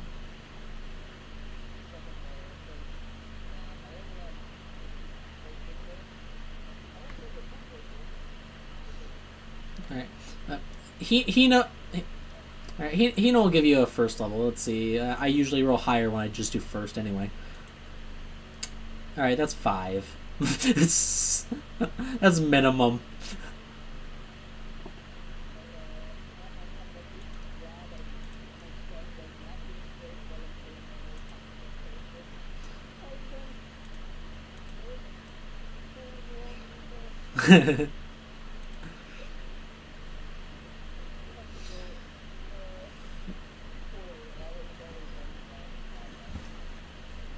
It's goblin. It was goblins. I didn't. I'm not. Uh, they got shitty quality leather armor, crossbows, and short swords.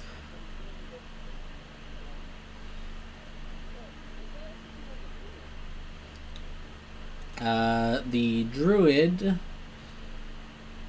They got a wooden staff. That's with like a crystal orb on it. That's probably the best thing they have on them.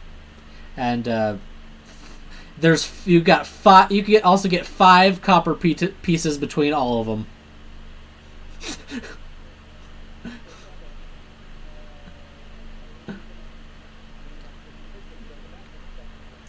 Yes, we are ending here.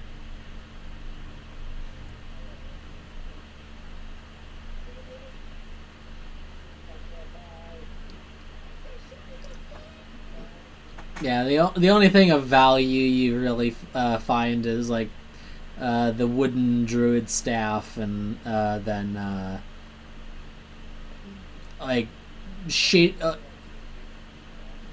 It's not even, you can't even use it. It's not an arcane staff. It's a druidic staff.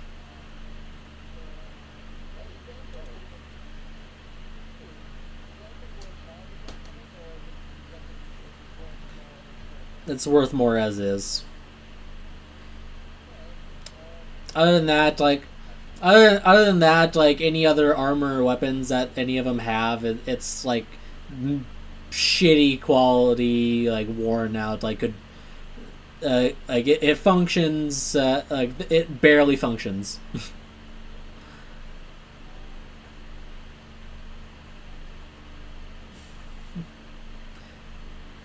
like like some of the short swords are like rusted, and the strings on some of the crossbows are like frayed.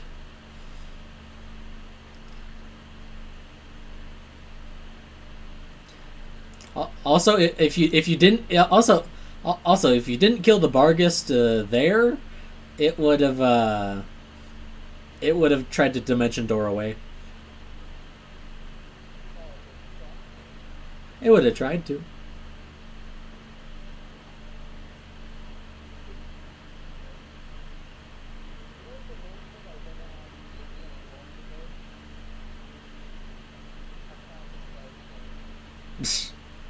Yeah, you would need too many spellcasters to really pull that off.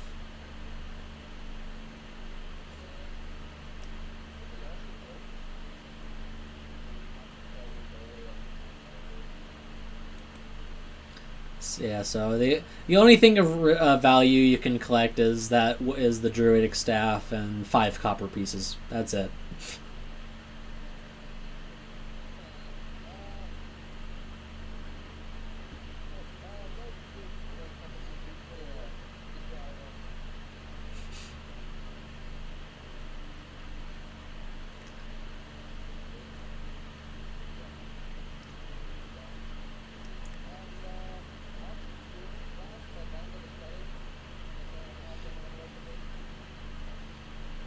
No one's a druid.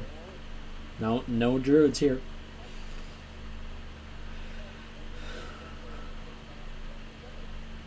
Yep. Yep, druid staff. It's and it does look pretty decent. It's like a kind of like a white dried like desert faring tree wood with a green crystal gem at the end of it. Yeah, nothing's yeah yeah nothing special beyond that other than it being being a spell focus.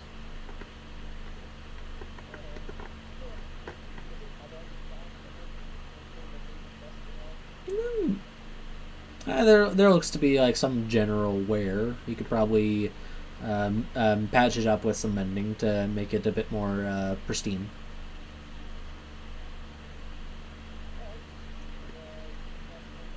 Yeah, yeah. You can cast mending on it and just fill it, basically mend and fill in the cracks to make it look a bit nicer, more presentable to whoever you may try to sell it to.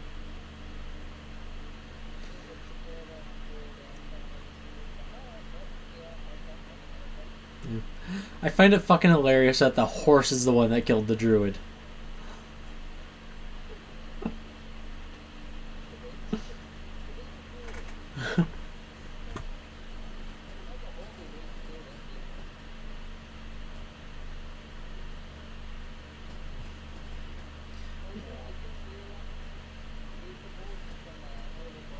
I know. Yes, that's where I specifically yeah I literally saw that episode and I was like, okay, that's Acre's horse.